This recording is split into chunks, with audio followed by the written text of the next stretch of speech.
All right, I will call the Thursday, November 24th council meeting to order for the purposes of continuing our budget. And with that, I will do the land acknowledgement that the City of Fort Saskatchewan is located within Treaty 6 territory and Métis Nation of Alberta Region 4, the ancestral and traditional territory of the Nihilwak, Dene, Blackfoot, Saltos, Nakota Sioux, and Métis. We acknowledge the many First Nations, Métis and Inuit, whose footsteps have marked these lands for generations, and it is because of our treaty relationship that we can live, work, and play on Treaty 6 territory. All right, so we are going to get right into the budget, and I'm just going to go to Mr. Dance first. Do you have any opening remarks for us to kick us off? Thank you, Your Worship. Today is Flagged Items Day, so we have 16 flags that were flagged by Council on the first 2 days of budget, so the intent today is to go through each of those 16 flags. The administrative lead and any support people are present to respond to any questions that may have come out of the flags. So if further information had been requested by Council as part of that flag, it would have been provided with the flagged item package. Not all of them had information that was requested.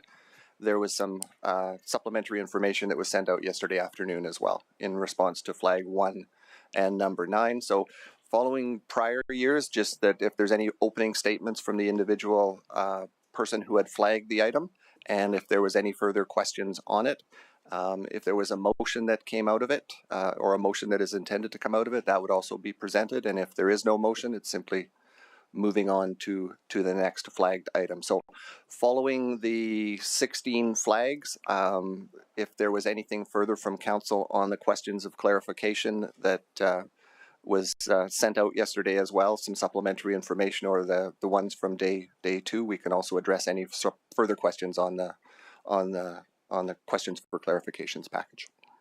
Okay, thank you. So we will get started. So as we all know, on October 6th, we received questions for clarification. That was just dealing with the questions. So as he indicated, we are starting with the flagged items, and that one says day November, I think it's 16. And the first flagged item was Fort Center Park. Okay, we'll just give everybody a second.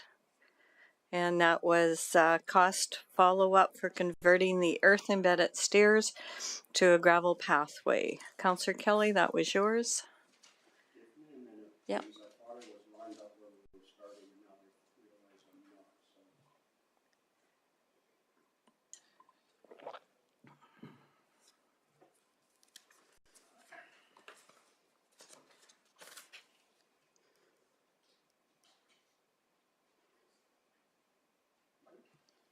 Oh, sorry, it's early. Thank you, and good morning, everyone. I don't have a lot to add there. I followed up this flag with a question that there was a response to on whether or not it fit in our inclusion policy or goals. And that response gave me the indication that we needed to do more work to really figure out if, in fact, which alternative, if either, was best from an inclusion perspective. So I'll leave it at that. I would like to ask and suggest to Council and ask administration to try to include the comprehensive comments from our inclusionary people when in fact it makes sense to, and I think in this particular case it made sense to, and we could have had maybe a better discussion when this thing rolled around the first time. I'm going to leave it alone, Mayor Catcher, other than those comments. Okay, thank you. So I was the other one that was on this one, and I just want to double check. So if there's no motions, it's embedded stairways, correct? Through your worship, that's how we're taking it. Okay. The wording of the motion that brought this about isn't worded that way, but if it's acceptable to council, we were taking that original motion sort of as a referral to come back today, and that the original plan would stay in place. Okay, thank you. Councillor Nguyen on this one? Yeah, I just had a question on the design of the the gravel pathway, it is proposed, and the cost analysis was done for a 3-meter pathway. That seems extremely wide to me for a pathway where a staircase would probably only be about 2 meters. But I was just wondering when I looked at the proposal for this pathway, why would be so wide? It seems to accommodate truck traffic or vehicle traffic, perhaps. And then subsequently, if there could be a cost savings to it, if we were to go with that option.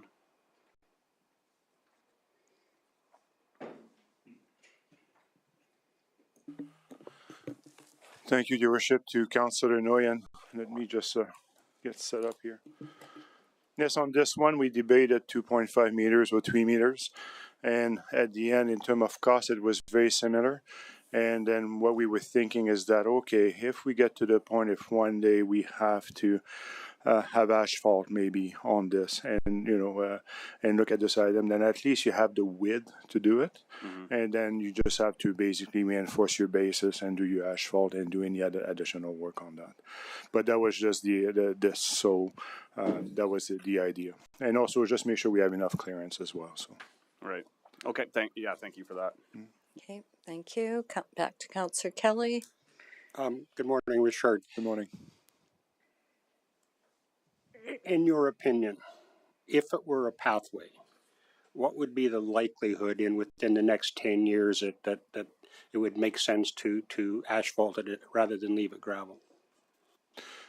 Your Worship, to Councillor Kelly, I think it's most likely a matter of public opinion. I think the gravel can work in a sense, but as you see, when we look at the aspect of slope and everything else, I mean, does that really add on the accessibility? Not really compared to a stairs. So we like the stairs too.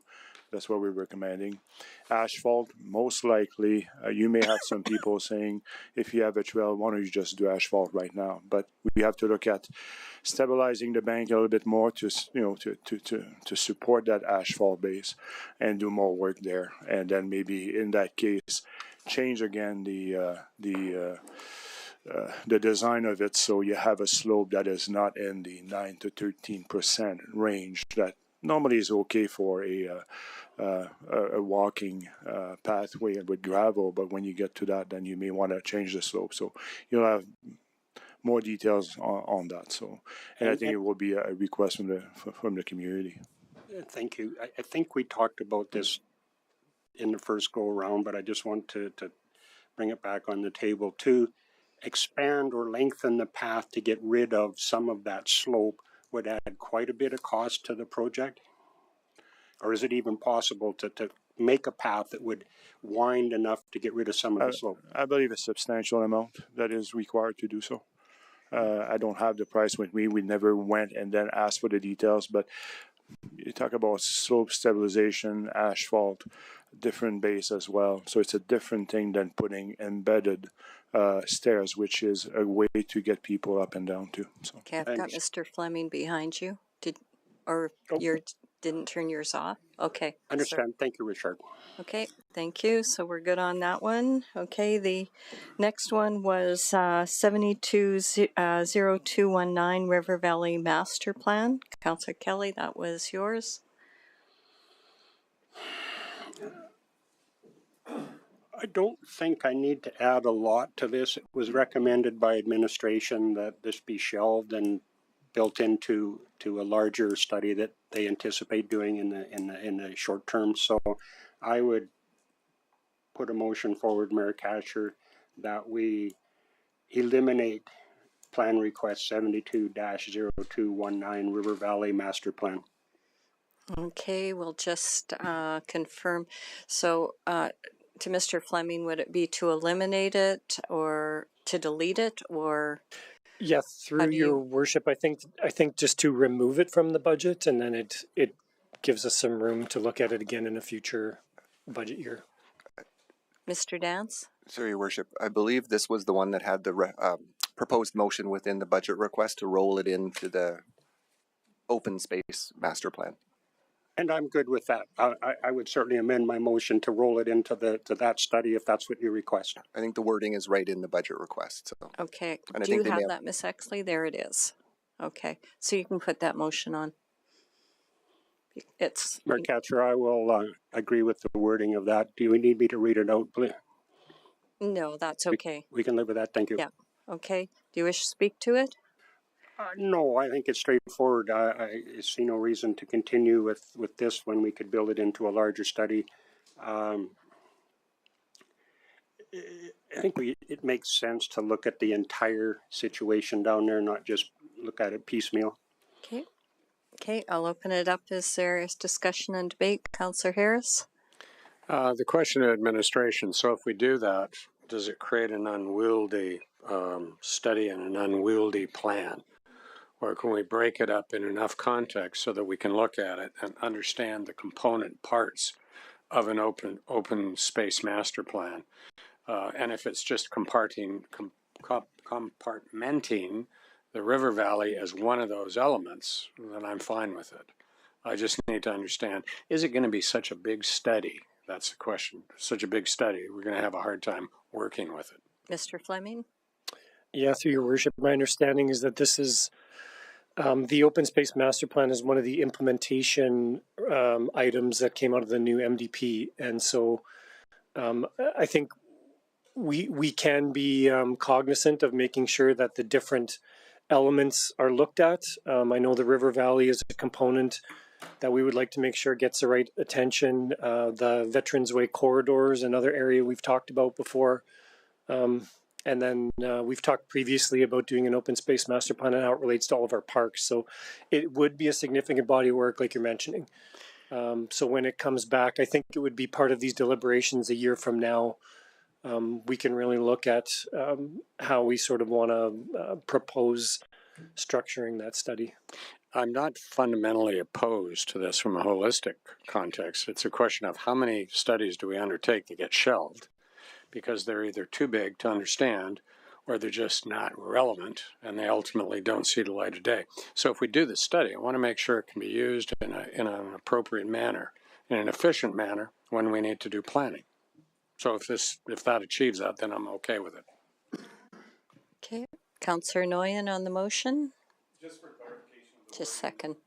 Sorry, thanks.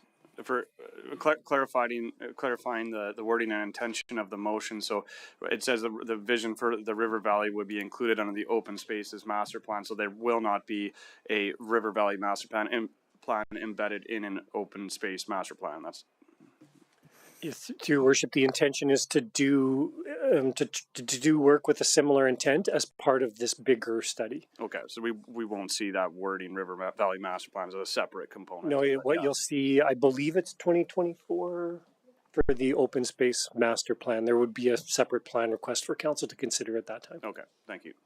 Okay, thank you. All right. Not seeing any other debate on that. Councillor Kelly, anything on close? Nothing, thank you. Okay, I will close the motion. Please cast your vote.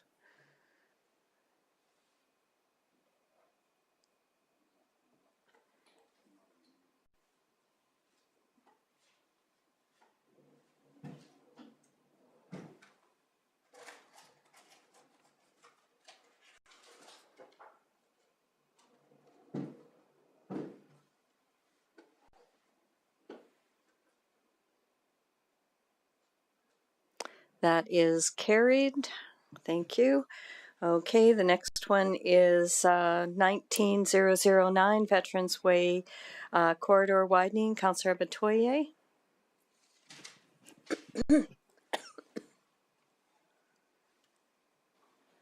Thank you. So when we did the capital budget deliberation, I actually supported this project. But the reason I brought this forward was because earlier this month, I had a coffee chat with a few residents. And a lot of the feedback I heard was that, we've had to endure a lot of congestion as a result of the Highway 15 bridge. Why don't we take a year break before we go ahead with this project? And as a result, I'm going to be putting a motion forward and I'm going to be speaking on the motion. And my motion is to remove this budget plan request from this capital budgets and direct administration to put it back in the 10-year capital plan. Okay, so Miss Exley, you'll be able to type that motion up. So while she's doing that, would you like to speak to your motion? Yes. So I'm just going to share a few of my thoughts. So construction of a bridge has resulted in a few years of bottleneck, as we know, and I think it will be important for us to give our residents a break, and it also allows for time for us to monitor the trend and positive impacts of the bridge, because I don't think we've exactly done that since the bridge was just recently open. And I don't think it helps to always be in construction mode, all the time. My other thoughts was multiple disruptions next year, and then we're going to have another one next year, and then following year and the following year. Does it make sense? And I'm not saying this is my proposal to have one big project in 2029 and do everything all at once and have one single disruption rather than multiple years of widening the highway. Also, I think that removing this specific projects from this budget frees up some dollars for both our operating and even capital budgets, because I think this specific one has, and correct me if I'm wrong, over $300,000 operating impacts on this on the 24 budgets. Am I correct? Yeah. Okay. Thank you. So currently, the road has, I believe, has more capacity, because over the years we've seen industries come in here to do expansion, and we've also seen them do turnarounds that bring, I'll say, I remember asking this question, that brings upwards of 5,000 people into our community, and we haven't really seen a serious bottleneck as a result of this road, except of course Highway 15, which obviously construction is done right now. So I think that we're probably in a better shape right now as a result of the new bridge that we currently have. And also, we're focusing on DAO projects, which I'm not sure they made a final decision yet. I know that when it came to do a presentation to council, there was, there was a lot of positive information that was given, but there was still a need for a conclusion, and I don't think we really have that yet.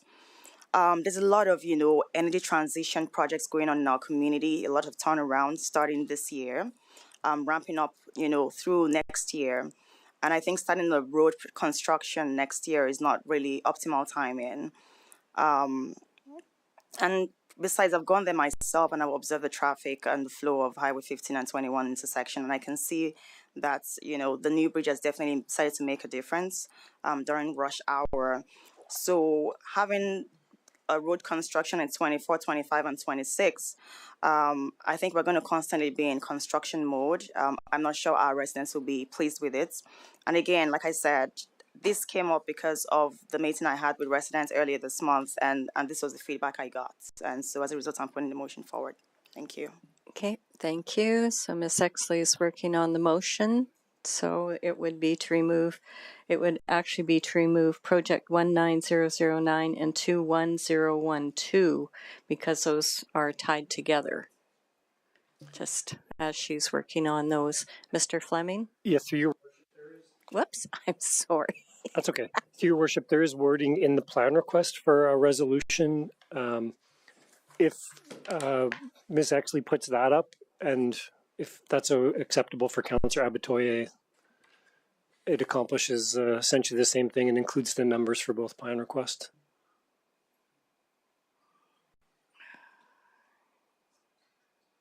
I can send it.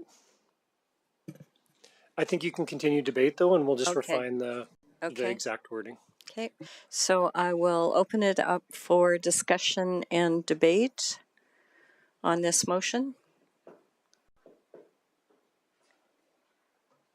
Councillor Kelly? I'll put Mr. Fleming and his team on the spot.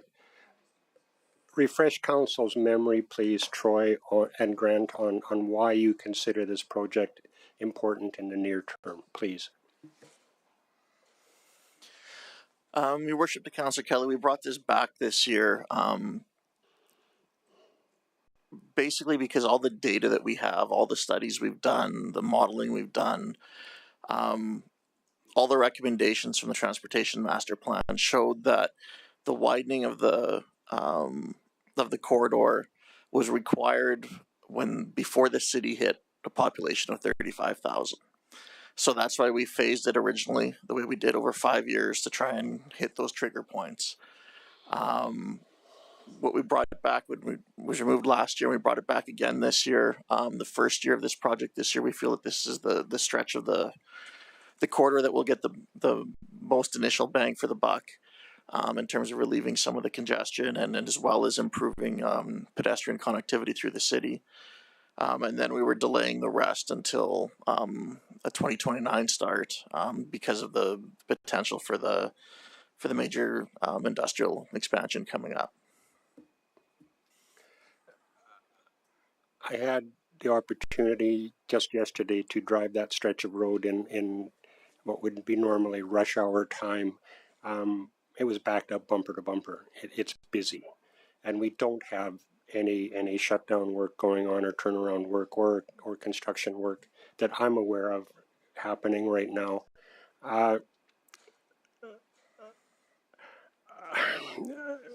It's a difficult one. I think I'm going to sit with the motion or with this thing staying in the budget where it is, but I'm certainly going to listen to the other comments. Thank you.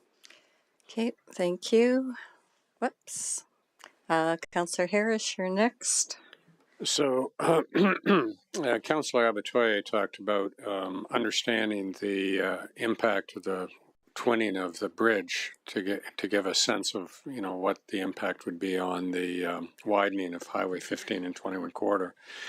Question I've got for administration: the existing highway bridge was going through assessment because it is in extremely bad shape.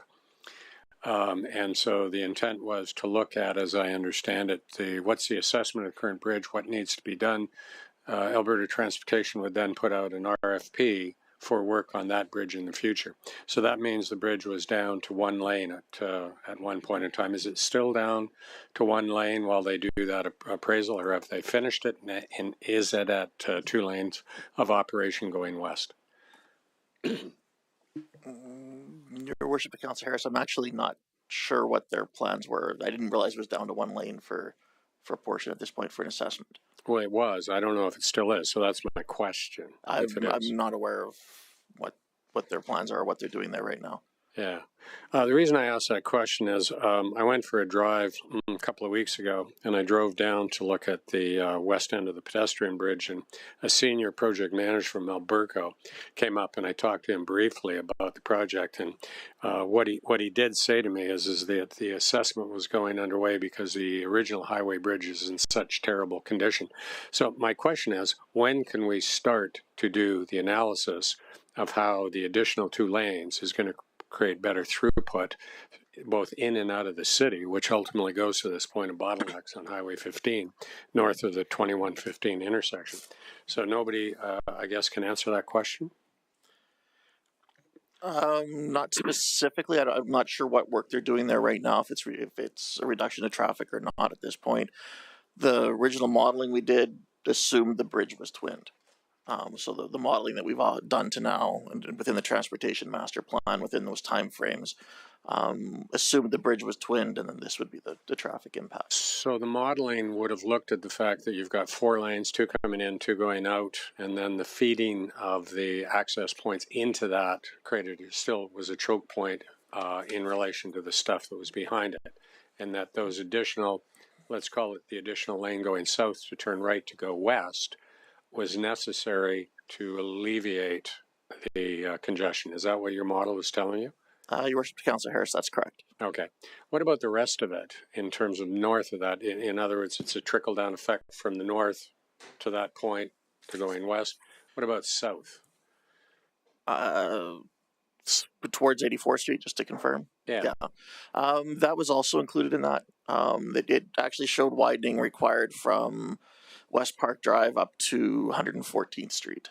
Okay, so then that's the north egress point from that standpoint. Okay, thanks. Okay, thank you. Councillor Nguyen.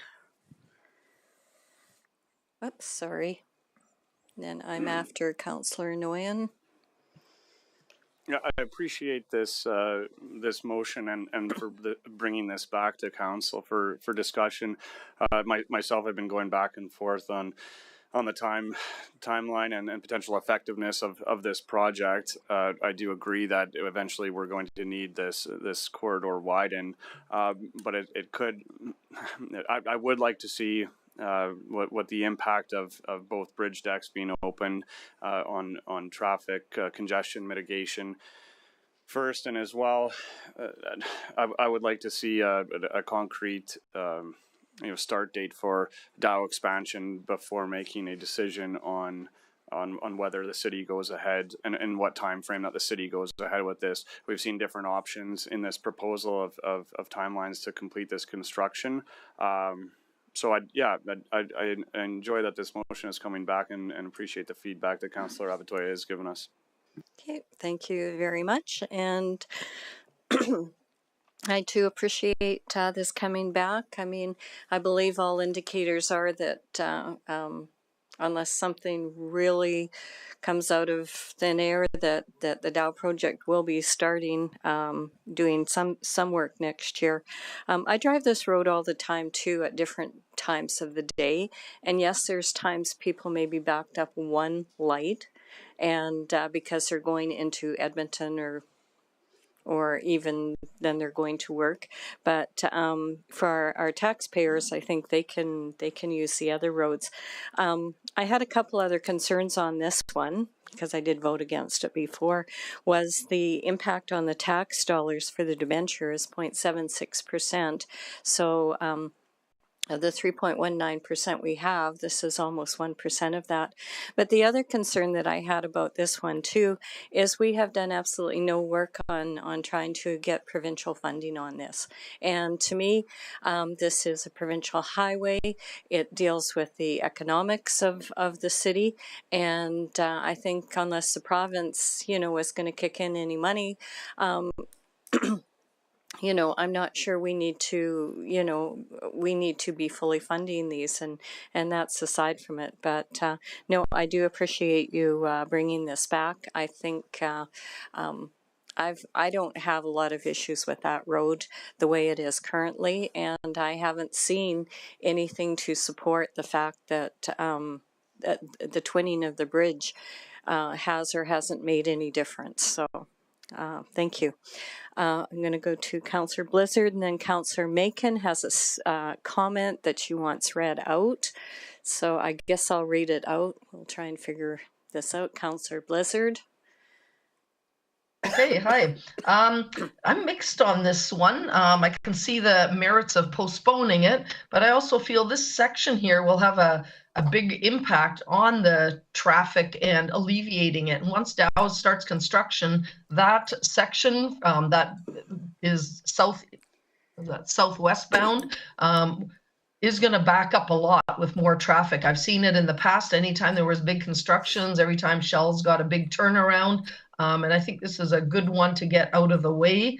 I also feel that the dedicated turn lane will help. Our population putting it off is going to increase, which will hurt us even more. So just to have one piece of it already done instead of waiting till 2030 or 2028 and 9 when we're even more population. So I'm not going to support this motion. I think it's something that we should start and get that traffic moving more. The bridge was part one, and this section can have a big impact. Okay, thank you. Okay, so we haven't had this happen before. Councillor Macon still has laryngitis, so she's asked for her comment to be read. I don't know if I'm entirely comfortable being the one reading it. So, Mr. Fleming, I'm just wondering if process-wise, should we have a staff member read this, or the comment? I've never dealt with this before, so I'm making it up just like everyone else. I'm happy to read her comments in if that works better for you, and then it frees you up to. Do you have a copy of her comment? No, maybe go to the next speaker, and then you can add me in. Okay. After that. Okay, Councillor Macon, can you copy and paste yours to Mr. Fleming? Okay. So I will go to Councillor Kelly, and then I will go back to Councillor Macon. Thank you. Could administration, and I know right now Troy's busy, but is it possible for administration to give council a feel for the history of the government of Alberta cost sharing construction projects such as this one in the middle of urban centers? Like, is it a common practice, or are we just pipe dream? I really have no understanding of that subject at all. So your worship, through your worship, I did actually, I've spent the last few weeks phoning around to some of my counterparts and a few other people that it was recommended that I talk to try to get an understanding of how it works. The provincial government, I mean, they do fund an awful lot of roads related infrastructure, and a lot of it is municipal. I mean, every road anytime they fund transportation infrastructure, it's in someone's municipality. Some of those are provincial roads, but they do fund a lot. I know they've done funding for the Spine Road in Ladue County, and I could name a few examples. A lot in Edmonton. They cost share a lot of projects within the city of Edmonton that are Edmonton's roads. The gist of it is that there is no specific grant program on the provincial side. We've identified a couple of federal grants that we might be able to get some funding from.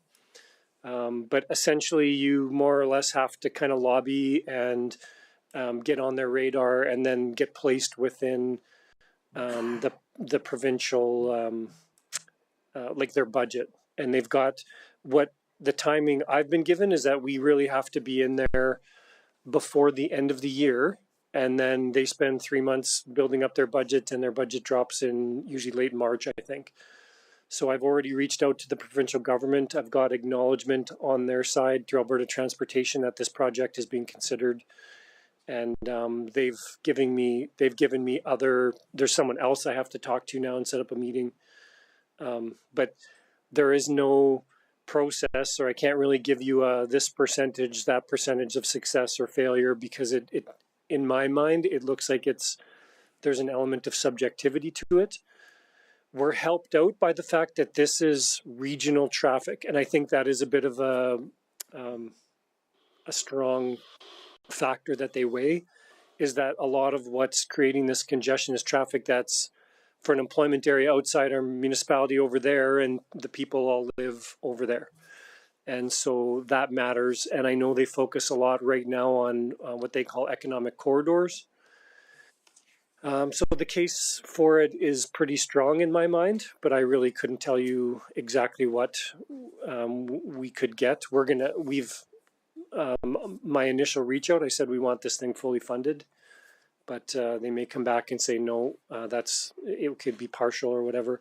In the grand scheme of things, of projects that they fund to, this would be on the lower end cost wise, I think. So that may help us as well.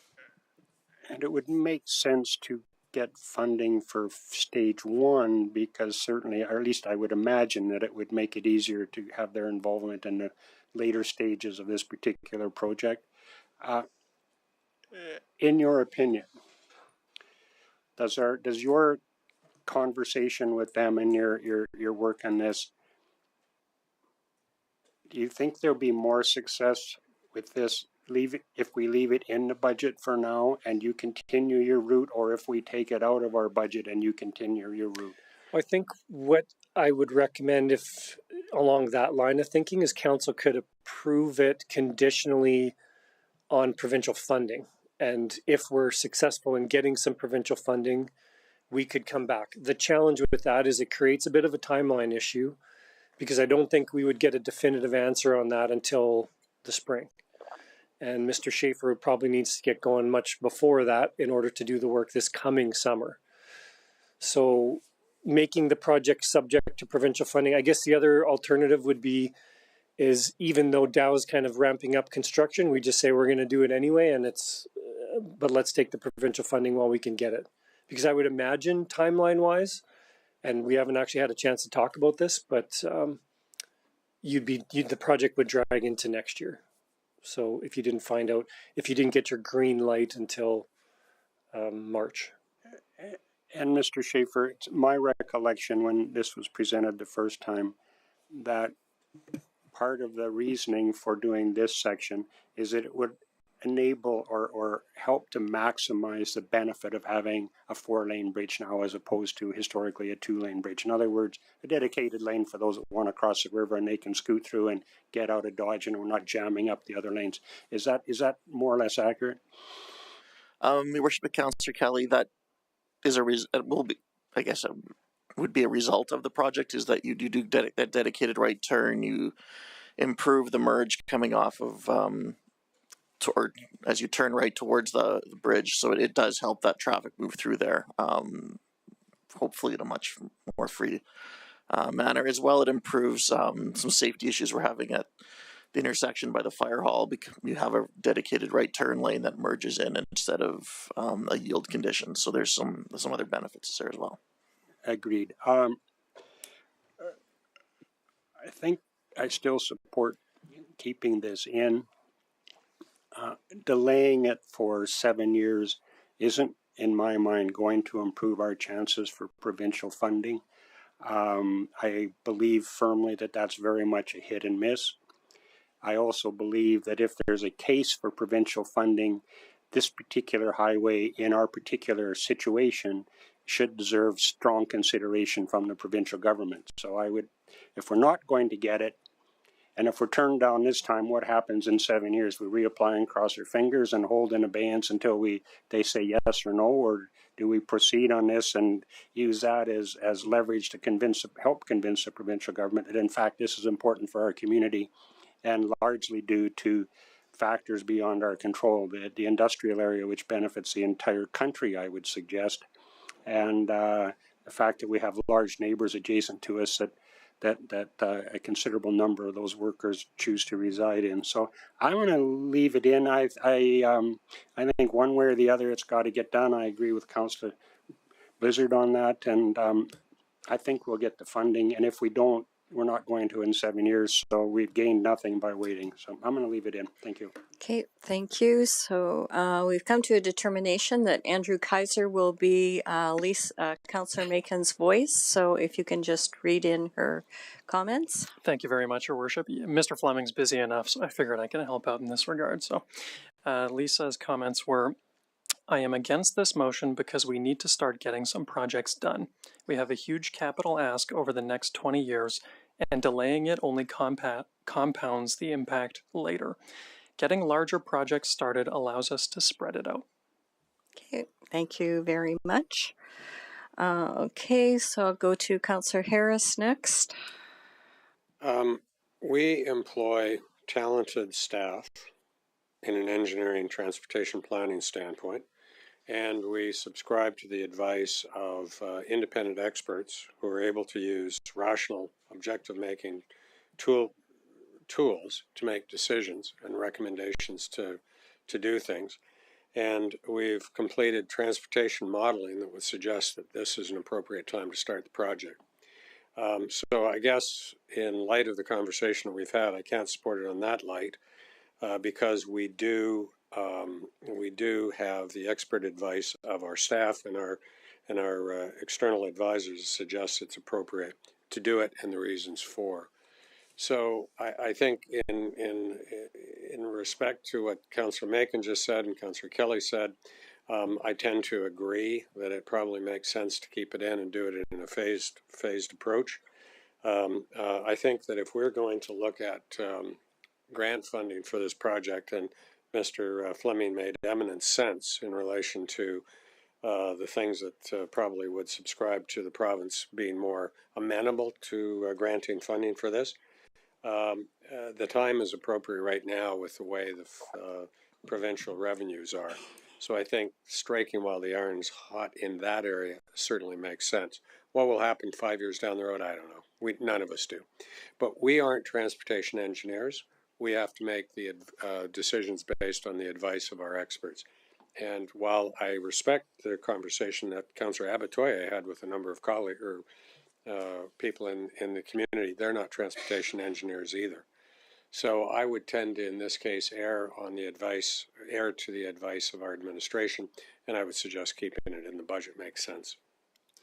Okay, thank you. Councillor Nguyen. Yeah, just wanted to go back to the grant funding timeline. So I guess first question to Mr. Schaefer, then, should this project be approved for go ahead in 2023, you would start work on this almost immediately for planning for the construction and design? Your Worship, Councillor Nguyen, so the detailed design is complete. That was been done over the last couple of years. So we would be looking to put tender out probably in February to try and have it awarded in March is ideally what we'd like to do, so we can get construction timelines and beat some of the big tenders. Right, and then the potential for provincial grant funding wouldn't likely be secured until after March, I suppose, when the tenders are currently out. That's kind of what we're discussing, but that's an unknown. So I was just thinking that there might be a possibility for a referral motion to include what we talked about for provincial funding. I don't know if somebody else wants to speak to that on close, they could. Okay, well, we'll deal with this first. If it fails, you can put a motion on to make it subject to provincial funding. So there can be a subsequent motion, but we'll deal with this motion first. Okay, so Councillor Abatoye to close.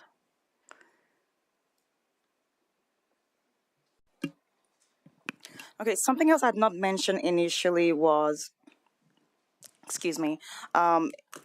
is inflation that we're dealing with right now globally, and how the cost of funds or cost of borrowing is so high right now, and the source of funding for this project is debenture. So we're going to be borrowing on high interest rates, because the truth is that the cost of borrowing is going to continue to go up as the government of Canada continues to tackle inflation, because that's their way of dealing with inflation. And that's one of my reasons why I think that this project ought to be deferred. If the source of funding was something else, a grant or whatever, maybe it would have been appropriate. But this is a debenture-funded project, and that's why I do not support it going forward right now. And I heard a few comments about it deferring it to 2029. The motion isn't to defer it to 2029. It's to take it off this 2023 budget and put it back in the 10-year capital plan and see what the impact of the bridge is in the next 1 year. And it's already been said that, the grant funding is not really, you're not sure, right? So it's really up there. And the other comment that was talked about was turnaround. The truth is that we have a lot of industry in our community, and they do turnarounds every year.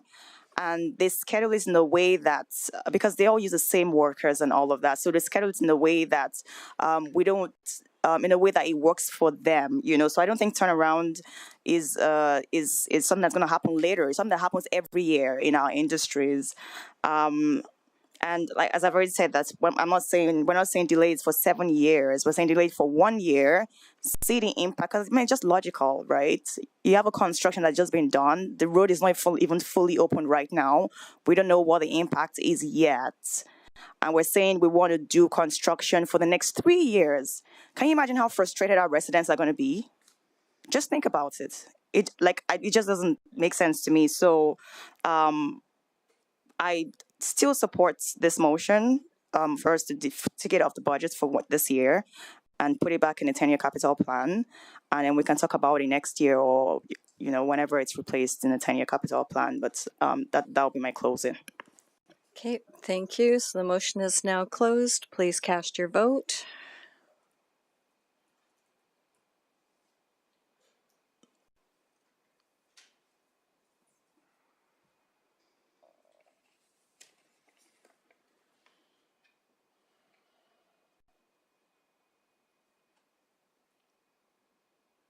Motion is defeated 4-3.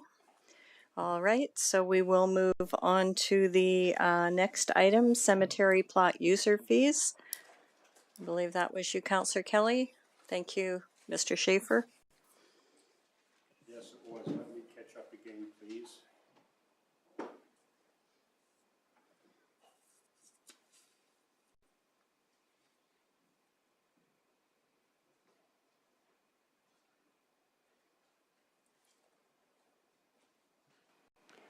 I brought this one or flagged this one in the hopes that we could have a discussion in council about what it is we want to accomplish with our user fees, and in this particular case, our cemetery plot user fees.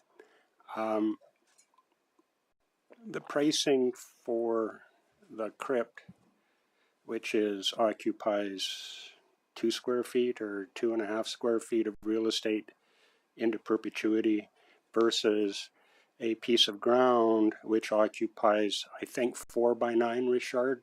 Thank you. 4 by 9 or 36 square feet into perpetuity. The two prices are consistent or very close to. I know there's extra costs for actually removing the dirt and replacing the dirt, but that's in my mind, it's not part of the discussion. The cost for the property, for the piece of property, seems to be low. I think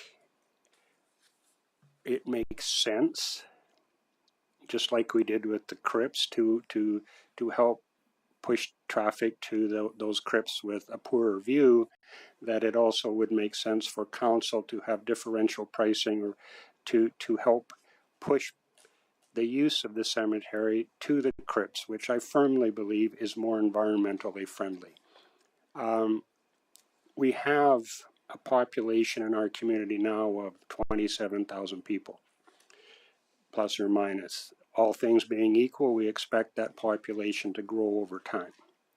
Also, all things being equal, I think it's fair to assume that in the next 70 years, we could anticipate 27,000 more uses for our cemetery. And we don't have a big cemetery now. And while we're building a reserve from the sale proceeds, I'm not convinced that reserve will allow us to continue to expand our cemetery into the future in a way that I think we would be faced with. So I'd like to propose a motion, Mayor Catcher, and I know this is relatively trivial in terms of our budget. I think the question is a larger one, though. I would like to move that council direct administration to give some thought to this particular subject and bring get it on an agenda at a convenient time in the future, say within the next 8 months or 10 months, and allow council to weigh in on what our policy should be toward the use of our cemetery and what a proper or appropriate pricing model should be for the use of our cemetery. Very wordy motion, Cheryl. Please edit it as you see it, and I'll take a look at it. So would it be to direct administration to prepare a policy for the use of the cemetery? And or just an opinion piece on it. I want to have conversation in council on this subject matter. It's really what my goal is, Mayor Catcher, and we'll make a decision at that time how we want to move. Yeah, I would say the motion could be to direct administration to return to council. For now, we could just say in 2024 for additional consideration of the cemetery fees. Is that too narrow? You said 24, 23 is fine. Or 23, sorry. Yeah, Troy, absolutely. I'm not trying to get creative here. I'm looking down the road at our limited space for a cemetery and at the long-term implications for having a 36 square foot piece of property into perpetuity and what that means to the environment and to communities in general. So it'll be in part, obviously, a philosophical discussion. Okay, so while she's working on that, I think you spoke in favor of it prior to the motion, so I will go into discussion and debate. Councillor Harris? A couple of questions for clarification administration. I can't remember what we have, but we have a cemetery master plan. We have a piece of property that's been picked out for expansion of the cemetery in relatively close context to the existing cemetery. So looking into the future, we have a cemetery master plan, correct? Madam Dugan-Smith? Your Worship, that is correct. Great. And so in that master plan, notwithstanding the fees and all that, and I think that makes eminent sense. I support your motion in that context, Councillor Kelly.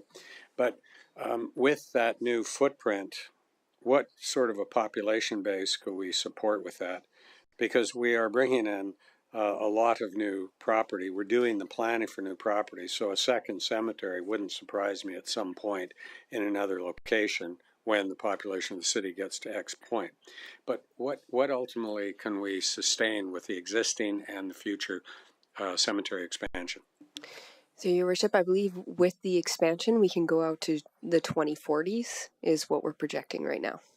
Yeah, that was kind of what my recollection, but I didn't know if it was that far or not. So would administration be comfortable that when we look at it, then that will be a defining factor on cost in relation to expansion?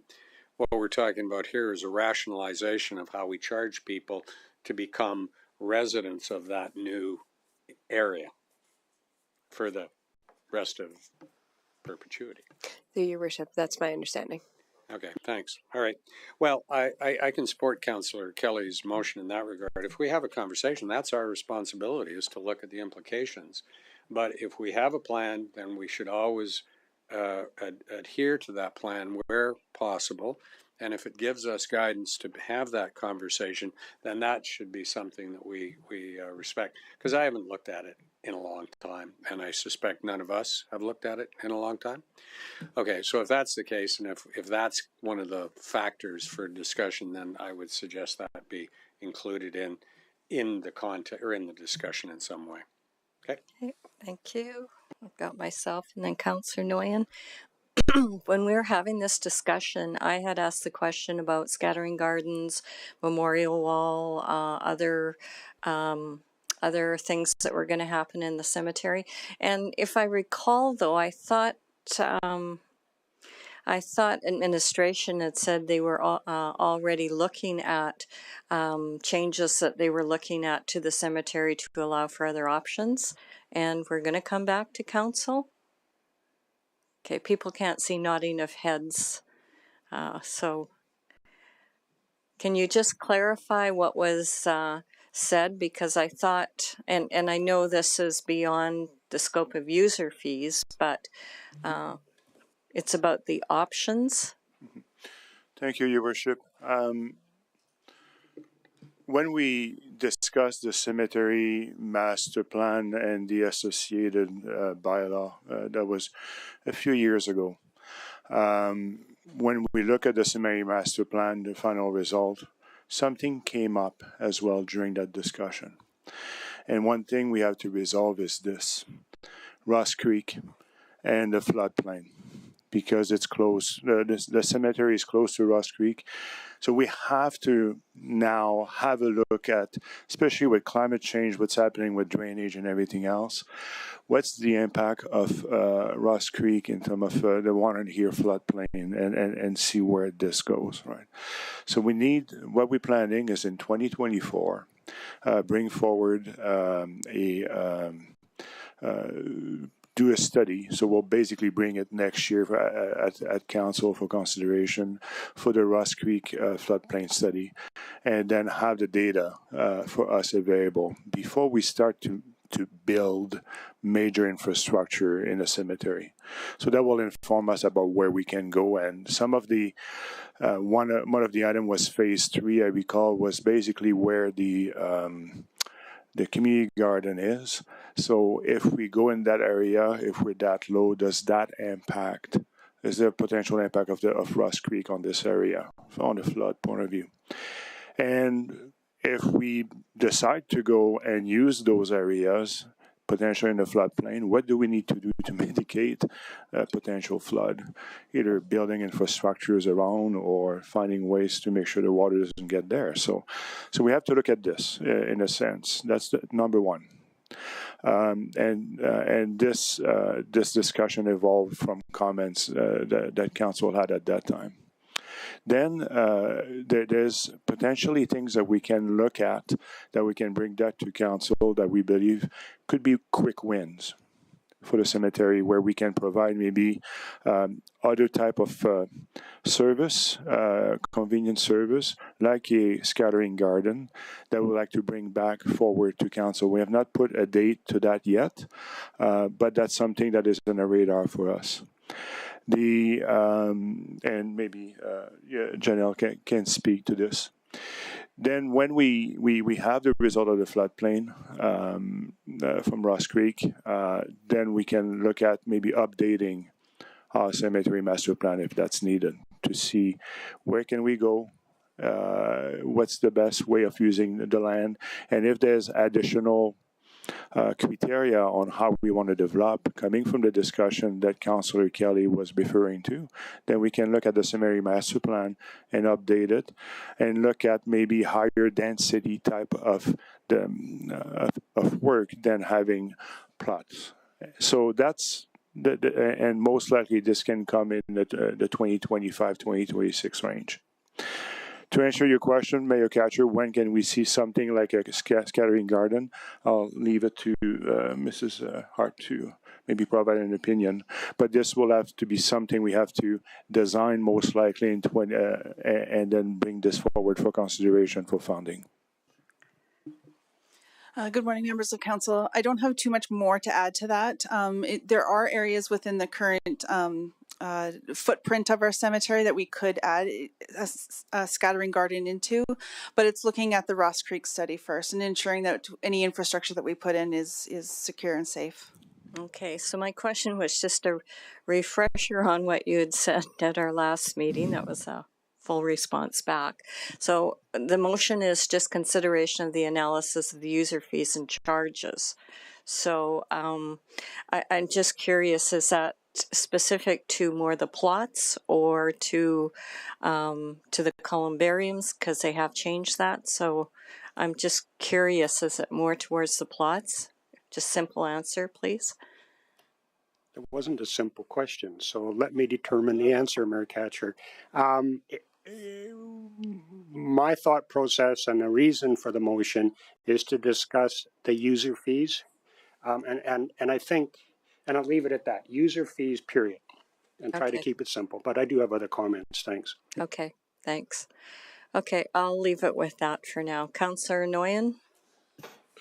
Thank you, Richard and Janelle, for the detailed discussion around future considerations with our cemetery. I think that's a very important knowledge to gain. But I'm going to support this motion based on the user fees and charges, just circling back.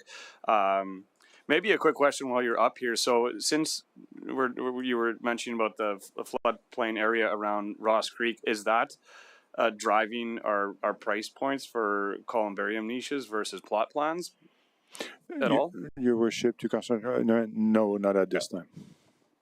Okay, yeah, good enough. I think I had this highlighted and not brought up on my own end during the original round of budget discussions. So I'll support this motion as it stands, and looking forward to discussion with council.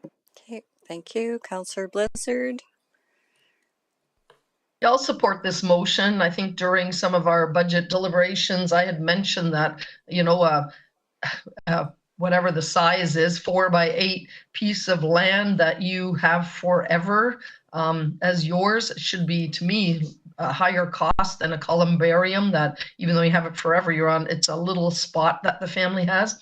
But I'd also like to have maybe a thought put into this. While I was in Ontario this summer on the Great Lakes, they actually have a really nice spot in my hometown where I grew up, where you can go and have, whether it's your ceremony, the family around, and release ashes into a river. It gives people there, a lot of people are passionate about the water, but I don't know if people do that here, but it might be some thought to allow something like that. Maybe people do it anyways, but you know, if it's formally acknowledged, that's also a thought, just to give, so people know there's different options for, I mean, you can have them on your fireplace, but maybe some people like the idea of a spot in, you know, releasing them on the river. But I do think that ecologically, we should be encouraging smaller space, especially when it's something that stays there, as far as we know, forever. We don't know the 200 years from now. So I'll support this. Okay, thank you. Not seeing any additional. Councillor Kelly on close. Thank you, Mayor Catcher. Yes, I can build my comments into the close. I'd like to thank the team for bringing forward again the issues around Ross Creek. I'd forgot about those. It's outside of my intent with my motion, but I think the issues that you bring forward highlight intensely, actually, the need to have a rational approach to how we deal with this. And the fact that we have maybe some extra space that might last us to 2040, we don't know, number one. Secondly, 2040 isn't that far out, and the extra space still won't accommodate the 25 or 27,000 plots that we could see in my child's lifetime. So let's leave it at that. I think council is on side, and I look forward to the discussion sometime. It's a discussion on fees and a general, how do we want to approach this stuff, Richard? I leave the engineering to you folks, and I look forward to the report at that time. Thank you. Okay, thank you. The motion is now closed. Please cast your vote.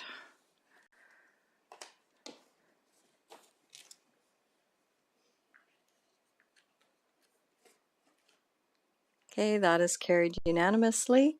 Okay, we'll move on to the next one, lot grading fees. Councillor Kelly.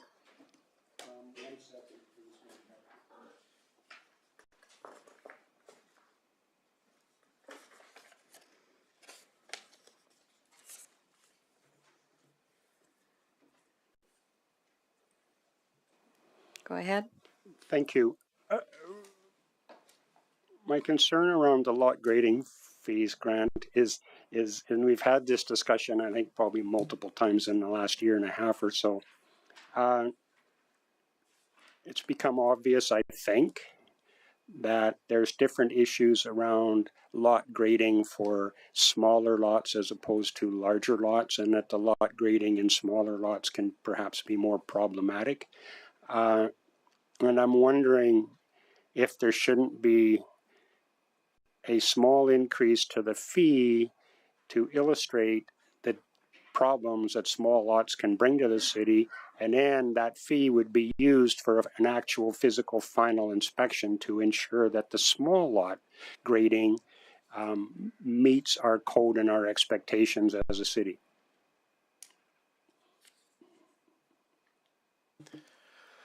Mr. Schaefer. I'm not sure there was a question there. Okay, well, the question is, should there be a separate second or a higher level of service and a consequent higher level of fee for small lot grading program?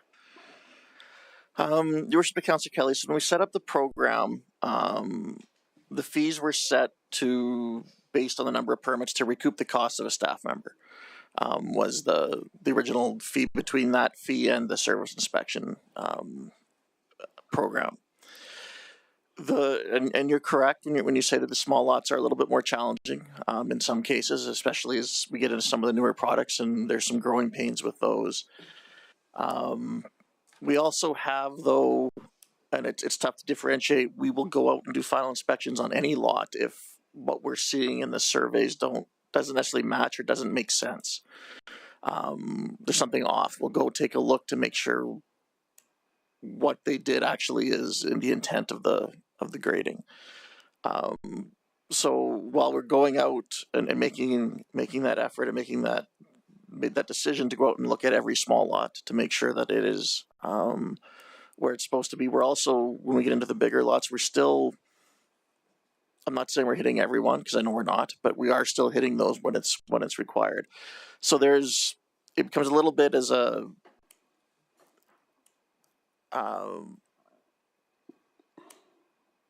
not sure, I guess, is what I'm trying to get to, is I'm not sure that there should be one or the other, because we do provide the same service on all lots if it's required. And I guess that drills to my point exactly. In the cases where we've seen examples within the last couple of years of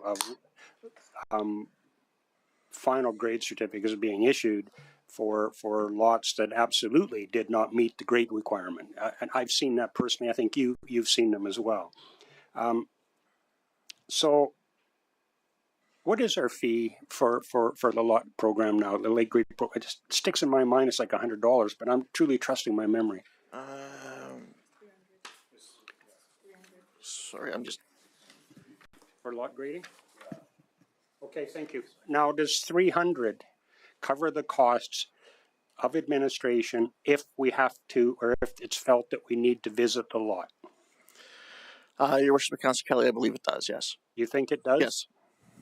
It includes a visit. It includes those visits. That was when we set those fees, it was to add a person to be able to do that work, yes.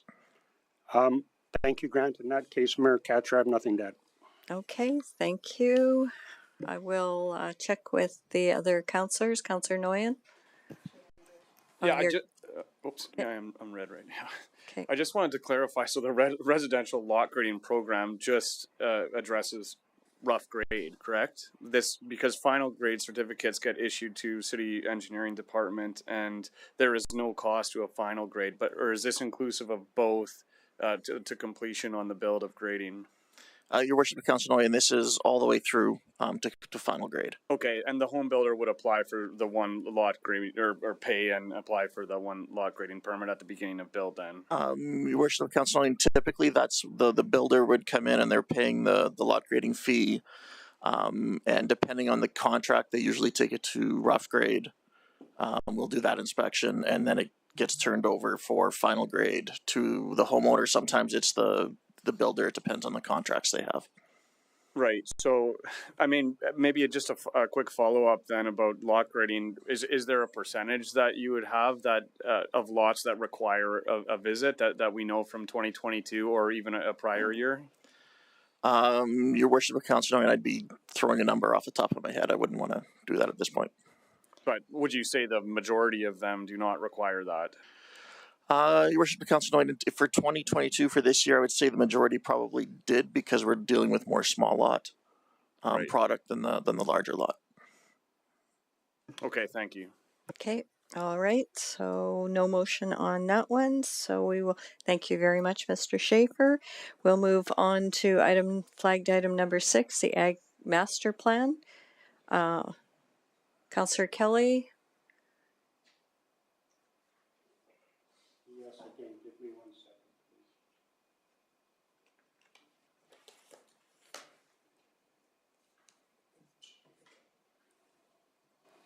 Go ahead. Thank you. This was a budget request for $75,000 to do a municipal agriculture master plan. I read 2 of the 3 examples that were provided. And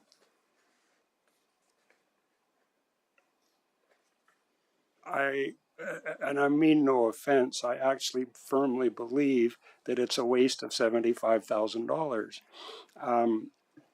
We have in our municipal region a wish and a desire and a movement toward ever smaller lots and higher density, which is obviously more efficient use of the land. And with higher density, your options for urban agriculture become more limited. I didn't read all 3 plans that were studies. I read the 2 that were for communities similar to our size. They mention the same things. Why? Because there's very limited things we can do. They mention chickens, they mention bees, they mention community gardens, they mention using the front yard as opposed to just the backyard for your personal garden. They mention having policies in place that are friendly to agriculture. Other than the bees and the chickens, I think we have it all. I really do. And I honestly believe that you and your team are smart enough to devise policy that would be agriculture friendly without spending the $75,000. I understand that it's a requirement of the EMRB. I don't know why the EMRB felt it necessary for 8 communities to each rush out and spend $50,000 to $75,000 on a study that's going to say the same thing for each and every community. I think it's a complete waste of money for the area as a whole.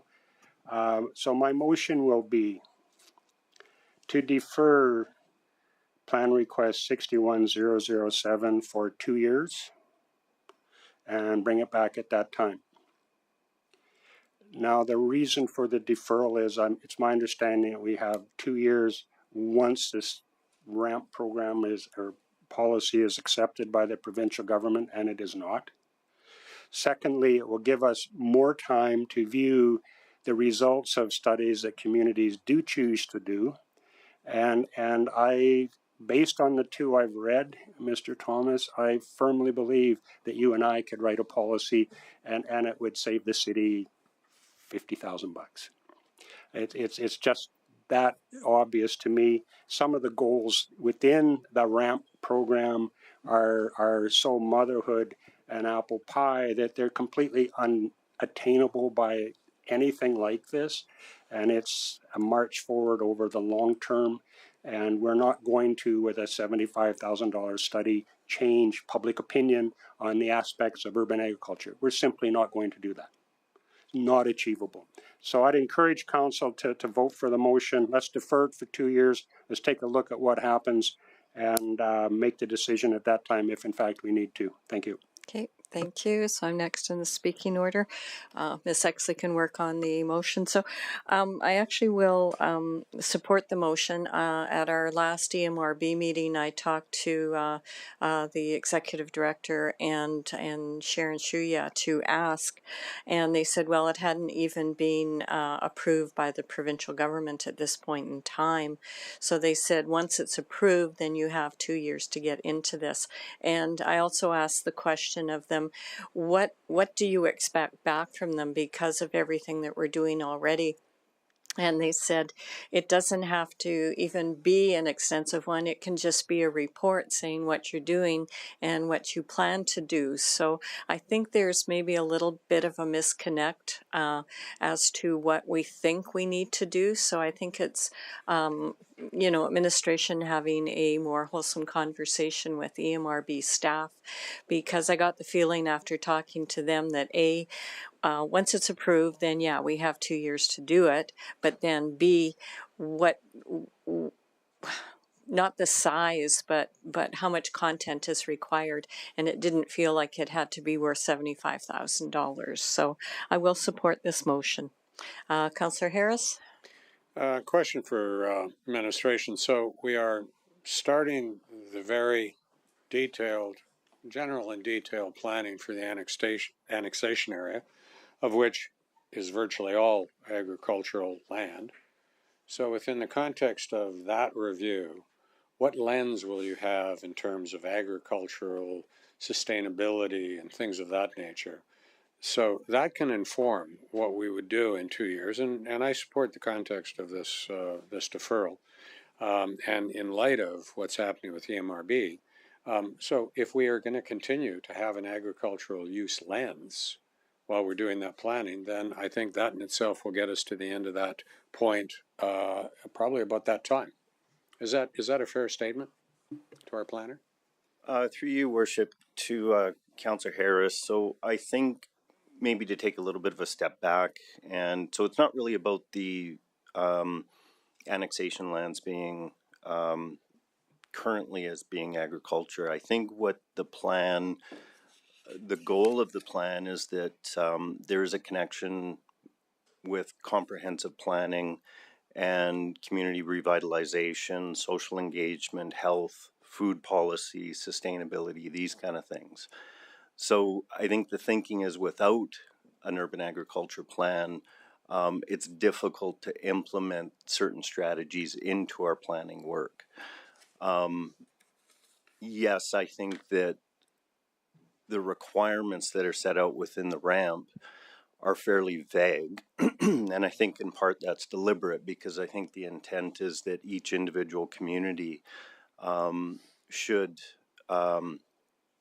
the policy should be reflective of the characteristics of each individual community. So how we would do our urban agriculture plan, if we wanted to do a fulsome body of work there, I think that, it potentially should be and would be different than what the other municipalities are doing. It would be a starting point to engage the community and discover how we can do or incorporate urban agriculture into our work. I don't necessarily disagree with some of the comments, but because I think this would be a great project that we could do in-house. Unfortunately, we wouldn't have the capacity or the resources to do it. Deferring it for 2 years would mean we probably wouldn't meet that deadline because it's anticipated that the province would be approving it fairly soon. And it would probably take a year to do that work. I think in a roundabout way I might have answered your question, but let me know if I didn't. Well, in deference to your comments, I think ultimately speaking, I don't see a delay of 2 years as being anything that would be deleterious to the overall context. We've got enough background awareness of what's happening in terms of those types of agricultural uses, which are urban agriculture as opposed to the ramp type stuff that was really focused on sturgeon, parkland, Leduc, the sturgeon, those quote unquote rural municipalities. So, and quite frankly, this is something that could be done very easily from a policy perspective. So, and why I was curious, the work that's going to be done in the annexed area will inform our new development area. Where we are currently right now, that's not the most important area in it's the planning for the next 75 years that ultimately would get us to that point. So I'll support the recommendation on that basis. Okay, thank you. So I have Councillor Macon. So go ahead, Andrew, if you can read your comments. Thank you, Your Worship. Councillor Macon's comments are as follows. The only reason I struggle with this motion is that we have had a lot of feedback from residents wanting expanded regulations. They were told we were looking at it next year, just struggling to justify a further delay. Okay, thank you. Councillor Abatoye, you're next. I actually support this motion, but my question is probably to finance. Seeing the source of funding is MSI operating, if we took this out of the budget, it may not have a direct impact on property taxes, the increase in property tax. But my question is there an ability to move something that has a direct property tax impact that may reduce our property tax increase? Through your worship to Councillor Abatoya, yes, you're correct. The MSI operating funding was intended to be the funding source for this project. We would have to look back. That's funding that continues. We could reassign it to a potential, but we'd have to take some time to look and see what's available. Okay, sounds good. Thank you. Thank you. Councillor Nguyen. On the motion. Yeah, I appreciate the discussion with this. One of my concerns with EMRB mandates, it's even if we did go ahead and develop a policy for urban agriculture or a plan for urban agriculture in this next year, I sometimes have difficulty looking at how feasible it's going to be for the resources and team and staff to really go and implement a policy like this to be successful for goals and outcomes of urban agriculture, unless there's more funding, resources, staff applied to it. For that reason, I will support this motion, and although it's going to bring value when the plan is created, I think that we can wait a little bit. Yeah, like the other councillors are saying right now. Okay, thank you. I'll go to Councillor Kelly for close. Yes, thank you. I think we don't need to spend a lot more time on this, Mayor-Catcher. Call the question. Okay, thank you. Motion is now closed. Please cast your vote.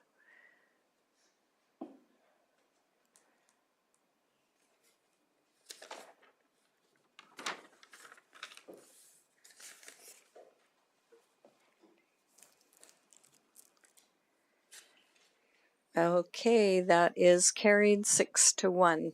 I'm going to suggest a 10-minute comfort break at this point in time, so we're at 10:20. If we can be back here for 10:30, that would be appreciated. So we'll recess for 10 minutes.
Okay, if everybody would like to have their seats, it's 10:30. We're going to get started.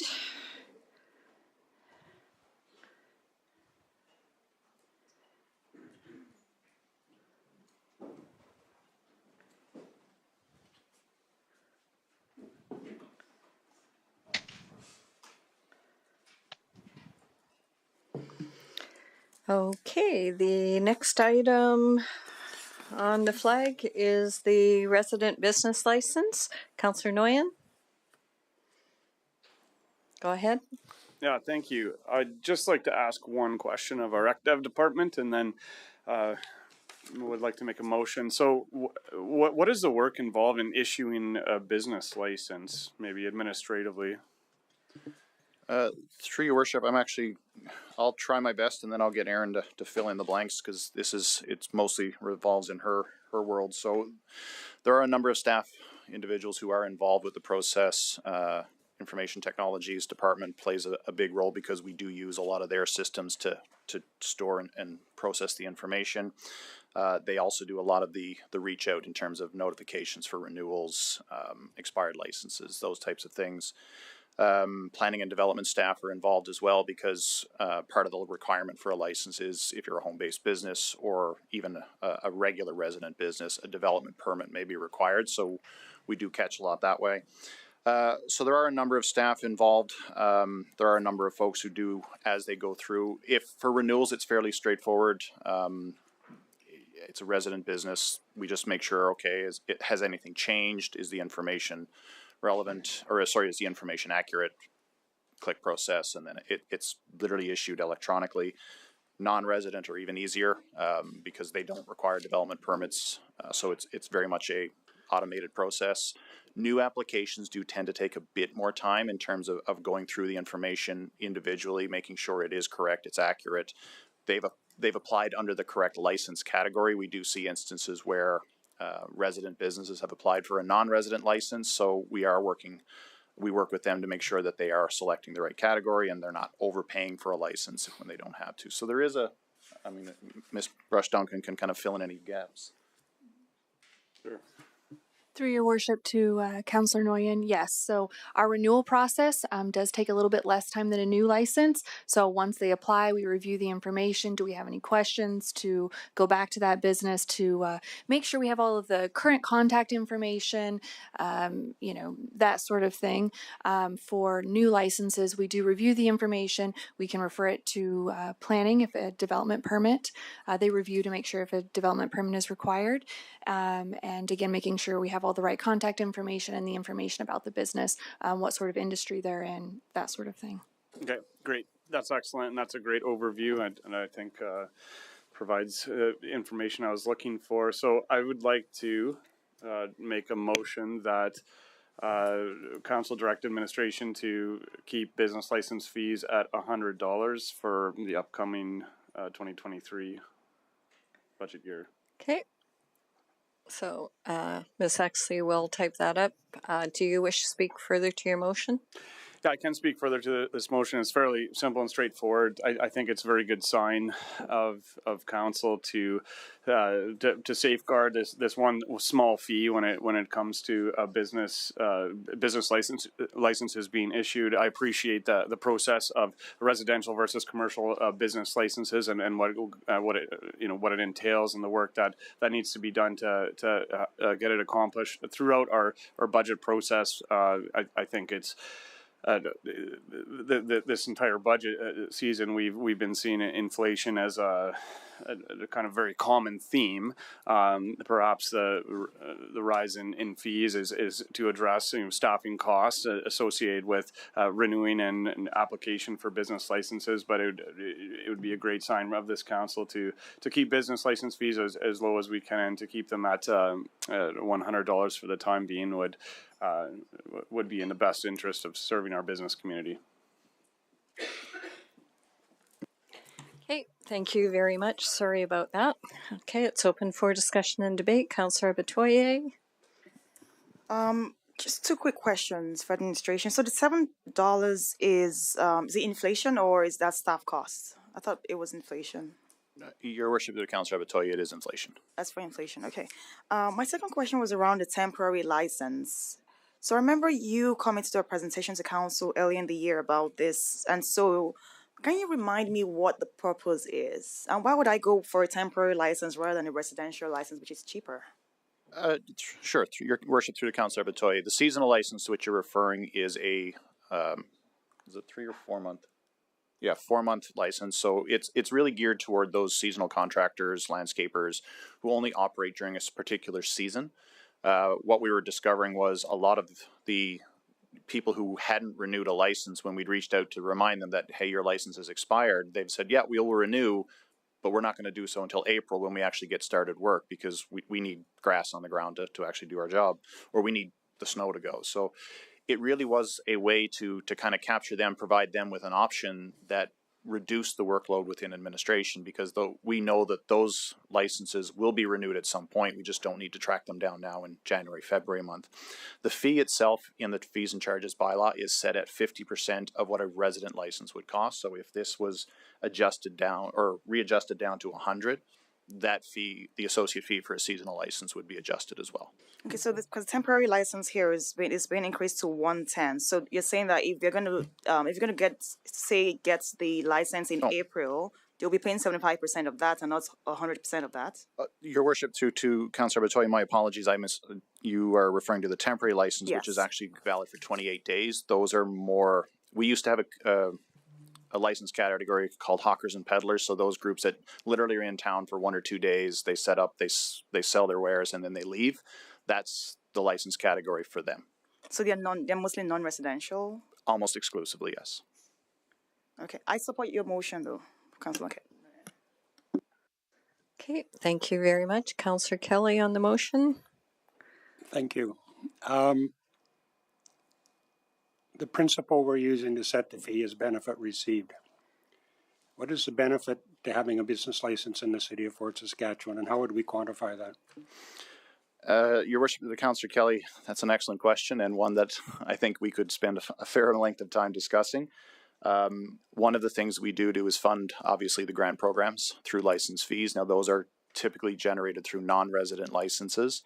However, as stated in our budget presentation, we do use the revenue from business licenses to offset our department costs, including staff, the initiatives that we run. So some of the things that we do, we always try to make sure that the revenues from business licenses are allocated to initiatives and costs that are directly benefiting local businesses. These include staff time for a dedicated person supporting the business community here in the city, initiatives like our supply chain forum, where we organize large industry to come in and talk to our local small businesses about procurement opportunities. So again, we could get into a laundry list of things, but it is specifically to support our business community and the things that we do in that regard. Good answer, by the way, and we could talk about it for half a day at least. I don't normally promote this line of thinking, but I'm going to ask the question. You have any comment or view, or can you tell me or tell council what the city of Edmonton charges for a business license, some sort of range? Yes, actually, we did pull those numbers.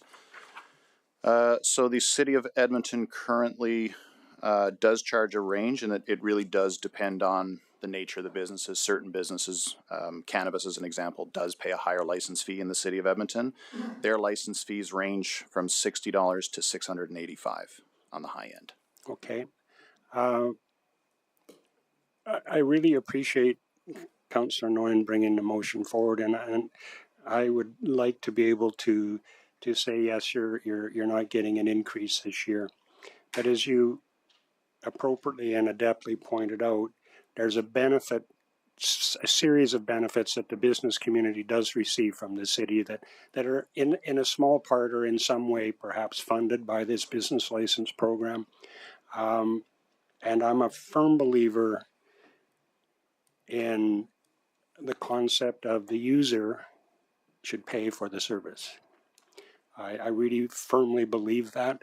and then we have an argument or a discussion about what we're getting for a service that we're consuming. That's, I think, a separate discussion, and I think you appropriately and adequately pointed out that there is benefit to the business community from the license itself. So while I strongly appreciate the motion, this particular case, Councillor Nguyen, I'm sorry, but I can't support the motion. Okay, thank you. I've got Councillor Blizzard next.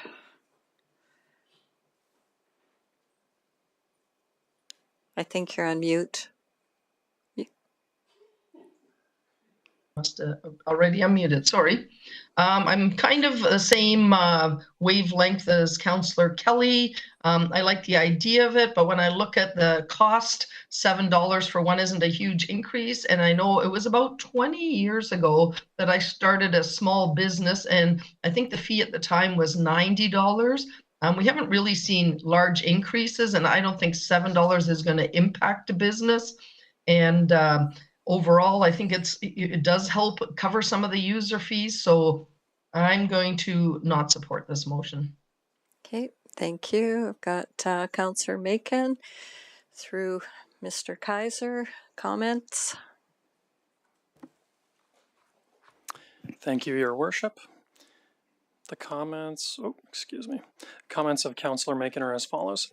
I appreciate this motion, however, it is difficult to decide who is going to get an inflationary increase and who we are going to exempt. I think it is fair to leave it in. Okay, thank you. Not seeing any additional comments. Councillor Nguyen on close. Yeah, thank you. The entire intent of my motion was to maintain the encouragement for businesses to set up and practice in Fort Saskatchewan, and I believe this would be just a very small symbol of the administration and council's objectives to do so. And this is open for for different opinions, but that is my entire intention behind this motion, and maintaining that one small fee, which is basically a setup fee and a yearly renewal fee if you continue to operate in Fort Saskatchewan. Would show support from an economic development standpoint. Thanks. Okay, thank you. The motion is now closed. Please cast your vote.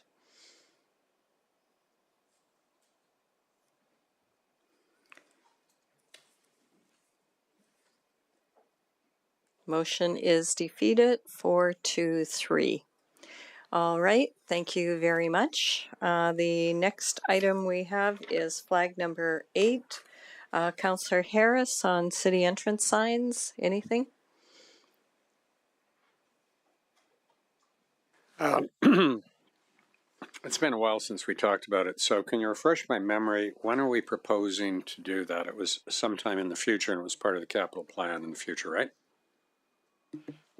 Your Worship, Councillor Harris, I can't remember the exact year. I think 2026 is what's ringing a bell for me, 25, 26. So the question that I've got, given the fact that we've annexed land, we have entrance signs. The one coming in off the river bridge has kind of been there forever, and I think the Chamber of Commerce helped to erect that because they are appropriately displayed there. So I mean, there's an acknowledgement there, but it's different. It's the original. And then we've got the one at the south, which is foreshadowed by a whole bunch of bushes, which begs the question of some landscaping. And then we've got the other one coming in from the east, and so those ones are fairly similar, correct? The old log standards kind of thing. Your Worship, Councillor Harris, the ones in the south and the north or east are the same. Yes, we're very similar. Yeah, I noticed that Strathcona moved their entrance sign, and it looks to me like it's a generic type that they can just pick up and just drop in on a foundation, very, very almost portable.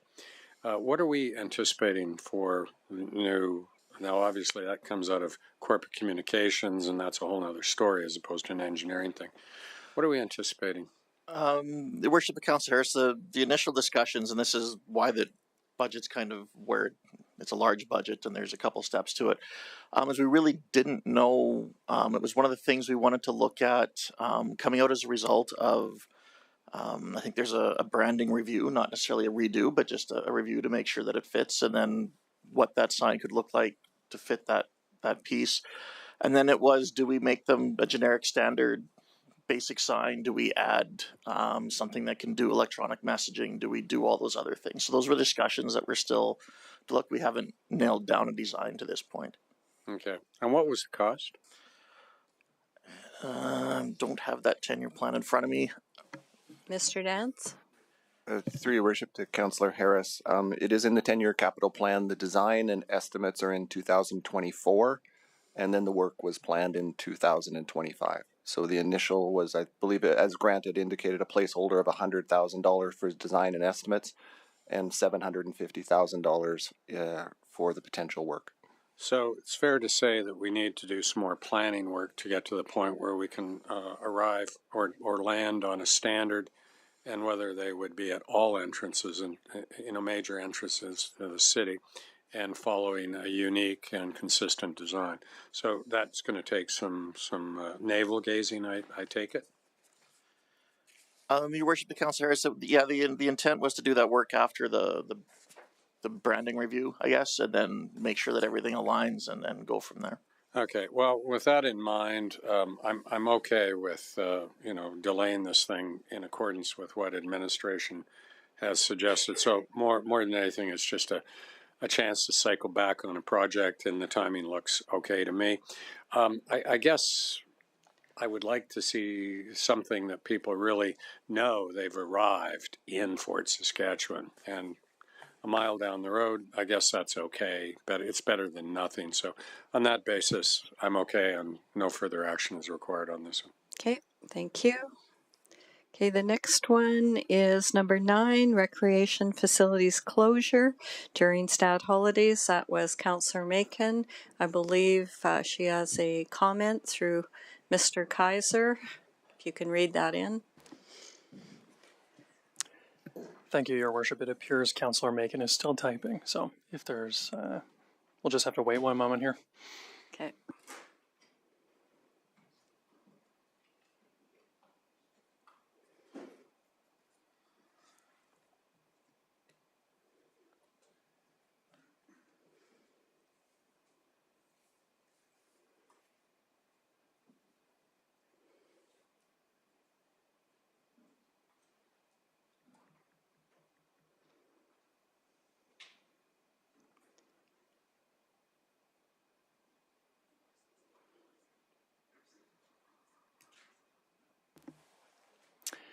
Okay.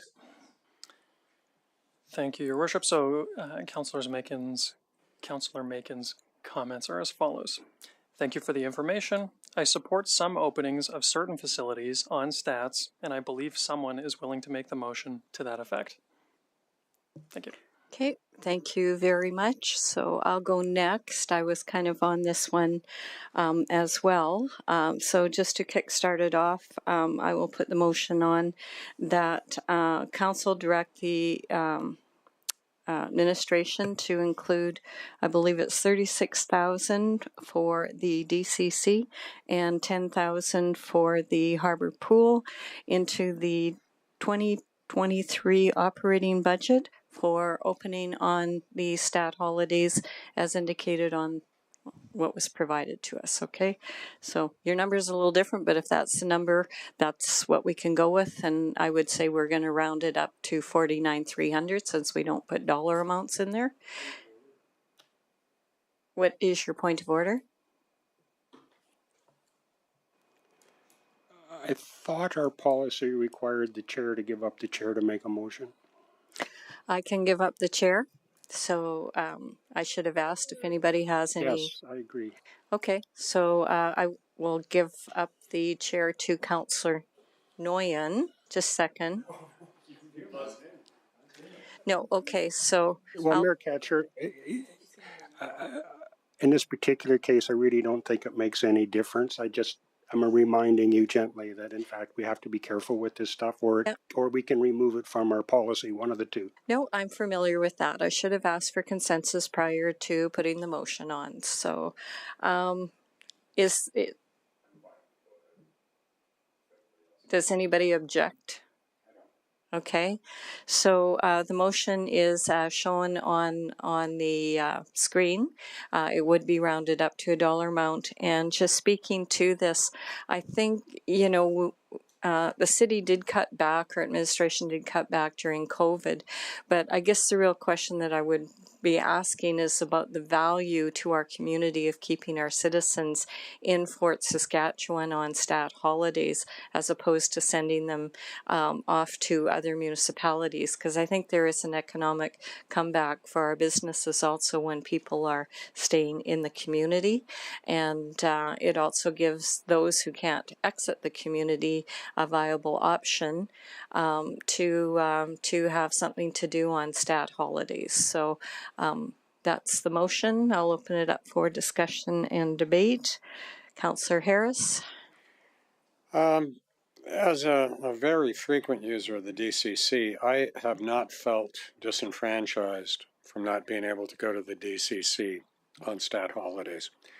I see it as a rest day. I work it into my program, which is all over the map most of the time anyways.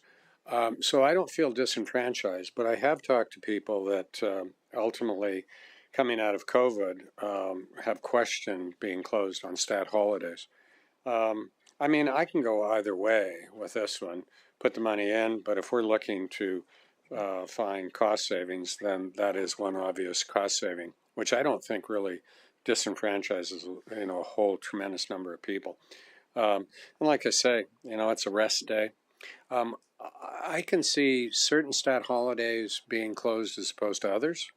Like Canada Day, I could see having it open, but closed on Remembrance Day, which is a stat holiday, right?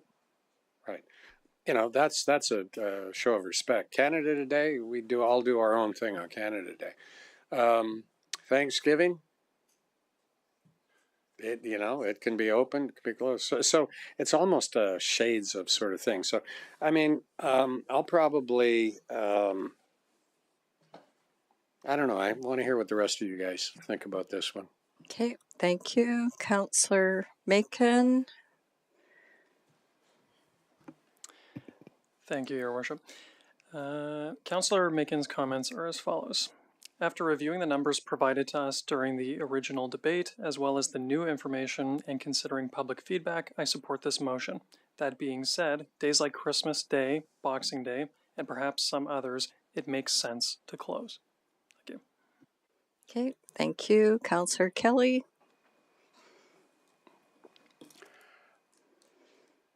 I think the numbers show a decreased use during those particular days. I do not think, and then I've not been able to see anything in the information provided that would indicate that the usage on stat holidays for either of those facilities would come anywhere close to covering off any of the additional costs that the city bears when we're open. So I can't support it. I understand completely that there's going to be some individuals in the community that think we should be open. When I look at, and I sit here as a councillor, everything we do is heavily subsidized by the community as a whole. Yeah, we're expecting Mr. A to pay on their property taxes for stuff that other people do, and that is how the system works. I get it. But I when I look at things like this, we have a plethora of things that can be done in our community on a stat holiday as a family or individually. And on those particular days, there's lots we can do without going to one of the facilities that's indoors. Comments that were made, we could keep it closed on Christmas or Boxing Day or Thanksgiving Day, but open it on the rest. The motion doesn't allow for that kind of flexibility. I would be open to listening to a motion that talked about detail, but based this motion as it sits in front of me, the numbers don't support it, and I don't know why Mr. A should be expected to pay for limited usage on certain days when those dollars could be better allocated someplace else. Thank you. Okay, thank you. Just to that, Mr. Dance, can you just, as per the flagged items that was sent out, confirm what was listed on there? Or I guess, Brad?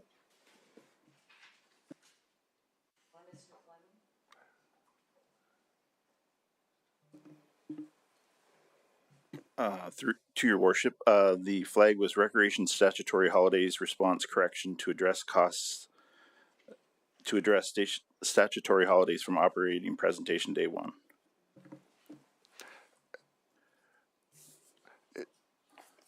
Mr. Fleming or Mr. Dance? Through your worship, I think you're to clarify your question. You were looking on the specific days, and I believe Mr. Badroff had sent the information based on not all statutory holidays being open. That it looks like it's 8 out of 13 on the attachment. So there is 1, 2, 3, 5 where it would be closed based in that on that number of 49,000.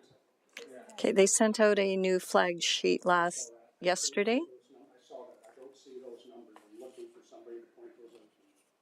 Sure, Councillor Kelly, it is in the table on the one that was sent out last night. On the table that is in the blue bolded table with the headings, and then just below it is the. Thank you. I got it. The shaded areas. Okay. Thank you. Okay. Just before I go on to Councillor Abatoy, I've got another anomaly. I'm going to ask if anybody has any objections. Councillor Makins sent me a thing saying it was her intent to put this motion on, and she would like it to be her motion. Does anybody have any issues or concerns with it being her motion? Because she said she would.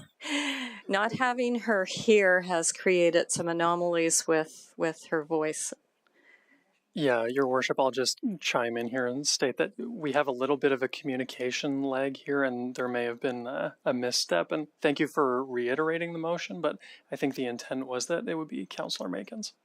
So does anybody have any objection to her going on record as being the one presenting the motion?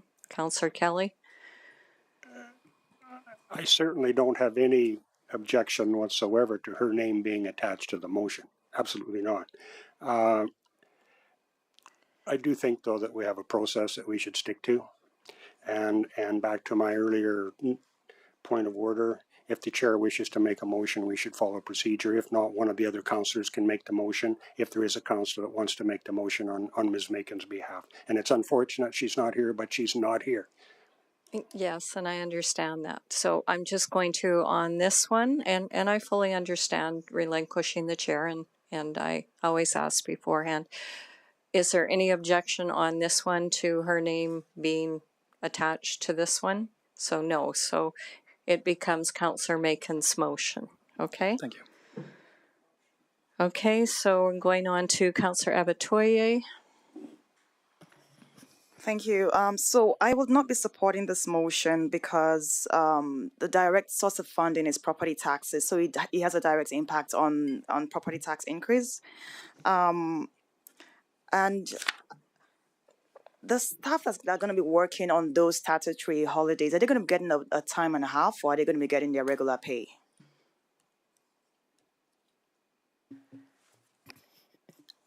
Through your worship to Councillor Abatoye, it is double time based on the collective agreement. Right, double time. So, I mean, for those reasons, I wouldn't support this motion. Thank you. Okay, thank you. Councillor Nguyen. Sorry, my question's been answered. It was just the stat holidays listed, so thank you. Okay, thank you. Councillor Blizzard. I'm still kind of torn on this. I hope there's a few more comments.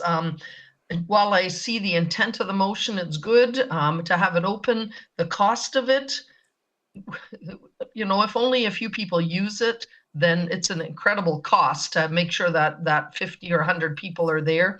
If we have 1,000 people use it, obviously there's demand for the facilities.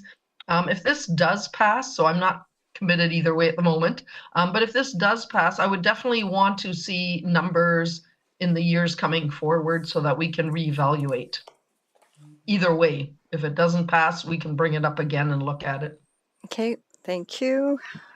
Councillor Harris. Oh, sorry.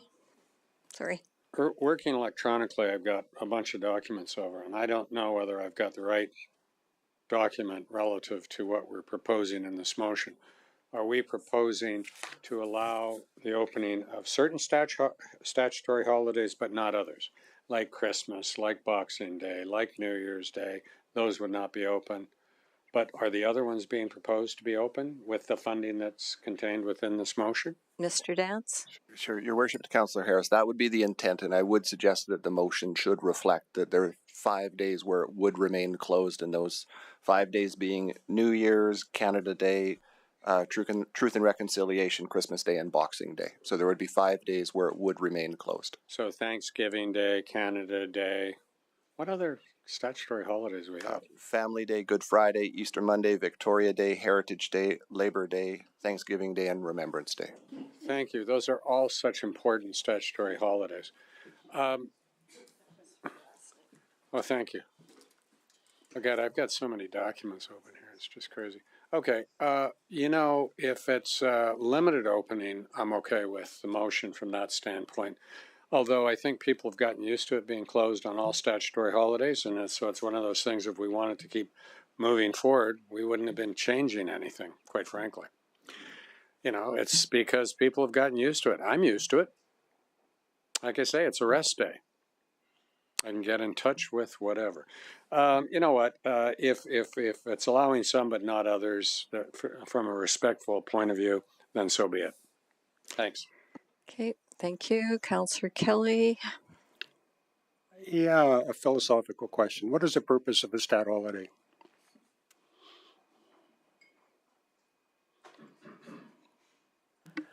Through your worship to Councillor Kelly, I think the answer is to observe and support in the name of what the stat holiday is about. Perfect. I would agree with that.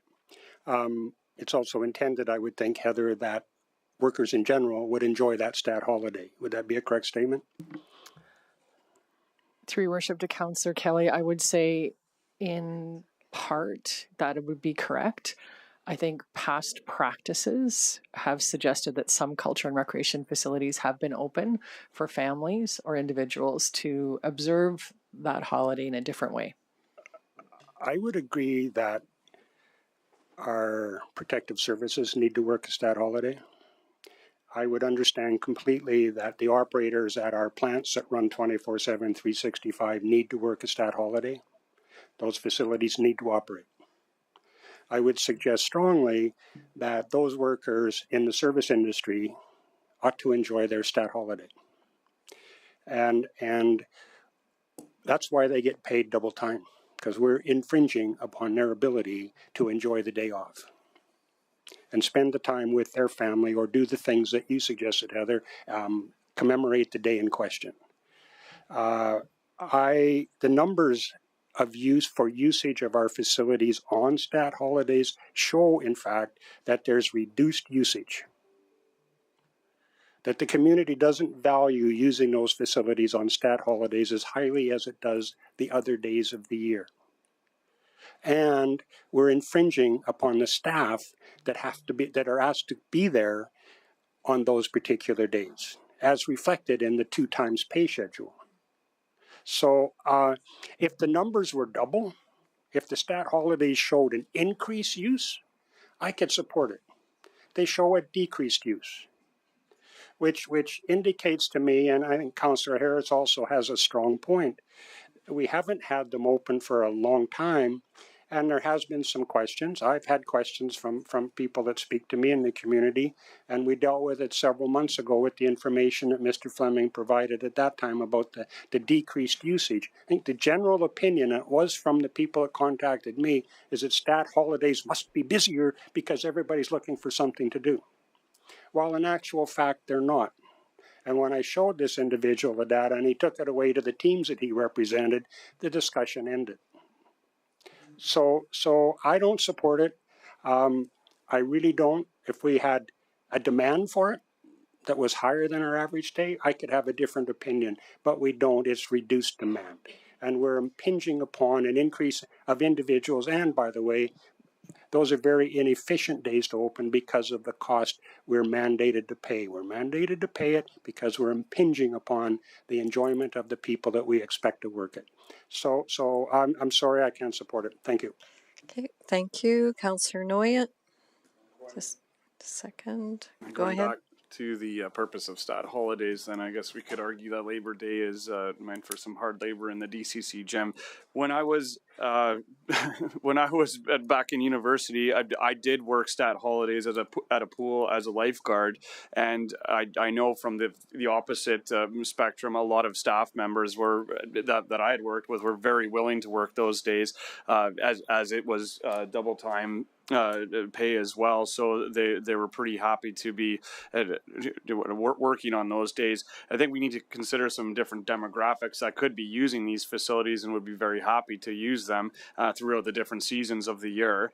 I know this policy was established post-COVID. I would like to see what happens if it returns for this one budget year and the impact that it could have to serve our community. I think it could be very beneficial, and we could potentially see a higher rate of usage should we provide this service to the users of these two facilities in question with the motion. And for those reasons, I would like to see what happens in the course of this year with these facilities, and then we could potentially re-amend this as policy for opening on stats at that time. Okay, thank you. Councillor Macon, does she have a comment or? I do have closing comments from Councillor Macon. So if we're prepared for those. Okay, I think we're okay to go to closing. Okay. Okay, the closing comments from Councillor Macon are as follows. I do think the community would utilize this. It is the service level we had before. By combining it to two locations and not having all open, I think the numbers will be good. Okay, thank you very much. The motion is now closed. I'll get you to put it back on the screen, Ms. Exley.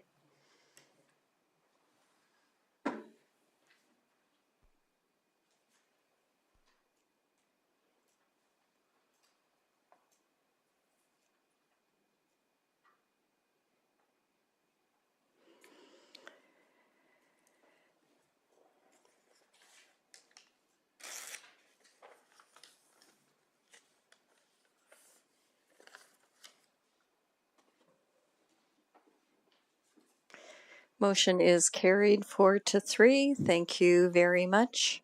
Councillor Kelly, did you have something? What is your? I would like to, based on the comments from some of the councillors and the fact that this motion just passed, I would like to have a follow-up motion to this particular one, requesting administration to report back at next budget with stats on the usage of our community on those stat holidays, and it be actually a requirement within the budget that we get complete detail on how the facilities were used and compare that to other days in the year, and let's revisit it in 12 months. Okay, so a motion to... A lot of words, Cheryl. I just want to revisit it in 12 months. We want the stats from the stat holidays were open so that we can have this discussion again 12 months. Ms. Cowie? Let us work on that motion and we'll get that ready for you. It can happen at a later date, absolutely. Thank you.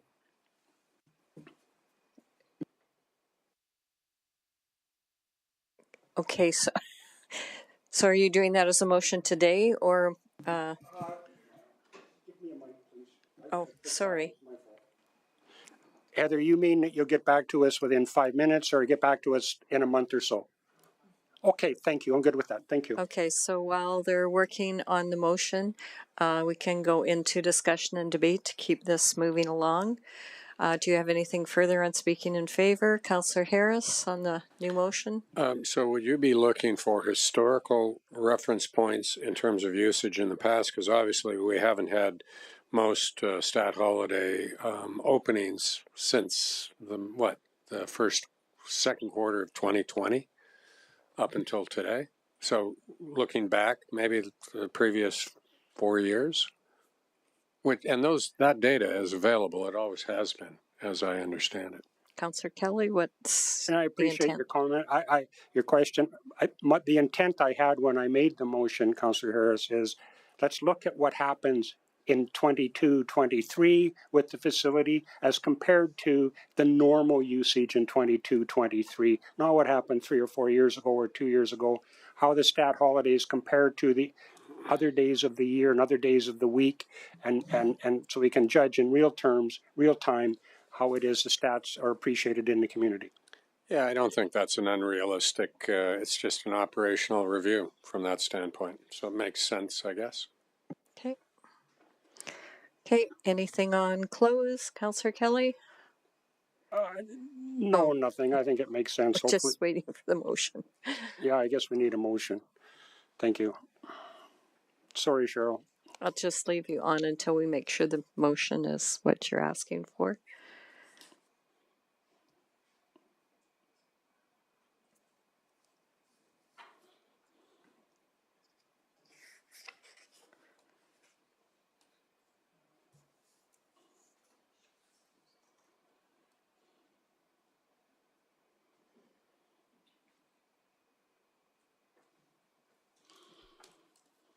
Oh.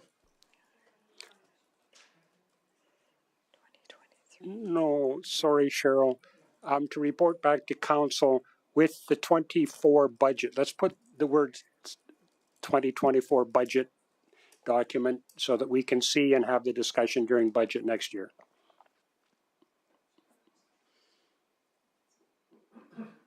Sorry, Councillor Kelly, can you just repeat that again, please? I'll try. I'm winging it here, Cheryl. The council direct administration to report back to council within the 2024 budget the usage statistics of the Dow Center and the Harbor Pool statutory holidays in the prior 12 months, for the prior 12 months. Does that make sense to everybody? Okay, we're just going to take a quick pause. We'll just recess for a couple of minutes and you can go over and okay. Yeah, we'll just recess for a couple of minutes rather than having people.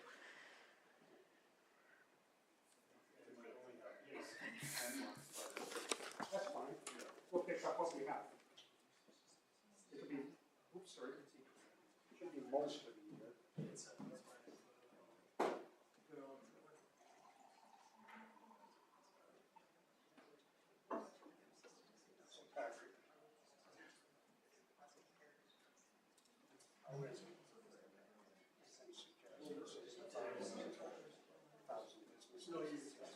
Makes sense. Maybe $49,000. Because I'm usage doesn't make sense.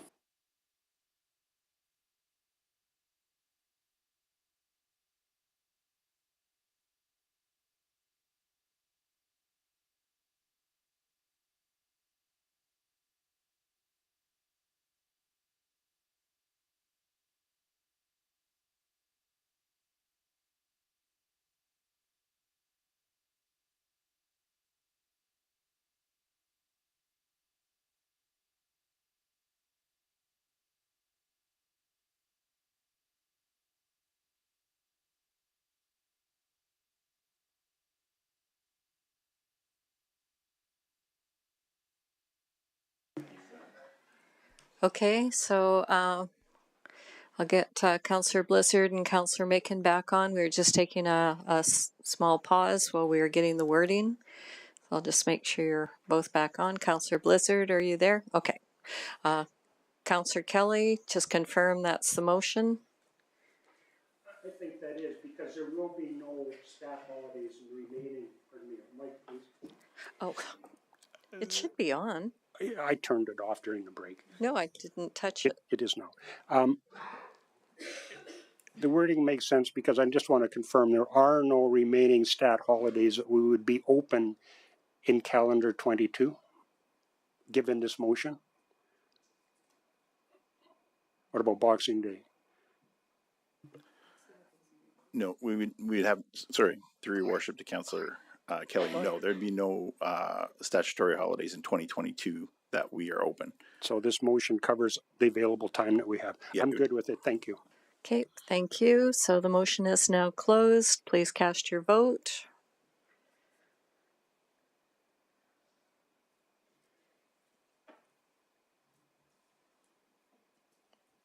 Okay, that is carried unanimously. Thank you. Moving on, we will go to Truth and Reconciliation. Councillor Noyen.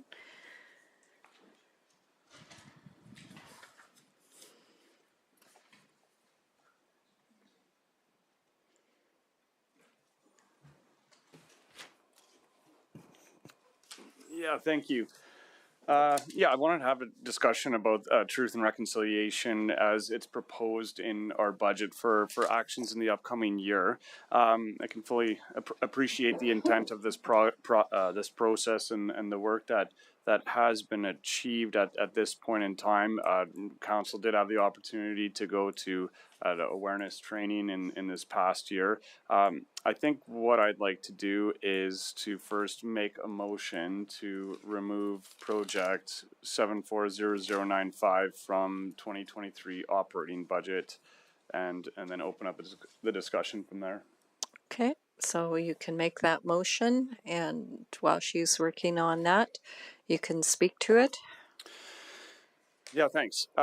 Outlined in the plan under this project for the next year, it mentions in several instances relationship building, and it's my belief that this doesn't necessarily have to incur costs from a municipal standpoint.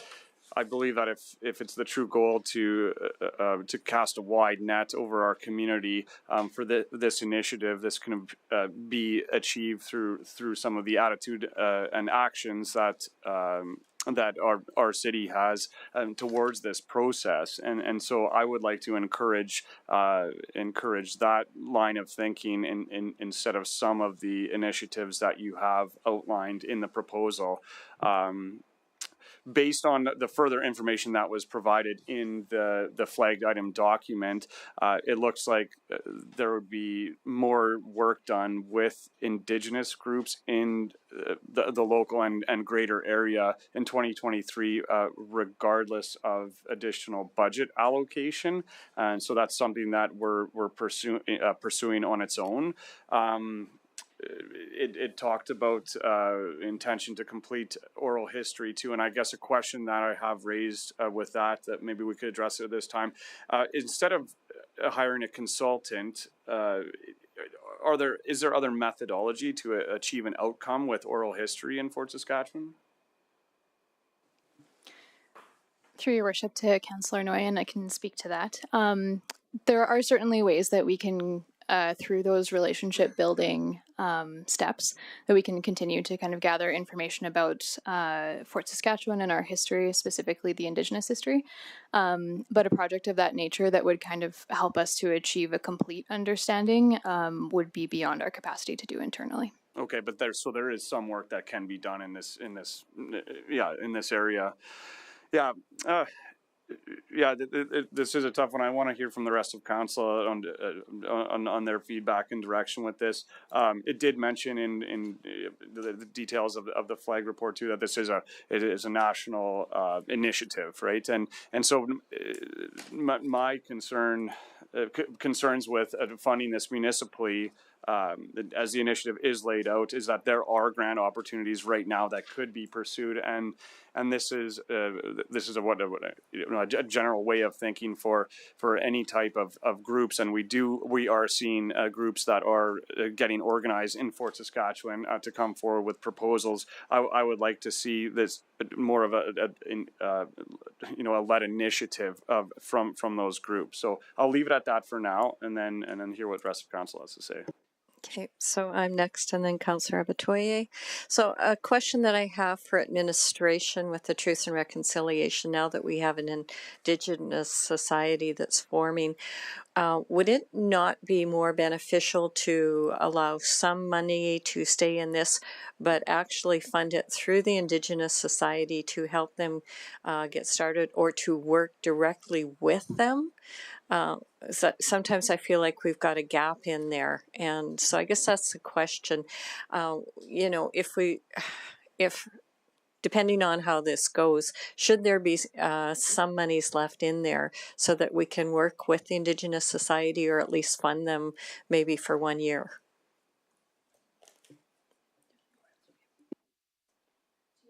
You turned it off.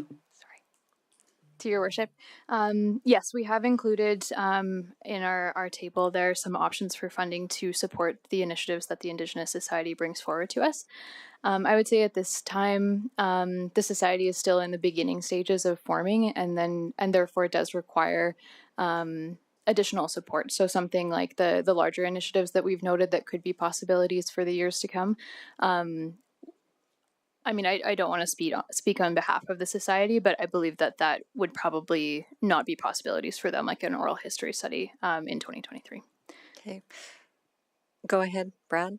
Yeah, and to your worship, I would just add in a bit. There's two phases to this. There's absolutely the engagement with the community, which is our focus, but there also is looking at the Fort Heritage Precinct and updating its history to reflect the Indigenous culture, because right now it is very much a colonial narrative there.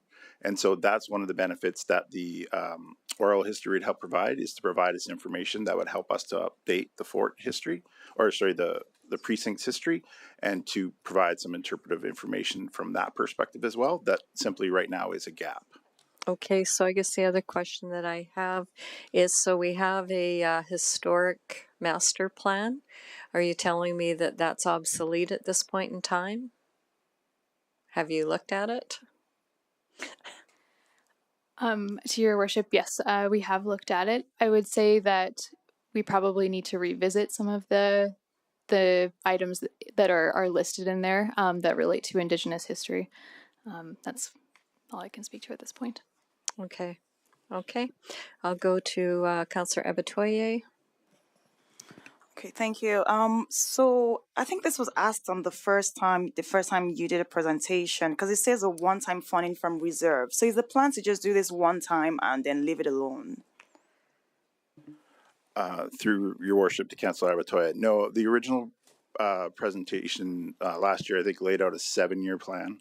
The one-time funding is, I think, is a reference to the funding source coming from reserves, not necessarily that it's a 1 year initiative. Okay, so the initiative keeps going. It's just the source of the funding. So how do you intend to fund it next year?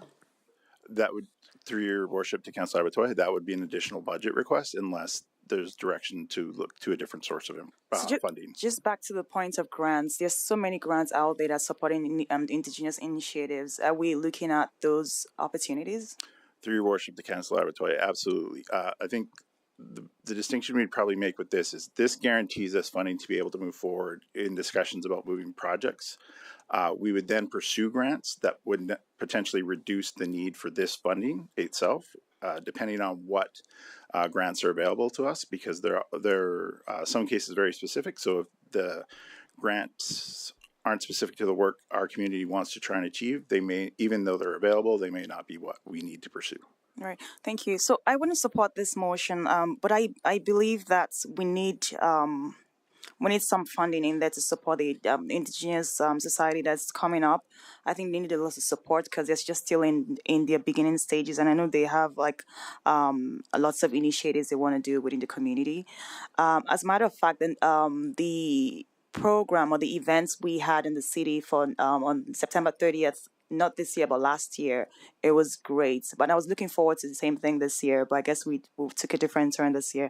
I would like to see more of that and more of, supporting the Indigenous community, especially because this has become a global, not a nationwide initiative. It's not just a Fort Saskatchewan thing. And it's important for us that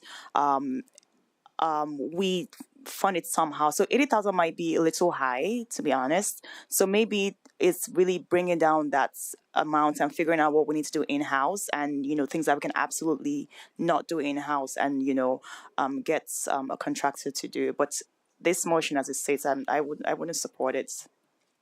Okay, thank you. Councillor Kelly on the motion. Thank you. I happen to agree, Mayor Katcher, with your comments and some of the comments that were just made by Councillor Abatoye. Personally, the Indigenous society that we refer to, when that lovely person sat in front of a council recently, there was one member, and it wasn't even officially formed yet. And I get it that there's a process that they have to walk through, but I honestly believe they have to get that process moving. And if they don't want it, we can't foster it upon them.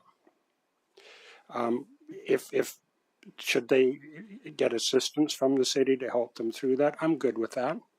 But I don't think at this particular stage of the game we need $80,000 to do that.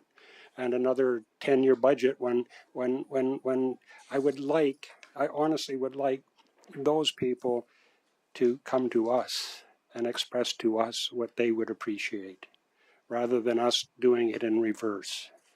So I'm going to ask you a question. You may or may not be able to answer it. What would be a minimum budget for you folks to operate on, given some new parameters for next year?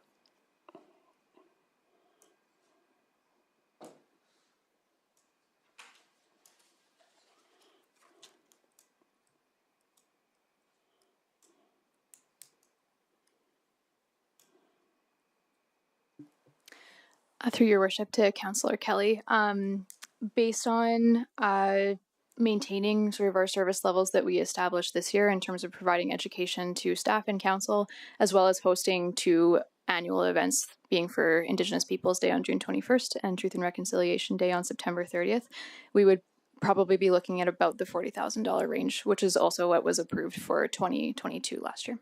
Okay, thank you. So, Councillor, I'm going to make the suggestion that if your motion fails, if you don't want to put a new motion forward, that I will in support of that number. Thank you. Okay, thank you. So there's no more questions. So Councillor Nguyen on close.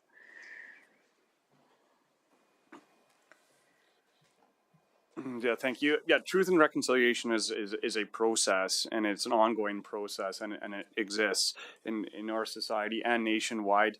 My intent behind this motion is not to stop a process or stop the work that we're doing and some excellent progress that I see being made. It's just kind of to challenge our way of thinking about going ahead with what we're doing. So I appreciate the feedback from the rest of the councillors. I think the work that you've done in this past year has been very positive and forward looking and progressive as well. Yeah,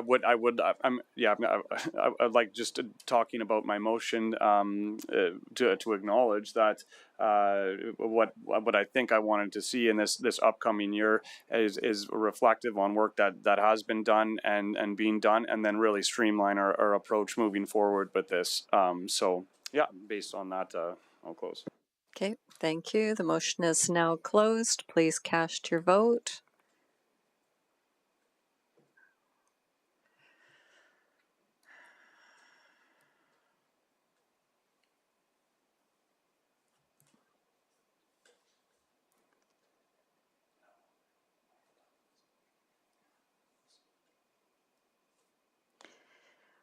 Motion is defeated. So I'll go to Councillor Kelly if you want to put a revised motion on.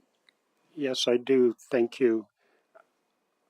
I will move that the budget amount for this particular request be reduced from $80,000 to $40,000 for 2023. Okay, we'll let Ms. Exley type that up. And do you wish to speak to it?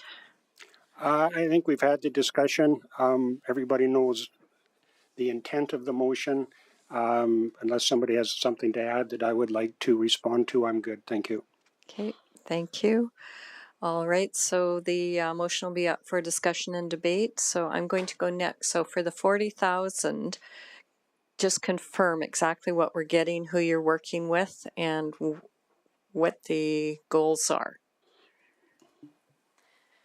To your worship, so our primary goals would be to provide education to staff and council internally. And then on top of that, we would continue working with community stakeholders, including the Indigenous Society, as they continue forward in building their group, to host 2 annual events, as I previously mentioned.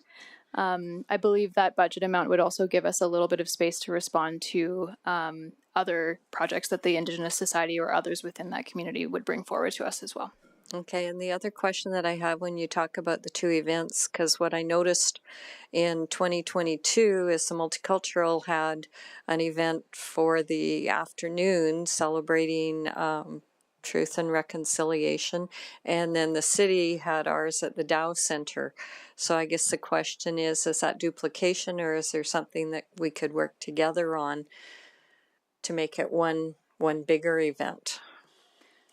It's certainly something we could look at. I think in to your worship, in 2023, we would prioritize the interests of the Indigenous Society and the community members directly involved with that group to determine our direction for those events. Okay, thank you.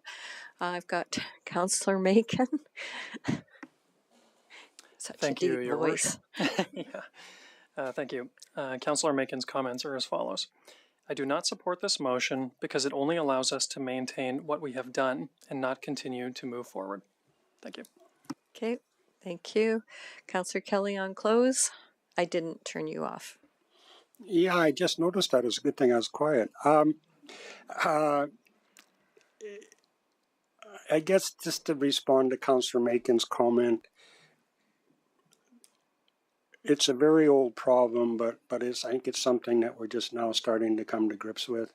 And I do think that we would be well advised as a community and a council to listen to what those people would like us to do, as opposed to instituting a budget without discussion with them. And I'm sure there's been some discussions, but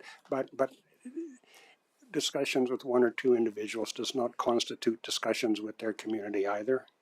And I do believe that it is incumbent upon those individuals, those people, to come to council in a more or less organized way and try to explain what it is they would appreciate rather than reverse engineering this project. So I do think that a maintained budget for 23 is appropriate, given that they're just now getting organized. It gives us some budget to help them continue that progress or that path forward.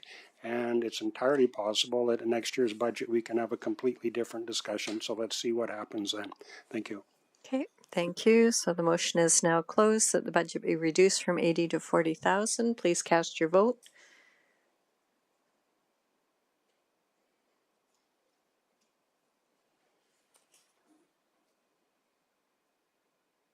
Motion is carried. Thank you very much. All right, we'll move on to the next one, which is Diversity and Inclusion Mental Health Coordinator, Councillor Kelly.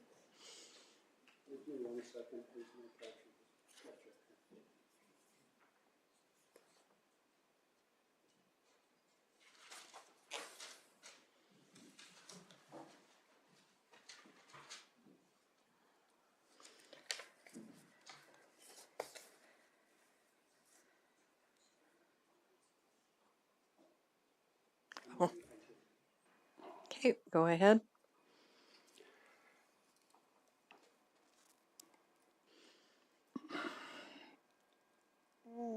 I'm going to repeat myself to start with. When you first approached council, and I think it was probably 3 years ago, and I'm trusting my memory, but it was about 3 years ago, I looked at the online materials that you provided, and I had concerns at that time about how this course of action would unfold itself and the budget requirements for it. And I know I specifically asked you, and I think you successfully dodged the question because we didn't address it. So here we are 3 years later in a very significant budget request, and I'm not sure what we get for the budget request. You're going to have a chance to speak in a second. My specific concern is, in your request, you have not isolated or detailed specific problems that we're going to address. And I happen to believe that Fort Saskatchewan is a very inclusive community. And I look at this council as proof of that. And I look at this room as proof of that. And I look at what happens on the street and I talk to people and I've not heard otherwise. So unless you can point this, me at least, in a direction of something that you, a problem, an issue that you want to approach or tackle or resolve, I'm not really in favor of just allocating a person without a specific resource. Now you're here, go find something to do. And that's kind of what it looks like, and I mean no offense when I say that. Your turn. Yeah, you're Yeah. on. Okay. Through your worship to Councillor Kelly, thank you. I appreciate the comments.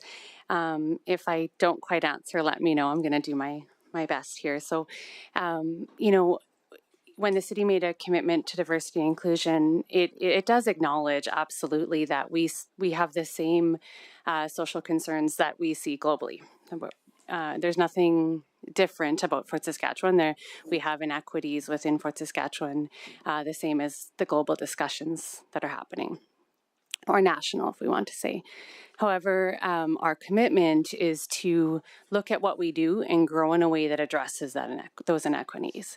And so, you know, we don't, you're right, we haven't talked as much about the problems that we're staring at, but rather the fact that we want our community to grow in a way that has services for all, where people feel welcome and feel like they belong. And so that might look like, there are some projects or things I can speak to about how that could look if we move forward with this position. And it could be creating work experience programs for equity-seeking individuals. It could be large-scale community collaborations with industry and business partners. It could be creating departmental accessibility plans and supporting with the implementation of them. So there are some tangible things that we want to accomplish to grow in this way.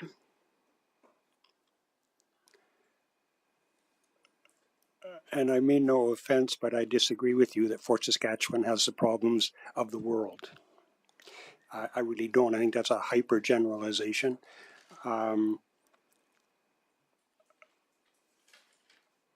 What sort of budget would you need to continue at the level you've been working at, where it's a constant sort of education program within the community of the city of Fort Saskatchewan, to continue to make people aware that we need to be aware and consider these sorts of issues? What type of budget would you need to do that? Through your worship to Councillor Kelly, I do believe we need human resources to do that. And so, you know, we've asked for a full-time position. If we did that within, you know, less, looked at a half-time position, we would be looking at longer timelines and maybe reduced actions, but we do require human resources to be able to carry this work forward. And I agree with you. The question is, how much time do we need to continue to do what we have been doing, which is an education approach as opposed to a full-on onslaught? Go ahead. Do we have a general manager that would like to weigh in? I'm not sure which one. I think you're with Ms. Cowie. I do, through your worship, to both Councillor Kelly and to speak to what Ms. Hoyer has talked about.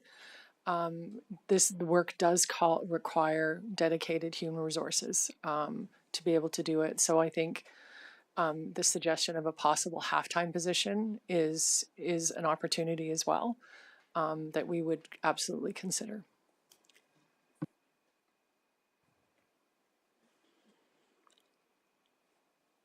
Okay, what FTE was designated to the program for the last 12-month period, the last budget cycle? Through your worship to Councillor Kelly, 0.5. 0.5?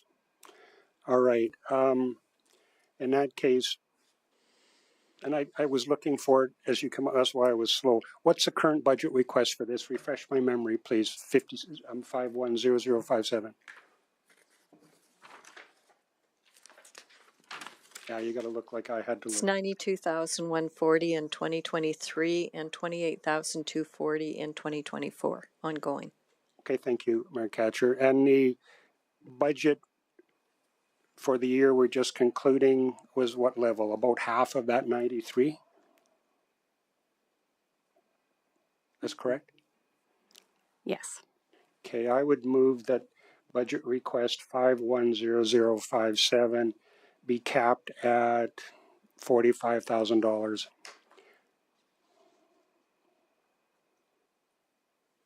Okay, we'll let Ms. Sexley make the motion. You can go ahead and speak to your motion. I think I did during my questions. Thank you, Mayor Katcher. I welcome and look forward to comments.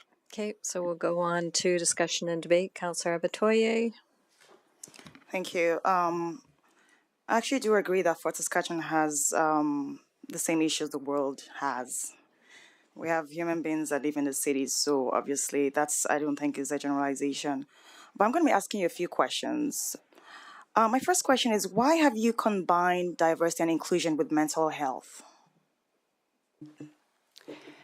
Through your worship to Councillor Abatoye, when we started this initiative back in 2019, we have had added mental health as one of the pillars that we wanted to address because it is a reason that folks are excluded in the workplace and in the world.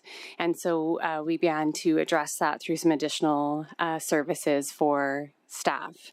There was a positive uptake on that.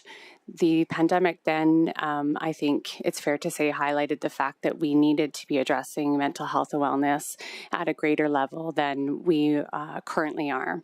So this was an opportunity for us to add those resources there to address that and to grow the wellness program that we offer for staff. So what kind of person are you looking for in this role? Are you looking for someone that's more mental health coordinator, or you're looking for more for dive? So I'm trying to see how is that person going to balance this, because these are two very different things, two very important things, obviously, but how are they going to balance? Is it going to be like 50-50? Is it going to be 75-25? What's the expectation? Yeah. Through your worship to Councillor Abatoye, that's a great question. And with the portfolio not completely developed, I would say if we're looking for a split, we'd probably be looking at that 70-30 split, 75-25 split. And yeah, it would be finding an individual that is experienced and educated in both areas. Do they exist? Because they seem like two very different things, and I'm just wondering what kind of person will actually fit in this role that won't be more skewed to one than the other. Yeah. Through your worship to Councillor Abatoye, yeah, you're right. That is something to discuss. In the human services world, these two components, both diversity and inclusion and mental health, are very important components and are things that are continually addressed in the work that happens. So it's not, in my opinion, I don't think it will be something that wouldn't be of interest to somebody looking at this. Okay. So maybe three more questions, and just pardon me. So assuming this role was reduced to a 0.5 FTEs, which of these two areas is going to be impacted? Through your worship to Councillor Abatoye, I would say if we were reduced to 0.5, depending on obvious direction from Council, the focus would lean more to diversity and inclusion. Okay. So how would you measure success? And I'm asking this question because I know that this role sometimes seems to be, a lot of people can't really relate to it, because it's almost like, how do we measure success? Like, what are the numbers? Right. And sometimes some companies or organizations, like, for example, they wouldn't, if maybe they want to procure something, they want to see what is the percentage of women in your workforce, what is the percentage of indigenous people in your workforce, or minorities, or do we need a parking slot for a pregnant woman or families, so the percentage of women in your leadership. These are just things that I think that as we continue to go ahead, globally, even like investors, they're looking at EDI, right? These are very key things that organizations are looking at. So my question is, will this person be in a position where they can actually make real decisions or provide insights to real policies that can actually impact our organization? Or is it just a feel-good thing that, let's just say that we're just ticking a box, and saying, Fort Saskatchewan is doing this, but are there real success measures that we have for this role? Through your worship to Councillor Abatoye, I think there are maybe two things I want to respond there. So first, in regards to measurement, I think that is another growth area within this portfolio. So we have provided measurement. We have done inclusion audits. We have included diversity and inclusion questions in our staff survey, so we can look at the response to what we are doing.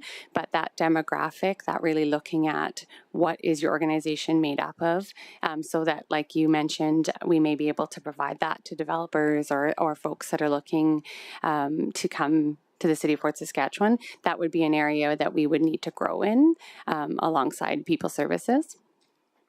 And now I've lost the second part. Just my final points. Really, one of my questions was, do we need a full-time role for this position? But the reason I see it as a full-time role is because I feel like there's two different things we're dealing with here, right? Mental health issues is at an all-time high globally, and that's something we can't ignore.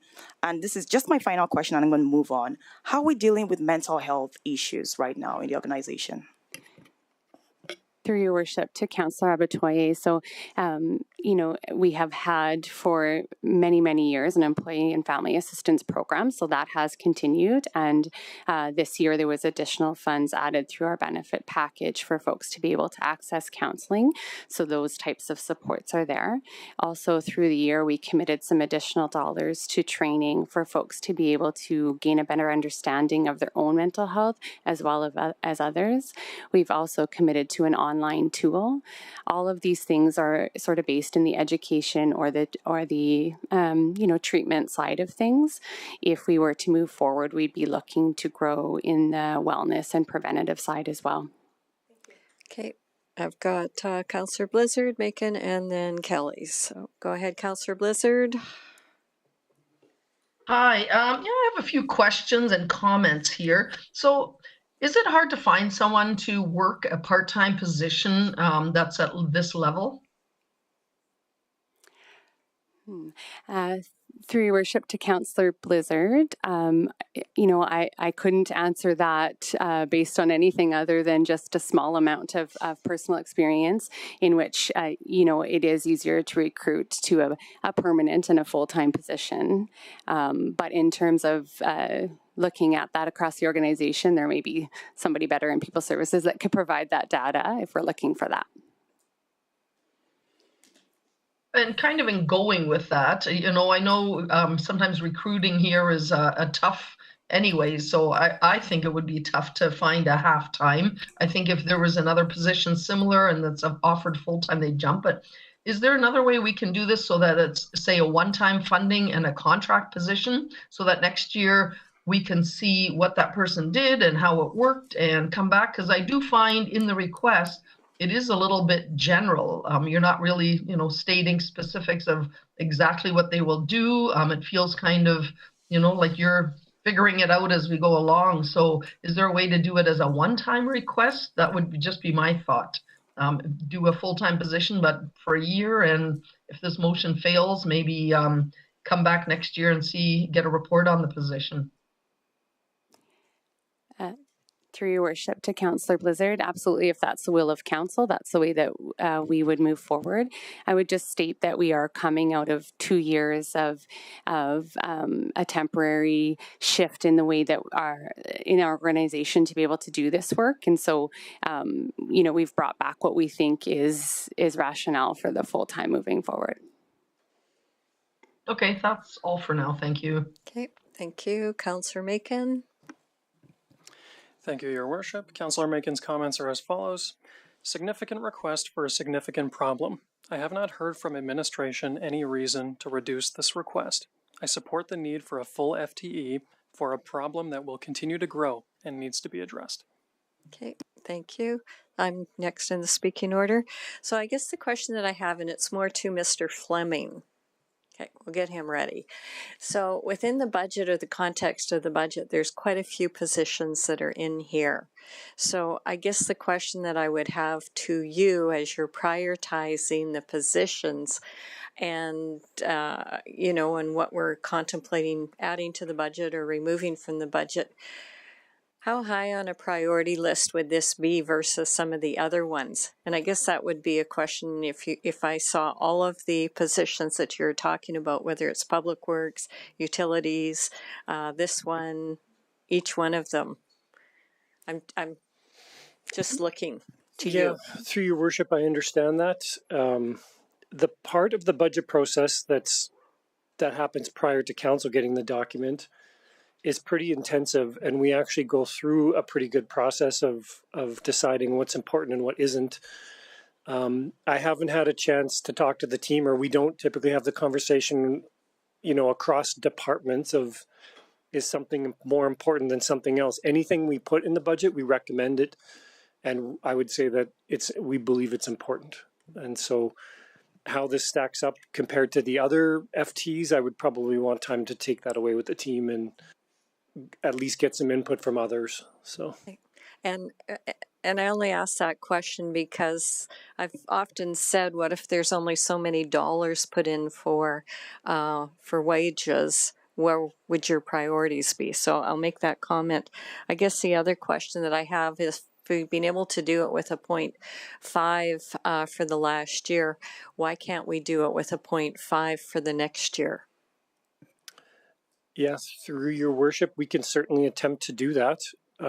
Our assessment of it is that this was important work, and it is definitely easier to not just recruit, but retain someone in a full-time position. So, and when we looked at the body of work that we were looking to accomplish, we deemed it to be of value at the full-time level. But certainly, if we post it and if we can find someone that has some expertise that wants to or is willing to work half-time, then we can do that. Or perhaps we can look at trying to pair this up with something else to get the person working full-time. But okay, and I guess my last question, have you actually created a job description that if you were going out tomorrow that we would know what that person is doing?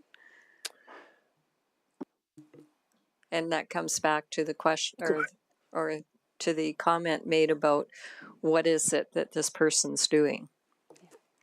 To your worship, I have drawn up, just based on the work that's happened in the last 2 years, what a job description might look like as just preliminary work. And I can state some of those things. We would obviously have a continued commitment to education and training. This is by no means, both of these areas are absolutely not static areas, and you cannot train on one thing and leave it. It is something that you have to continue to commit to. We'd have develop and implement staff mental well-being program. We would be a major player in the inclusion in the Heartland partnership that is developing. We would work with community partners and residents to understand and offer accessible programming for all. This would include focus groups and working collaboratively to offer services.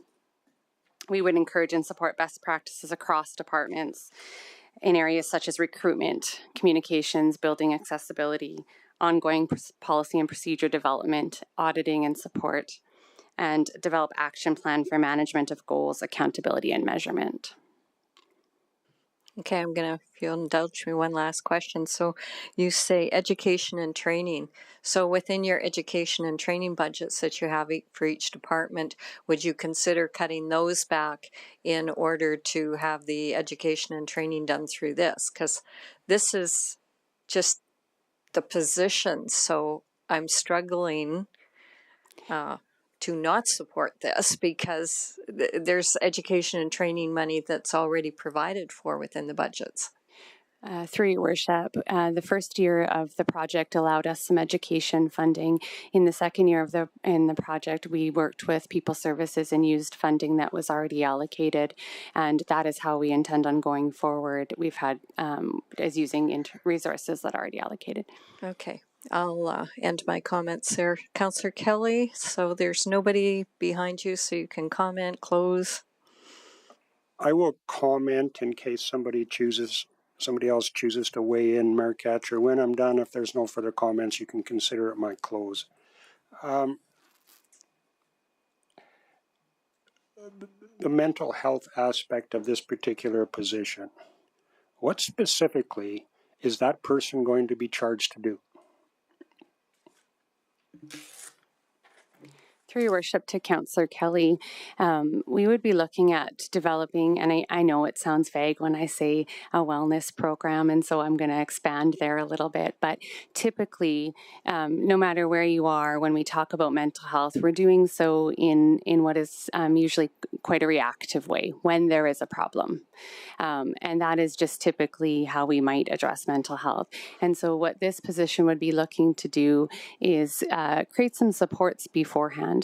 We know that when people are well and feel supported, they are more engaged and more innovative in the work. We create, we just create people who are able to be at work when they're at work. And so that might include focusing on components such as, and again, this is just things that it might include, but it could include focusing on things such as physical health consultations, people looking at how people are addressing their wellness overall, having things come in, presentations or supports come in that show people how to address wellness in a way that isn't as reactive, and that those supports would still be available when necessary.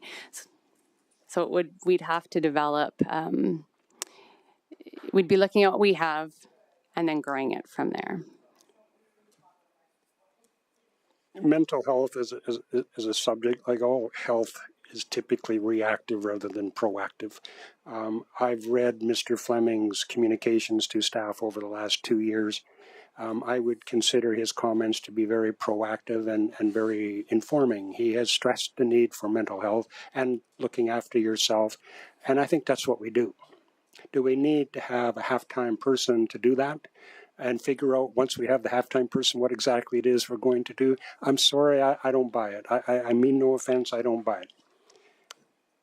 Healthcare in general isn't a municipal issue. It's a provincial government issue. We spend, as citizens, an incredible amount of money every year for a health services system that includes mental health aspects. Within our community, within the city, the contract calls for a benefit plan, and I'm glad you indicated it, just included an increase to the benefits for these sorts of issues. So it's not like we're blind to the issue, not at all. And it's not like I am blind to the issue, I get it. But you haven't clearly defined to me what we're going to do with this person. I'd like to comment on one other thing too. There was some concern raised about trying to hire a part-time person. Did we hire a part-time person for the last 3 years to do this job? Through your worship to Councillor Kelly, no, we didn't. We did a reorganization within FCSS to be able to cover this. Perfect. That's what I thought. And I don't know why we couldn't combine it and do the reorganization and maintain it the way it has been. And I'm very glad, by the way, that the line of questioning got to around the division between the mental health component of this and the inclusion part of this, because I do consider them to be very different as well. I'm a layperson. If I shouldn't consider it that way, I didn't read, and I mean no offense again, I didn't hear anything that would lead me to believe that they're a package that should necessarily be efficiently combined. I just want to comment one more time on what I said very early on in this debate. I do not believe, what I said was, we don't have the same problems as the rest of the world. What I should have said, we don't have the same degree of problem. There are problems in Fort Saskatchewan that, of course, exist around the world. Do I think for a second we have them at the same level or degree that significant parts of the rest of the world have them at? Absolutely not. We live in a very fine place. We really do. Does it have problems? Yes. But are they that level? No.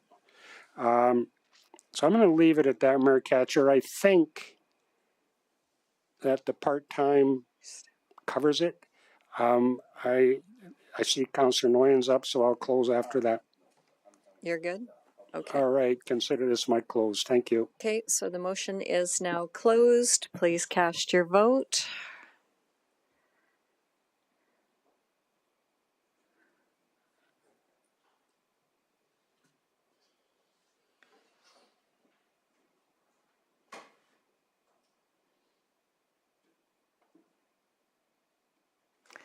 Motion is carried, so that will change that.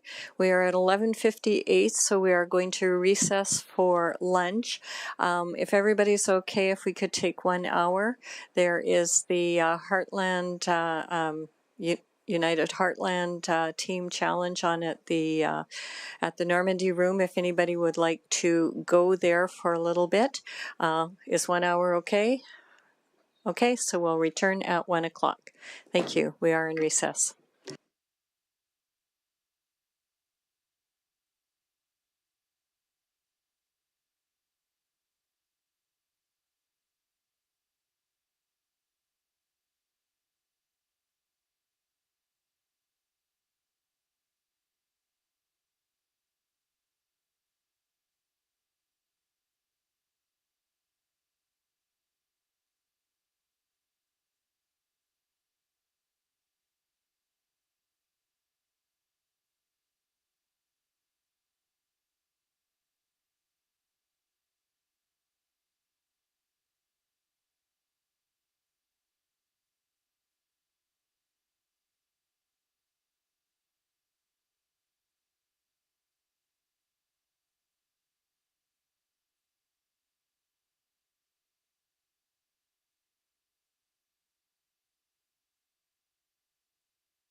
The time is 1 o'clock, so I will see if Councillor Blizzard and Councillor Macon, are you there? Can you put your screens on?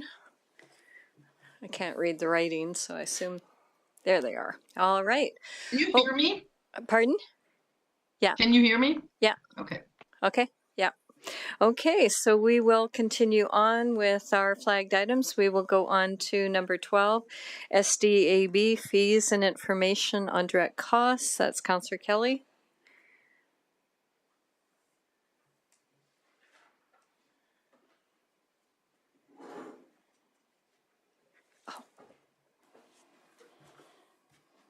Hi, Brenda.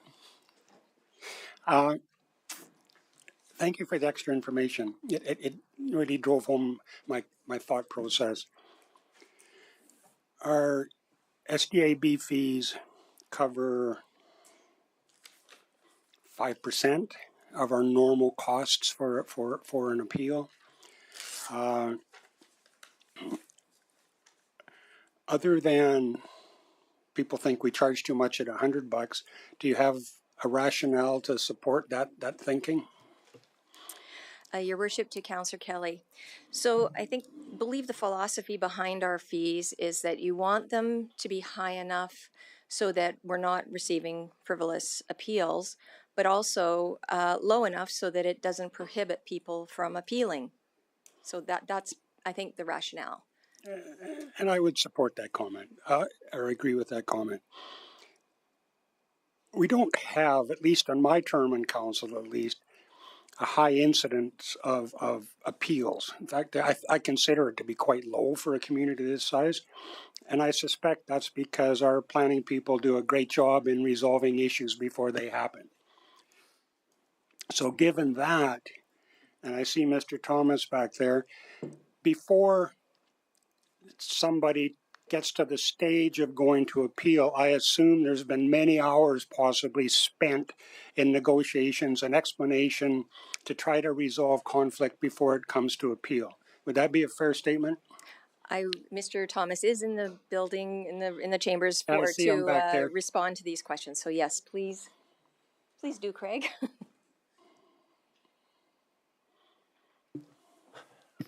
Yeah, thank you. Through your worship to Councillor Kelly. Yes, that is certainly the case.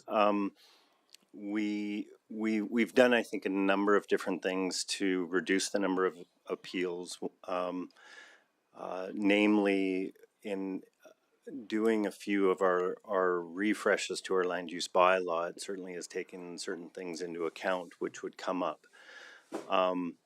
And I think, as Ms. Moulter had mentioned, part of the intent with establishing fees for appeals is exactly that. Like, you don't want it to be free because you would get the NIMBYist obviously coming out and appealing everything, but at the same time, there is the idea that in kind of the administrative legal perspective, there always needs to be that right to challenge decisions of administration and government. So it provides that right. So to make an appeal fee high enough that it might get in the way of exercising that right could be problematic. And again, I agree, and I think you guys have done a great job, by the way. That the level of appeals is certainly in my term on council been very small, very low. I'm going to borrow a bit of an example from the court system, at least the civil system. If two parties decide to get to court because they're suing each other or there's a disagreement over a contract or whatever, quite often the court will award costs against the losing party because of various reasons. Number one, you should have resolved this ahead of time because you're going to lose. Would it make... And my thought is, there needs to be a right, but it cannot be frivolous. And given that you folks spend a ton of time before it gets to that stage, I do think that the appellant has to have certainty in their mind in their position, and that the cases ought not to be frivolous. And on this other side of the coin, we're not talking huge dollars here because the number of cases are small, and I fully comprehend that. But it's an approach to how we charge for what we do that more, and I see Councillor Harris kind of looking at me, but we need to have an approach to how it is and what we do, and that also covers off the interests of the community as a whole. There's nothing free in the world. Somebody's footing the bill if you're not. I'm going to get this on the table, and we need to have a discussion, I think, with council. Given that Brenda's information indicated that a typical cost for a residential appeal would be in the order of $2,000, I'm going to move, Cheryl, that the cost of an appeal be $1,500, a residential, with a rebate back to the successful applicant of 80%. So if you decide to go to appeal and you lose, you're on the hook for the $1,500. If you win because you are correct and our department was incorrect, then your net fee turns out to be $300. And do I think $300 is expensive? No, there's still a cost, and $300 is still a very small portion of the cost. So initial cost, $1,500 with a refund or a rebate to the successful applicant of what did I say, 80% of that number. Okay, so I'll let her work on that motion. So I think, Ms. Exley, it's moved the cost of an appeal be $1,500 with a rebate of 80% if the appellant is successful. And residential, Mayor Catcher, not commercial. We could talk about a different rate for commercial because they tend to be more expensive in all the way around. Okay, so while she's working on that, did you want to now speak to it? Well, I think I already have. I think that the point is clear. There needs to be an appeal process. It needs to be perceived as fair. But I'm absolutely not convinced that the taxpayer should always foot 90% or 95% of the bill for the appeal, and that some of that cost should rest with the applicant. And furthermore, that more of those costs should rest with the applicant if, in fact, their position turns out to be untenable and they lose their position. So I think we cover that. It covers off the points that they properly made, that there has to be a process, has to be perceived as fair, and cost ought not to be a barrier. With $400,000 being the cost of an average house, I don't think $300 ultimate cost to get yourself heard in front of the tribunal or the board is an undue hardship. So, and I welcome the comments. I stand by my motion, but I'm certainly interested in what others have to say. Thank you. Okay, thank you. I've got Councillor Harris on debate. Let's talk about something in the tangible context to get to what you're trying to accomplish, Councillor Kelly. And let's talk about development. So somebody has been granted a home occupation. Is this a good example, for example, Mr. Thomas? Home occupation. Through your worship, it's one example of... Yeah, I know, and there are many, but I want to use one just to illustrate a point. So my neighbor, Kitty Coroner, applied to have a day home. And it was ultimately granted because I don't think anybody appealed it. But the kids are running around in the backyard, yelling and screaming and making noise. And now this is, well, I'm just kidding, but and so now I look at it and I say, gee, I really wish I had appealed that thing because I don't want little kids running around in my neighborhood making noise at a day home. So what you're suggesting is it would cost me $1,500 to appeal the issuance of the development permit for a day home. And again, this I'm just using it as an example. So, but for whatever reason, I've decided I don't want my neighbor to have a day home kitty corner in my house. So I would have to pay $1,500 to bring forth and present an argument to the SDAB about why that development permit should be granted. That right? And so if I can convince the DAB that in this circumstance, too much traffic, too much noise, lack of control, all the things that ultimately, because it has to be premised on an actual development concern and something can be validated in some way, and it can't be frivolous. So if I'm successful in arguing to the DAB, which again, they're a quasi-judicial body, so they have to be seen to have been dealing with this in a court-like setting, then you're suggesting I would get 80% of my appeal feedback, as opposed to as it is right now. What's the fee? $104. And would I get anything back? Because many organizations with DABs, as they were in the day, there were no fees, or you would get it all back if you're successful. You wouldn't get anything if you weren't. That's correct. The fees are not returned. And that was fairly prevalent. So you know, I guess I can see many instances in these types of appeals, and maybe that's a bad example to use a day home thing, but I could create arguments against any type of development that would probably win, because I ran the DAB for Strathcona County for 6 years, and I wrote hundreds of decisions for the board with appropriate thing.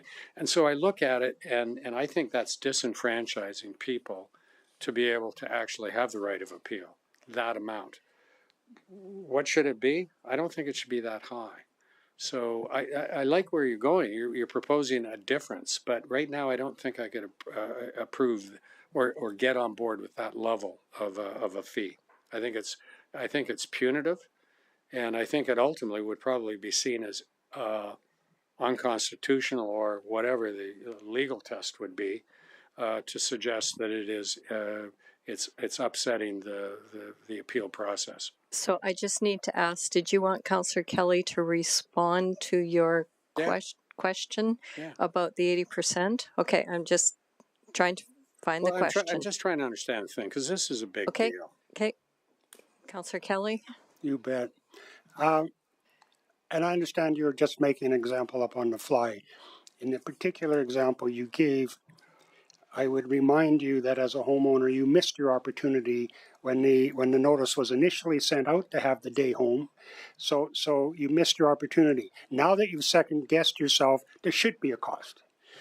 That cost in this particular example could be mitigated to you if in fact you could find 3 or 4 or 5 neighbors who shared your concern. Now the cost becomes divvied up between 3 or 4 or 5. So that example aside, and there's many examples where if you spoke fluently and persuasively, you would probably win the case. But if you in fact win the case, it costs you $300. I don't think in this day and age that either number is huge or disenfranchising. I truly do not. It's very difficult for my wife and I to go out to a non-3-star restaurant for dinner and come away for under $120. It's just the day and age. A tank of gasoline now in my small vehicle costs $140. So in terms of relativity, relative to income levels and costs today, I don't think it disenfranchises anybody. Now, you did make an interesting comment that I'd like to see if there's comments from admin on. You talked about the potential legal implication or hinted at a legal implication. I'd like to hear any comments, if you have any, on that particular aspect of my proposal. Okay, I'm going to allow that question, but then I'm going to go back to our speaker's order for questions. Yeah, that's fine. Through your worship, Councillor Kelly, so the Act isn't really prescriptive in that nature. It's more of kind of a, I guess, fundamental principle. This comes from, it would be, I guess, the administrative law side, which is really grounded on there has to be an ability to challenge the decisions of government and government officials. So the process is really designed around that. So, for example, a public hearing gives the right for people to speak to a potential decision, in this case being a little bit different because it's a decision that's being appealed that can overturn a decision. But the idea is that it has to be available, and there shouldn't be anything in terms of a fee that would inhibit that. So the Act doesn't specifically say anything, and it does give the ability for individual municipalities to set the fee for that. So it would have to be a challenge that would go to the courts, I guess, that would be that would challenge the setting of that fee and whether or not it would actually be prohibitive to exercise your right. Thank you. Okay, Councillor Harris, you still have the floor. Well, I suspect, in answer to that, I suspect that there's case law on this point, and you're not in a position to respond to that. But ultimately speaking, that is one of the things that we have to consider. What's the legal interpretation for that? Because with that fee, somebody could probably create a convincing argument to suggest that their right to appeal has been disenfranchised because they can't afford it. Most people probably could, and if it was an important issue to them, they'd probably make that determination and pay the fee if that was the case. But I suspect there probably is case law on this point in relation to what is a reasonable ability to bring the matter before the court of competent jurisdiction, in this case, the SDAB. So I don't know. It would just be my supposition. So I think it just opens up a floodgate of problems. Now, what's the right quantum for this particular thing? Is it $104.24? I don't know. Okay, you're good. Okay, I'm next in the speaking order. So I'm not going to support this motion. I remember when it was $35 when I was working in planning and public works, and people complained when they said, I have to pay that in order to come and have to protect my property. And, you know, so $100 going up back then from $35 to $100 was a significant jump. And I think it shows that, you know, they'll pay the $100 begrudgingly, but people need the opportunity to be able to have a forum if they feel like their property is being impacted. And I'll be honest, daycares was one back in the day that was, I know that one had come up on several instances, and the mom had said, geez, it's tough enough, now you want me to pay this much in order to, you know, protect my properties. So I think, you know, it's got to be fair and equitable. We don't recover our costs on everything, and so on this one, I can't support it. Councillor Macon, you're next. Oh, go ahead. Thank you, Your Worship. Councillor Macon's comments are as follows. I believe people have the fundamental right to appeal the decision. I agree with the philosophy that having a small fee for the purposes that have been presented is a good practice. $1,500 is unacceptable for allowing a fair process. This is a huge barrier to most residents, and a lot of appellants lose. I do believe this is a process that the city bears the cost to ensure the rights of residents are preserved. Thank you. Okay, thank you, Councillor Macon. Councillor Nguyen. Yeah, thanks. It was cited in the the flag response of St. Albert and their higher subdivision appeal fees. Do we have any more insight about what maybe their challenges and successes have been, and potential implications of having that high of a fee in a different municipality? And if not, that's fine. And that's kind of a one-off case as well. Through your worship, Councillor Nguyen, so that was only specific subdivision appeals. Oh, that's subdivision only. So sorry. It is part of the within the purview of the SDAB, but there is the rules around appealing a subdivision decision are different. So, for example, the applicant, if they didn't agree with a condition or if it was a refusal, they could appeal it. But the rules around subdivisions are different. A neighbor doesn't have the ability to appeal a decision of a subdivision.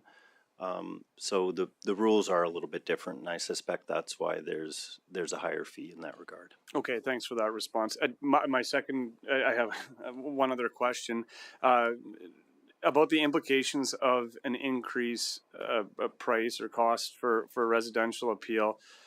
This obviously creates a lot more interest, maybe, or burden, should I say, of your department to conduct a very thorough and airtight process when a development application is received, I suppose. Do you see that there could be any complications in the entire process by raising the fee this much, as in it's going to put a lot of added pressure on your department for a thorough, transparent, communicative process through the entire development process up until it could potentially get to an appeal should the cost be raised? Through your worship to Councillor Nguyen, I don't think we would necessarily do anything different.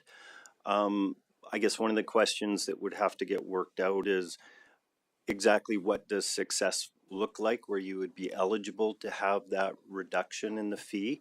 An SDAB's responsibility typically is to confirm a decision, revoke a decision, or vary a decision. That could be, as we talked about, for a subdivision, a development, very different types of development, but also for a stop order as well. And typically a stop order decision would be to vary the stop order, similar to varying a development permit. So it's not necessarily a win on one side or the other, it's kind of right in the middle. So some of those details would have to be worked out as well. Right. Okay, thank you. Okay, Councillor Blissard, you're next. Yeah, I won't be supporting this. I just feel that residents should be able to appeal without a huge burden. $1,500, that's quite a big expense. Taxes are paid by residents, so that if there's something unfair, maybe this is one of the costs of those where those taxes can be put to. Right now, if we had 100 or 200 or 300 appeals every year, maybe we'd need to look at are our fees so low that people just throw in everything at a whim. Any that I've worked on, because I've been on the board, I see why they're asking or why the decision is being appealed. So it's not like we have crazy numbers. They're all, I think every year was under 10. So it's not like we have an issue. So I can't support increasing fees to this. Okay, thank you. Councillor Harris, you are on there. Are you off now? As far as I can tell. Okay, so you're good. Okay, there doesn't appear to be any more. So I will go to Councillor Kelly to close. Thank you. The numbers I used may have been high and the discussion may have been slightly different if the numbers were smaller. I'm not prepared to waste council's time for $50 or $100. It's a principle that I think this council needs to pay attention to. It is simply a matter of opinion whether or not $1,500 would be disenfranchise people. I firmly believe it would not. And all of the cases I've sat on that at the appeal board, the $1,500 win, it's only $300, and most of the time it's met with success, by the way, would not disenfranchise a single soul. Whether the fee used to be $10 or $50 and now it's $100, the fees must be held in context to the city budget of the day, average income of the day, perhaps other wealth indicators such as average home value or subdivision value. When I was in business, occasionally I would be forced to take, I never did it gladly or willingly, former clients to small claims court to collect a fee.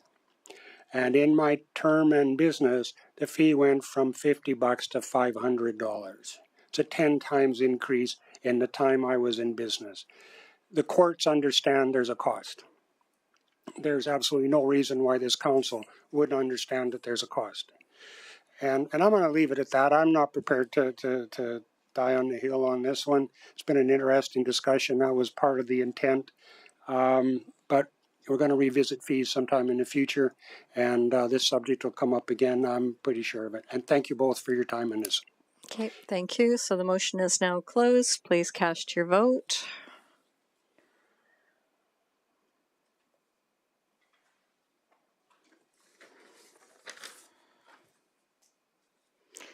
The motion is defeated, 5-2. Okay, we will move on to the next one. City Manager Performance Review, Councillor Abatoye, and I believe there's a motion that's provided for you. Push your button.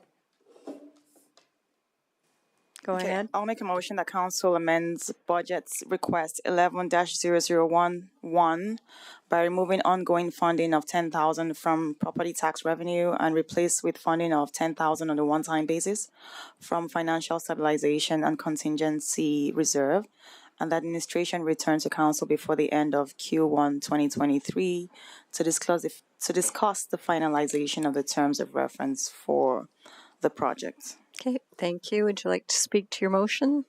Sure. So once in a year, council has to provide a routine performance evaluation to the city manager, and council has seen an opportunity to improve the process going forward.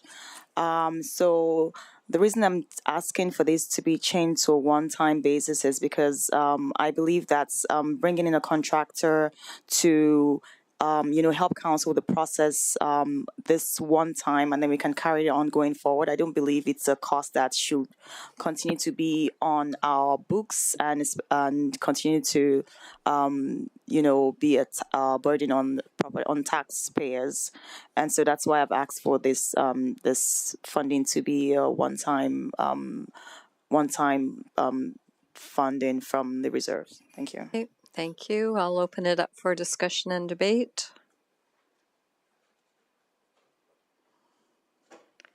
Okay, Councillor Harris. I can support this modification. I was under the impression that it was a one-time thing in any event, and that was to develop a methodology or a tool by which to do an objective review of the performance of the city manager against our strategic imperatives and priorities. And if we need to spend some money to develop a model for that, then so be it. And if it's a one-time thing, which is, I think, what it should be, then I can't see needing to have somebody to come in and do that, whether it's done with the assistance of our HR department, because they are required to deal with things in confidence, then I think there's a workaround there. So I can support the resolution on that basis. But I didn't see it was going to be an ongoing thing, unless I just misunderstood that. I saw it as a one-time thing in any event, just to develop the model. So, okay, thank you. Councillor Kelly on the motion. Frankly, I don't care if it's a one-time thing or an ongoing thing. Next year, council will have the opportunity to decide whether or not they want the service or not, whether it's in the budget as ongoing or whether it's in the budget as one time. The advantage to having it as a multi-year thing is that you don't have to remember to renew your subscription. You get the chance to wait till budget time to kick it out if in fact it's deemed not necessary. So it can be one time or multi-year under either scenario. I like the approach that you have to say, no, I don't want the subscription, rather than being forced to actually renew the subscription to get the service going forward in a subsequent year. Is it important either way? Not particularly. It's a one-time deal for now, regardless of how it sits in the budget. Council can make the decision. If council next year forgets to add it to the budget, we're going to roll around and we're going to go, oh man, I forgot. It's easier to knock stuff out of the budget than it is to add stuff. Add line items. I do have a strong suspicion, though, that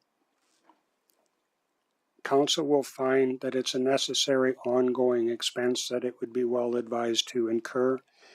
5 years of doing this, I've never felt comfortable with it once from my perspective. I've never felt that council, and particularly from my perspective only, had a real grip on what it was trying to accomplish and where it should be with this particular process. And of course, there are 7 different opinions on council, and the ability to digest 7 opinions into a coherent and logical unified approach is incredibly difficult, particularly if you're trying to do it and you're one of those 7 opinions. And it wouldn't matter who tried to do it. It's a difficult process, and it's incredibly difficult to try to do it and accomplish it in a meaningful way. So I don't think we're accomplishing anything with this motion. I really don't. We can have it or not have it next year's budget, whether it's in or not. That will be a decision that we'll have to make a year from now. Moving it from tax revenue to reserve, I've spoke my concerns on this, I think, every budget, and I guess I'll repeat it again this year. It's an expense. It's cash out of the bank. Whether it comes from a reserve or whether it comes from tax, doesn't matter. It's the same net effect. The money's been spent. I don't get hung up on the reserve part of it, actually. I don't even look at the funding source when I look at the motions or the spending requests in front of council, because it makes no never mind to me what the source is. Absolutely none. It's out of the bank account. That's all we need to know. So I with respect, Councillor Abator, I won't support it, but I will be keeping my spider senses going next spring, because if I don't think that the process went as well as could be expected, I will be asking for it to be back on next year's budget. Thank you. Okay, thank you. I've got Councillor Nguyen. Yeah, I just have a question about the funding basis for this, because originally it was property tax revenue is what it said in our budget package, and now it's financial stabilization contingency reserve. I thought there was discussion about having this come from, was it Office of the City Manager, or no? I'm incorrect about that. It seems like there was another funding source. So what's the rationale of having this moved? Mr. Fleming. Your worship, because this is becoming a one-time item, we had to find a one-time funding source. Okay. So I think originally it was going to be in the office of the elected officials. Oh, that's the name of it. Yeah, Thank you. Yeah. But now since it would still be there, but it needs a funding source that isn't property taxes. Right. Okay. That's good enough. I'm happy with this motion. The way it's read, I think it's in our best interest to have this done in the upcoming year, and then see what comes of it and the value that could be obtained with it. If we need it for future years, then we can elect to do that at that time. Okay, thank you. Councillor Harris, and then we'll go to... Yeah, I think that if the overall performance evaluation of the city manager or one employee is something that is funded within the elected officials' budget, that makes eminent sense. I don't think we would have to, even if we brought in the outside resources for somebody to coordinate this review, using the model and the tool that we ultimately need to decide on. And that is something that I think we definitely will get to a point where we've got a tool that we like. Our own individual opinions, as we get engaged in that process, becomes our own individual opinions. You may not agree with me, I don't agree with you, but in the end, we have to have enough people that agree with the overall evaluation of that one individual.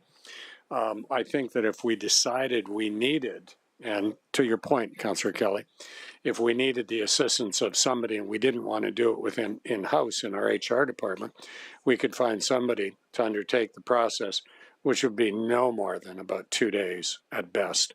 And that certainly would be substantially less than $10,000. I can tell you categorically. So from this standpoint, this just ultimately, I think, if this passes, gets us to developing the model that we can all agree with, a true objective decision-making model for performance. And ultimately, if we choose to fund it, as you say, in future budget periods, so be it.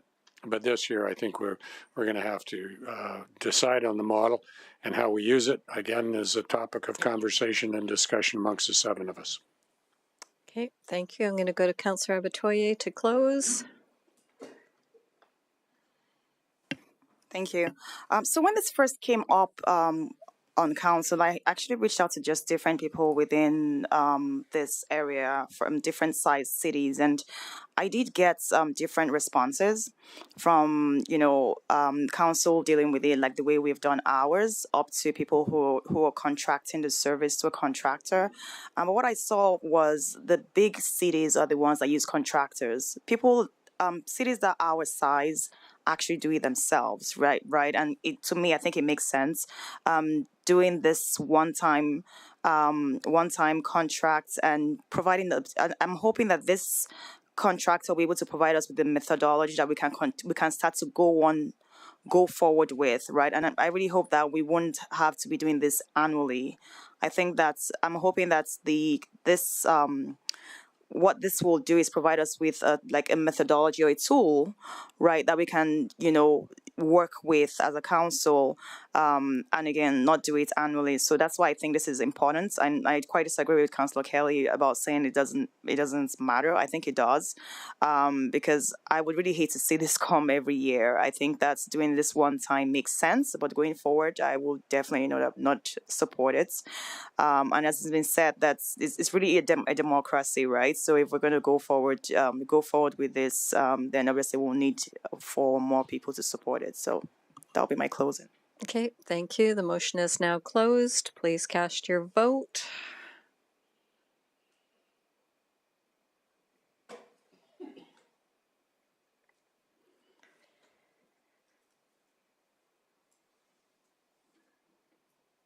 And the motion is carried 6-1. Thank you. The next item that we have is Utilities and Sustainability Department for further council discussion. And this one's got my name tagged to it. Basically, I've just got a couple more questions that I would like to ask, and I'll open it up to council. So on this one, and I'll address this, I guess, to Mr. Fleming or Ms. Janelle. So on this one, you're asking for 2 positions. So I guess the big question is, could you not just get away with 1 position and then see how that plays out for the next year? And then, then you can tell how the reporting goes, what the responsibilities are. So, through your worship, there are 2 things we're trying to address sort of in parallel with this plan request. One is span of control, and the other one is giving us the ability to start to do work in what I would consider as a subject matter area with which the city hasn't done much work in previously. So the director position is part of the solution related to span of control, because if we just looked at adding 1 new manager position into Public Works, saying, okay, now Public Works also includes looking at sustainability and climate change, you've actually added a new line of business into our biggest department. And our objective was in part to reduce the amount of lines of business that we have within Public Works. So doing the 1 position thing, I think there's a way we could make it work, but it might have to be something lower level, and we would probably have to really reduce our expectations in terms of what the outcomes are going to be. But the objective here is not to increase the issues around span of control. So if we didn't move forward like this, we could always come back and look at other options, but we wouldn't want to make our span of control challenges worse. Okay, so I'm still not understanding your span of control. So you've got another director, which reports up to the general manager, and then you've got a manager under that director.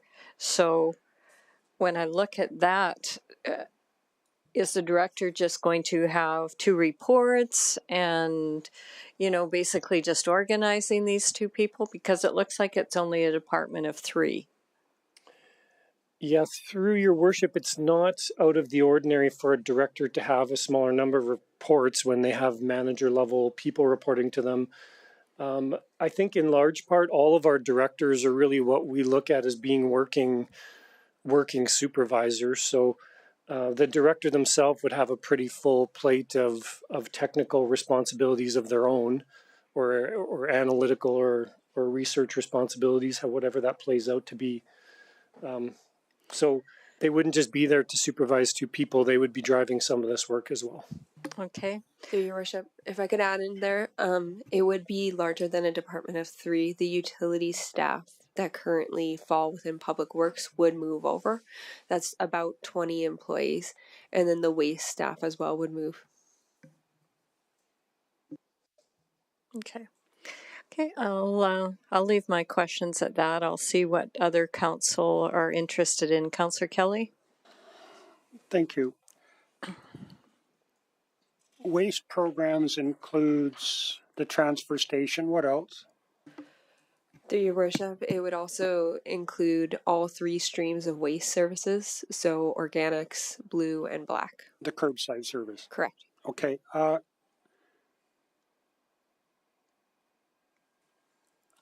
I assume there's a supervisor for the curbside service as well? Through your worship, that's the supervisor of the waste program. I had my glasses, I couldn't focus. Okay. What can council expect from a person who's got 50% of their job time, I suppose, allocated to sustainability? What can we expect out of that position in 12 months or 24 months even? What's the goals? Absolutely. So we're hoping this person will focus on 3 primary deliverables. The first is reducing usage. We as an organization, we use a lot of water, energy, fuel. We think there's opportunities to save.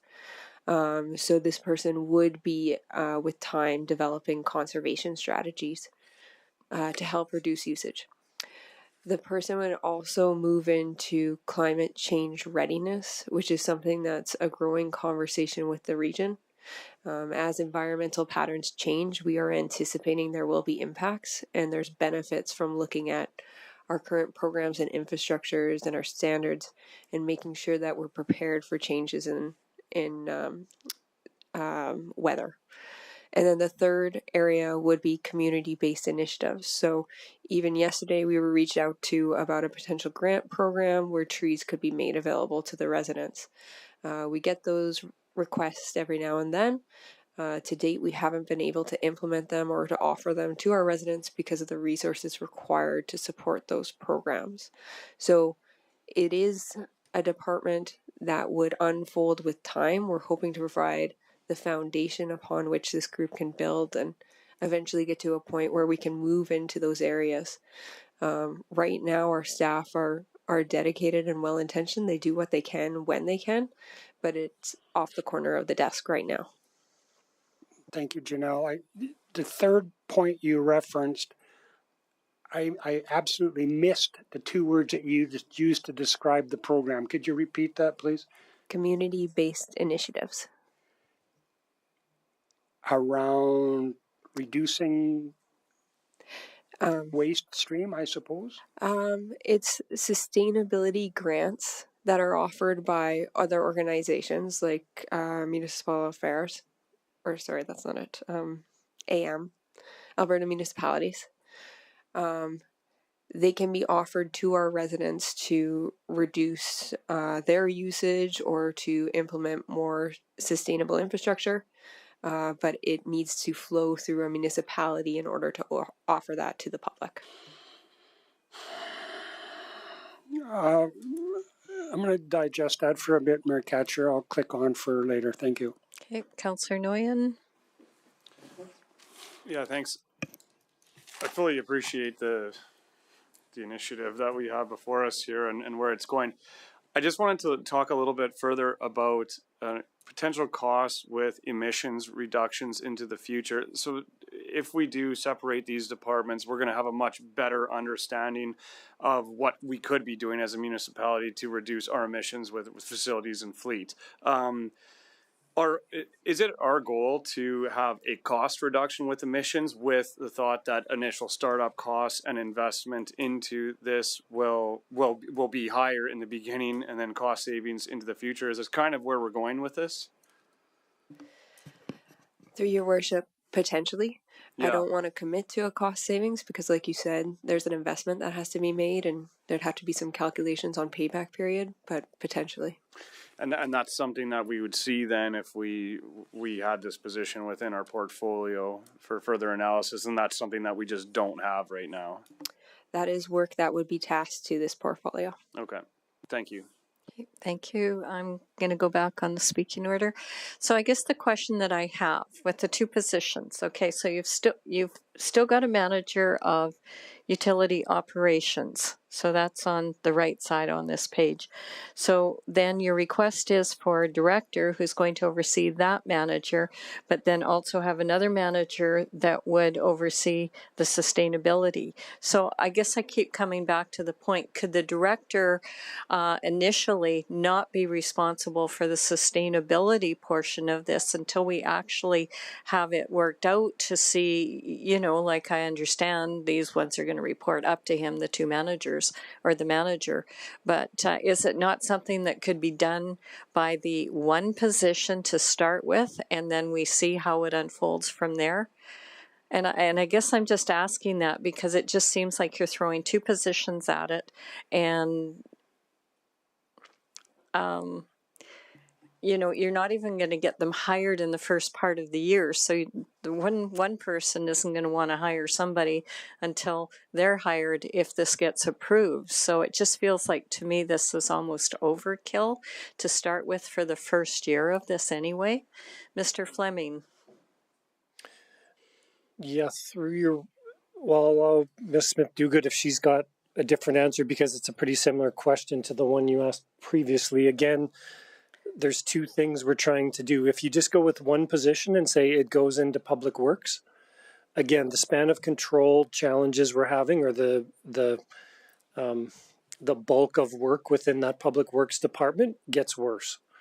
We're essentially asking Public Works to do one more thing on top of what they've already got, which a lot of this is about trying to maintain those most core services that the city provides. So the parks, the roads, the snow clearing, things like that. The more we start to stretch ourselves thin, the more those services start to Okay, I'm going to be have neglected. you pause for a second because I said if the director position, so that wouldn't be going into Public Works, that would be creating the new department, but not with the extra manager. That's what I'm asking. Yeah, sorry, through your worship. The ability to recruit this other position, you're right, there would be a recruitment that would have to happen for the director, and likely that other position wouldn't get filled until later in the year. So we could start with one and push the other one to 2024 and it wouldn't be far behind. Okay. I think that would be an alternative. Okay, thank you. Councillor Kelly? Thank you. Mr. Fleming, I'd like you to repeat that last statement. If we look for 23 split the departments, and I support that. That the department as one is huge. It makes sense to split it, but get the department split, get the director in place, that person up to speed with utilities, and then introduce the sustainability in the year following. I think that might make more sense. And I kind of heard you suggest that you could work with that. Did I hear you correctly? Yes, through your worship, that would be a workable solution for sure. You know, us presenting it this way, as long as council understands kind of the full picture, if we want to phase the positions in over time like that, then that would work.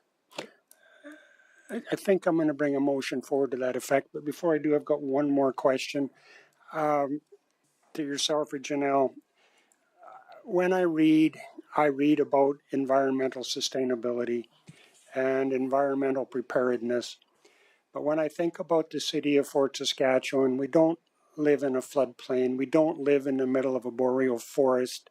What exactly does our environmental preparedness mean? So I can put it in some context, please.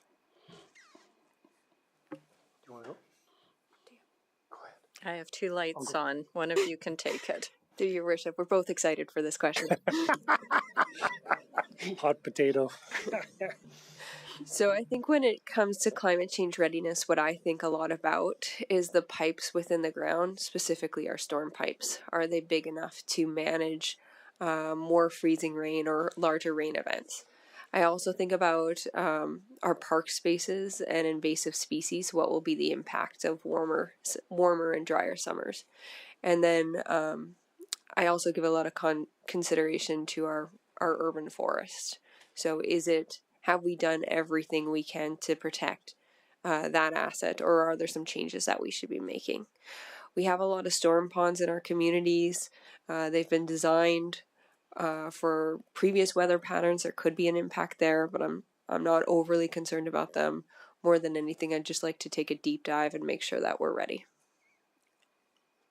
And I appreciate that response. Thank you. That helps. I think, though, based on that, we should postpone this environmental part for a year. And I'd encourage you folks to give it some more thought to help me understand better next year what it is we're trying to accomplish. So with all of that preamble in place, Mayor Katcher, I will move that we defer the manager of sustainability to the 24 budget for admin to bring it back at that time. Okay. Okay. So that the manager of sustainability be removed from the 2023 budget and reintroduced in the 2024 budget. Correct. Thank you. Okay. Do you have anything further to speak to that? No, I don't. I think we've beat it up pretty good. Thanks. Okay. Thank you. So it is open for discussion and debate.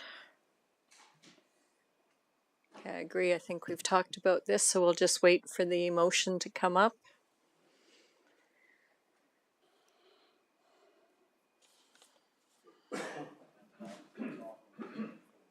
Pardon? I can't hear you.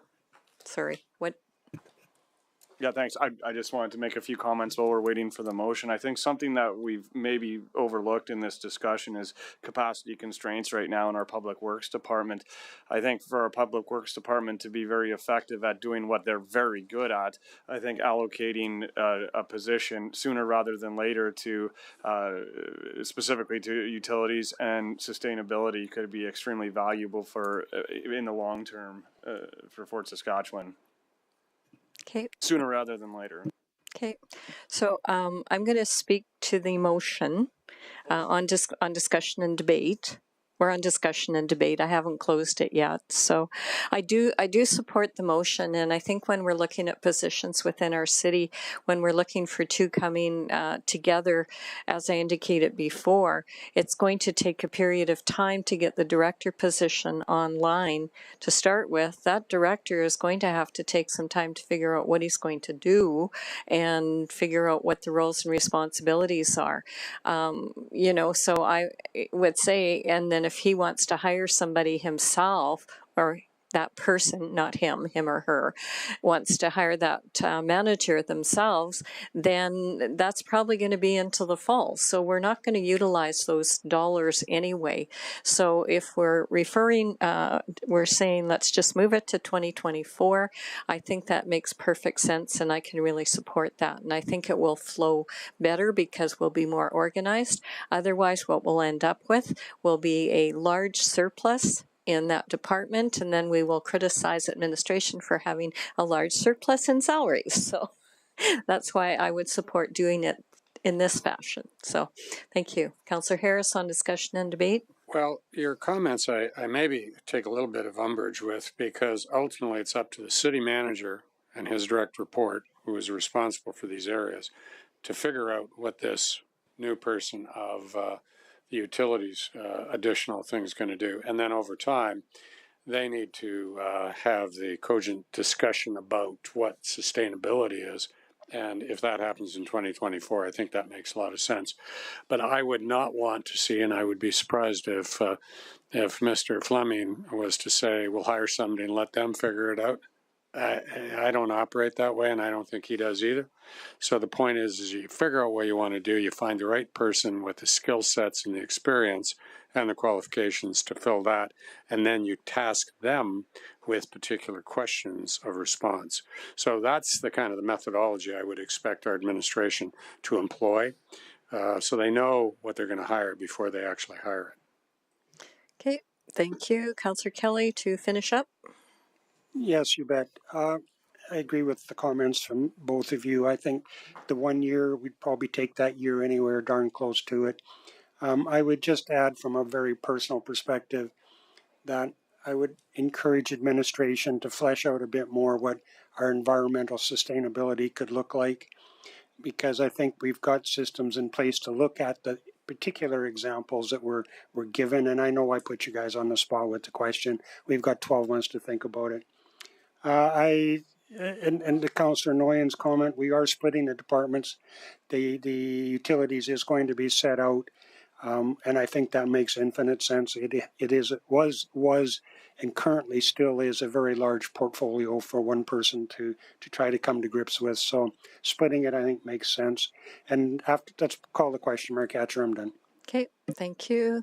Motion is now closed. Please cast your vote.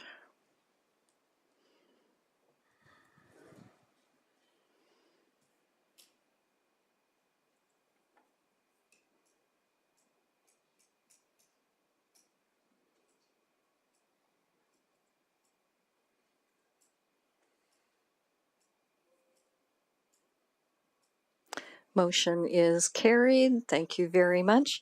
Okay, Mr. Fleming, the next item that we have is the in-camera one, and then we have a water tower assessment one. And then we have anything else after that. So did we want to take the break, go in camera, discuss that one, and then we can also have a comfort break, and then we will come back and finish up anything that's left? Yeah, we can do that, Your Worship. So if we go in camera now and have a break and pick up again after that, and I can outline the rest of the day to council at that point. Okay, so I'll take a motion to go in camera. Councillor Kelly, all in favor?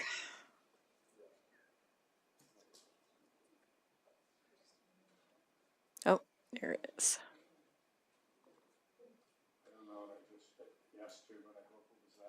Yes, it was. Okay.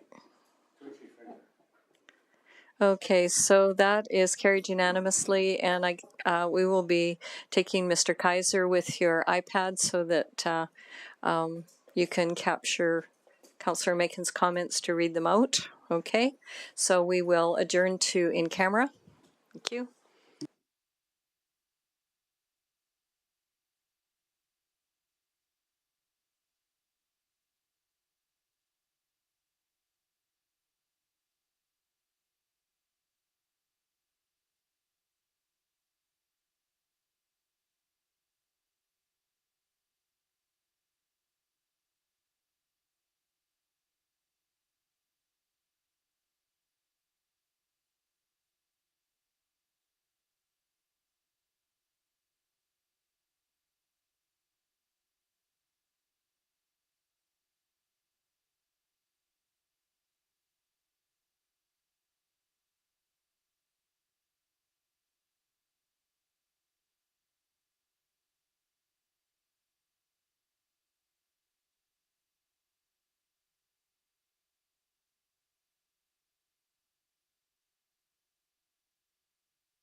Okay, we will resume.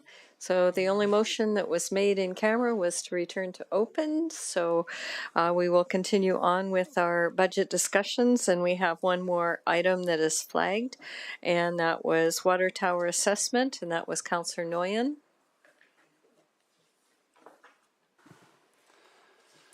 Yeah, thank you. So I wanted to have some further discussion about this this asset management plan for a water tower.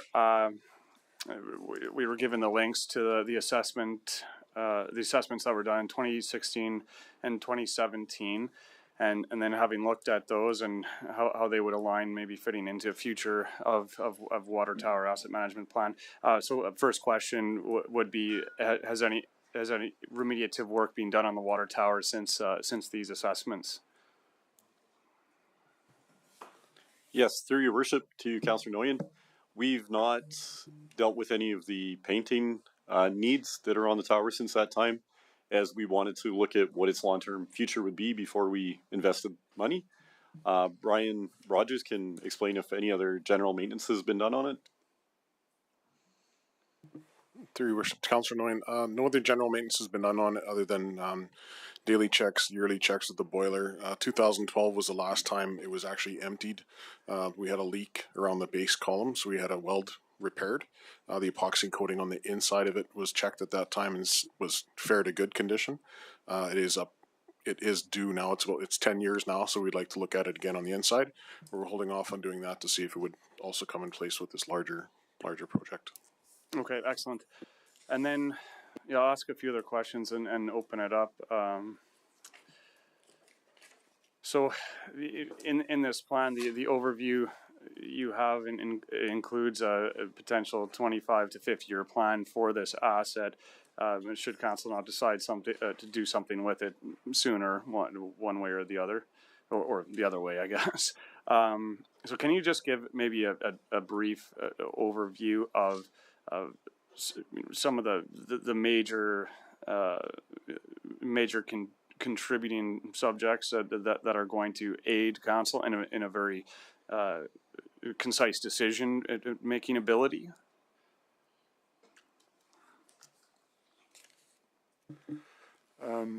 Your worship to Councillor Noyen, if you can be a bit more specific about what you're looking for in terms of information from us, please. Sure. So, reasoning behind why we bring this forward, or what do we want to accomplish? Yeah, so you're looking at to me it seems like a lot of possible outcomes of what to do with this, and also being able to compare costing for keeping this asset versus other options, which would be installing a pump to replace the functionality of this asset. I guess, yeah. I'm just getting my head around what's going to be coming back to council for decision when this would be complete if this goes ahead. Thank you, Councillor. And I'll try to explain this. The water tower has a function of what normally a pump will do to basically provide pressure in a water system. But it's got also other functions. It's got a function of being a landmark in our community, a valuable landmark, a potential historic resource, and also it has a telecommunication function as well, because it's 150 feet high and it has some telecommunication attached to it. So when we look at the typical functionality of it from a very pragmatic point of view, from an engineering point of view, we know very well that there will be some major costs coming to basically do some maintenance on this infrastructure, this structure. And that includes coating, painting, doing some small repairs on the base, as the reports are looking at. And also we have messaging that is on the tank that people are proud of, that are there. So when we look at how to achieve the major function, which is supplying pressure for water, we know very well there's other technologies out there that can be added to our current reservoir and other pump system. Most likely, and again, we need to investigate that, but most likely for cheaper than what we need to do to maintain this asset. So it's a difficult decision here. It's also an interesting discussion because not only it's a valuable asset that provides operation for us right now, it provides pressure in a very good way using gravity, but and it also has this function of a landmark. When you look at Fort Saskatchewan, you see the water tower. You look at any magazines or any type of advertising, you see the water tower. So it's a landmark. It's got some value. It's part of the community.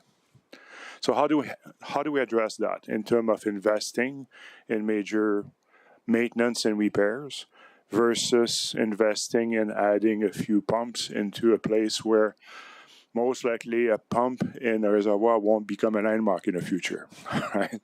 So we have to look at that in a very pragmatic way and look at all our options here, and council to also understand the decision of maintaining this, either as on an operational point of view or on a landmark point of view. So what we need to do is first understanding what's the lifespan left on this facility, on this structure to do this. What's the cost? What's the class 2 pricing? We have some high-level pricing, in my view, on this one since 2016, 2017. And we need to renew that. We need to review that again and say, okay, what do we really need? How much will it cost to coat it, to paint it, to fix the little things that needs to be fixed on the structure? And look again at the bases and the concrete and everything else. Now, anything else that we need to do to maintain that for operation or for a landmark? So understanding all these, also understanding what's the cost of potentially adding a pump in a reservoir and then decommissioning the function of the water tower if it's possible. Is there an advantage on a operational point of view, on an environmental point of view? So we have a lot of questions, and we believe council will have a lot of questions as well. If we come back with here's a project to basically do the maintenance of the water tower at this time. So we need to have that discussion internally, gather information, so we can have that discussion with council for how we want to deal with this landmark in the community. Thank you for that. I hope that makes sense. It's my dilemma right now. Yeah, I see that. Okay. Okay, thank you. Councillor Harris, anything? Mr. Rogers, effectively, other than the historic value from being around slightly less time than I've been around, take that for what it's worth, this is just basically helping to augment our fire flow because we have sufficient pressure. We're running static head here at about, what, 70 pounds? Through your worship to Councillor Harris, no, not at 70 pounds. Coming out of the reservoir, you're just over 60 when the pumps are running. So the further out you go in the system, you're losing that head pressure. But between West Park and the main reservoir, we've got pumps driving pressure on both? Correct. Those pumps on either reservoir, just to paint a bit of a picture, main reservoir by the overpass is what we call it, the main reservoir. West Park Reservoir is kind of our secondary to the system. West Park we have set to pump out a preset amount of volume per day to keep a turnover within the system to keep our chlorine levels up. Right. We have that set throughout the daytime, which gives the best pressure through users throughout the day on the, call it, southwest side of Fort Saskatchewan. The main reservoir then will augment any needs within the system based on the tower's levels. So as the town takes it, the tower drops, says I need some water, pumps kick on, it pressurizes, up it goes.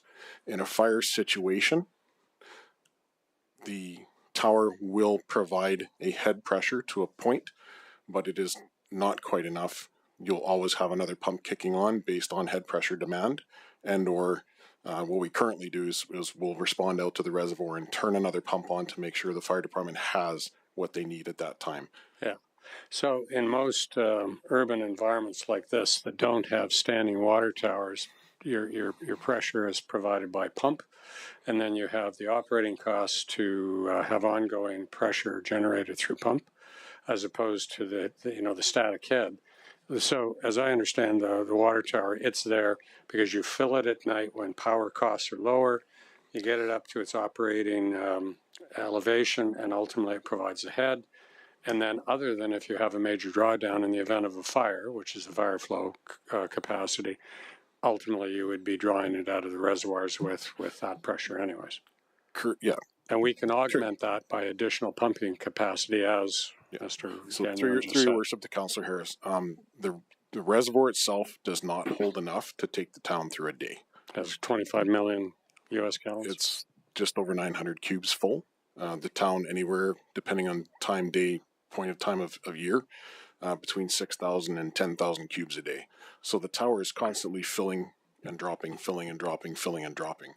Where you do see a bit of an energy savings is overnight time when your users are asleep. It's industry, it's something like that. It will take longer to drop. So that's your time where you're not running at pump. So a time of use to refill. Correct. So ultimately it's the historic value that probably has more value to us because we can deal with it from an operational stand and probably an efficiency standpoint by adding additional pumping capacity. We're going to be adding additional reservoirs as the community grows, and that will be part of an overall pressure system depending on your zones of influence, right? Through your worship, Councillor, you're correct in a manner that we are able to, quote unquote, take the water tower offline and still provide pressure to the community. The main reservoir upgrade that you approved last year was completed this year. Great success. It's makes me sleep better at night, I'll tell you now. Yeah. I have a generator there now. I've got 4 pumps.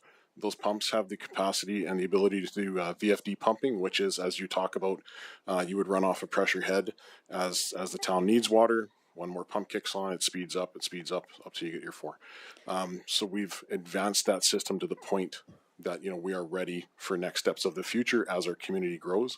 And as you indicated, once we determine we need another reservoir somewhere south, then you start looking at pressure zones and such. So regardless of where you are in the community, the reservoirs or the tower is allowing you to typically run at about 60 pounds static pressure at tap anywhere in the city? Not anywhere in the city. The further out you go, you're down 51, 52 across the highway south side.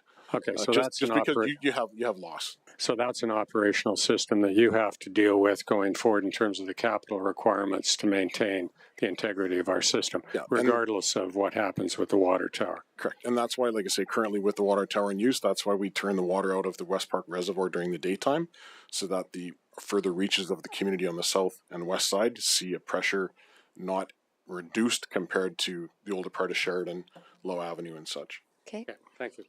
Okay, Councillor Kelly, and then we'll move on. Yes, thank you.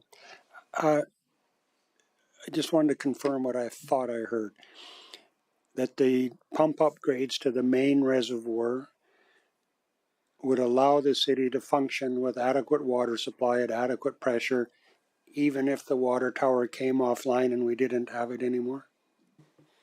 Through your worship to Councillor Kelly, we would need to change some pumps at West Park because they are not at VFD style. So we need to balance that, because as soon as you run off strictly head pressure, you've got to have pumps in a system that can talk to each other with doing that. Currently, West Park is not able to do that. It's strictly off tower level indication, turn me on, turn me off. Okay. Your worship to Councillor Kelly, this is one of the items I need to understand in terms of what kind of pumps, what's the cost to do those upgrades, so we understand fully what it means if we decommission the functionality of the water tower. I get that in spades, all of you. I support the study completely. You've nailed it. It's much more of a figurehead for the community than it is a functioning asset at this time. In my lifetime, I've witnessed across the prairies the disappearance of water towers, and they disappear for a reason. They become they become a liability with age, I guess, like all of us. And at some point in time, it makes no sense, unfortunately, to keep them any longer. So I wholeheartedly look forward to the study. I sincerely hope that it answers the questions that you've identified, because it'll help a lot, Richard. Mr. Rogers would like the last say. Through your worship to Councillor Kelly, you are correct. You do see them disappearing off the landscape, and that is part of our issue, is making sure that we have movement within that tower, that because it's a single pipe up and a single pipe out, so you cannot have stagnant movement through the winter time and or through hot summer seasons, because you get risks of that. So that is our current issue of balancing and making sure we know what's pumping when, so we always have that tower moving to create a call for water and a call not for water. Okay, so that takes us to the end of the flagged items. So thank you, gentlemen. So where we're at right now, we've got an hour till 4 o'clock, because we will close at a hard 4. But the next process will be, are there any other questions? Any other motions regarding to plan requests? And if there's anything else that's not a existing plan request, then you would have to do a notice of motion. Okay, so that's basically how it is. You can ask any other question, you can put a motion on regarding any of the plan requests that are within the budget, but if there's anything that's outside of it, then you'd have to do a notice of motion. Councillor Kelly? Yes, thank you. I'd like to go back to the subject of the upcoming regional transit system. Mr. Fleming, it's my understanding that administration is already planning on revisiting this subject with council sometime in the near future. Could you, at least I think it is, if that's the case, could you describe that to council, please? Yeah, through your worship. So as we've been working with the commission in the past few months, and as we've been starting to get numbers and whatnot, we did ask the commission to provide us with a bit of an option regarding service levels, because the commission does, the service level with the commission included some weekend and daytime usage. And so we kind of thought that would probably be a bit of a council decision as to whether or not we want to continue with that. I think there's a $60,000 a year savings approximately if we don't want to take those extra hours. So our intent was to come back to council at some point early in the new year and ask if there's a desire to move forward with those or not. So our intent was really mostly around the service level conversation to come back for. And I'm going to look to Councillor Harris too to weigh in on this. It's my understanding that Edmonton has yet to make a final decision on the level their involvement or the level of their involvement. Perhaps Councillor Harris, you'd like to just weigh in, please. Okay. You can speak to that, Councillor Harris. Go ahead. Well, like the city of Fort Saskatchewan, we're having conversations about our total budget, which includes regional transit and our local transit service, for that matter. And so every other municipality, including the city of Edmonton, is having those discussions. And it's my understanding that the city of Edmonton did actually pass on a 10-3 motion, continued interest in participating in the Regional Transit Commission. They had an election when we all did, and some of their councillors are not supportive of regional transit, but by and large the majority are. So what they made that contingent on was that they would review the budget request of the commission during their 2023 budget discussions, as we are undergoing at the present time. And that subject to that budget discussion, and they haven't added it into their overall budget. It is unfunded at the present time, as is their on-demand transit service, which is entirely a City of Edmonton project, has nothing to do with commission. So they, like us, will have the discussion, if they haven't done it already, and I don't believe they have. It's in the next little while, or going into December. And at that point in time, they will ultimately either decide to add in their requisition amount, and then they will stay operational within the commission, or if they choose not, then I would surmise that they then have basically put the death knell into the commission. because the commission was ultimately formed as a result of the urging of both the City of Edmonton and St. Albert. And so we developed a business case largely supported by Edmonton and St. Albert and the other members. So we're all sitting around the tables right now, and I listened to the City of St. Albert's budget discussion where they were asking questions. The councillors were asking questions about the plan. Some of them were new councillors and, obviously needed to come up to speed. So that is really the subject of each municipality that is a member of the commission deciding how much they're prepared to continue on. And I'm confident that when all is said and done, the City of Edmonton will see the regional value to this experiment and to this venture that pays dividends to everybody, including the City of Edmonton. And so I'm confident that it's going to happen, but if it doesn't, then ultimately we have another conversation going forward, and it would be well enough in advance of all municipalities establishing their mill rates later on in the spring. So I think that if you're requesting more information from the Commission in relation to whatever, as Mr. Fleming had indicated, I think the Commission is more than prepared to provide additional information to ensure that individual members of Council and collectively we as a member are totally on board with continuing on in the Commission. And so that just is a prudent business conversation that we all have to have. And each individual member will have those discussions in their own right. But in the final analysis, I'm looking for everybody to say, we are paying the requisitions that have been put forward in January and in March. Okay, thank you. And the presentation that Council received from the Transit Fellows, as it was outlined there, assumed that Edmonton was paying the requisition that you are referring to, or assumed that Edmonton is not paying the requisition you're referring to? Oh, can you push your button again? Nobody can second guess what the City of Edmonton is going to do. Those are their discussions within the sanctity of their budget. But as it stands right now, what they have to do, it's a two-step process. They have to somebody has to put forward a motion to put their requisition amount into the 2023 operating budget. That's the way I understand it.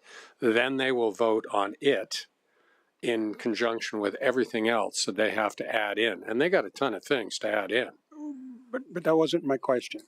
The actual proposal that the regional transit folks gave to Council just a few days ago, that proposal, that plan, those routes, that budget, did that include the Edmonton requisition, yes or no?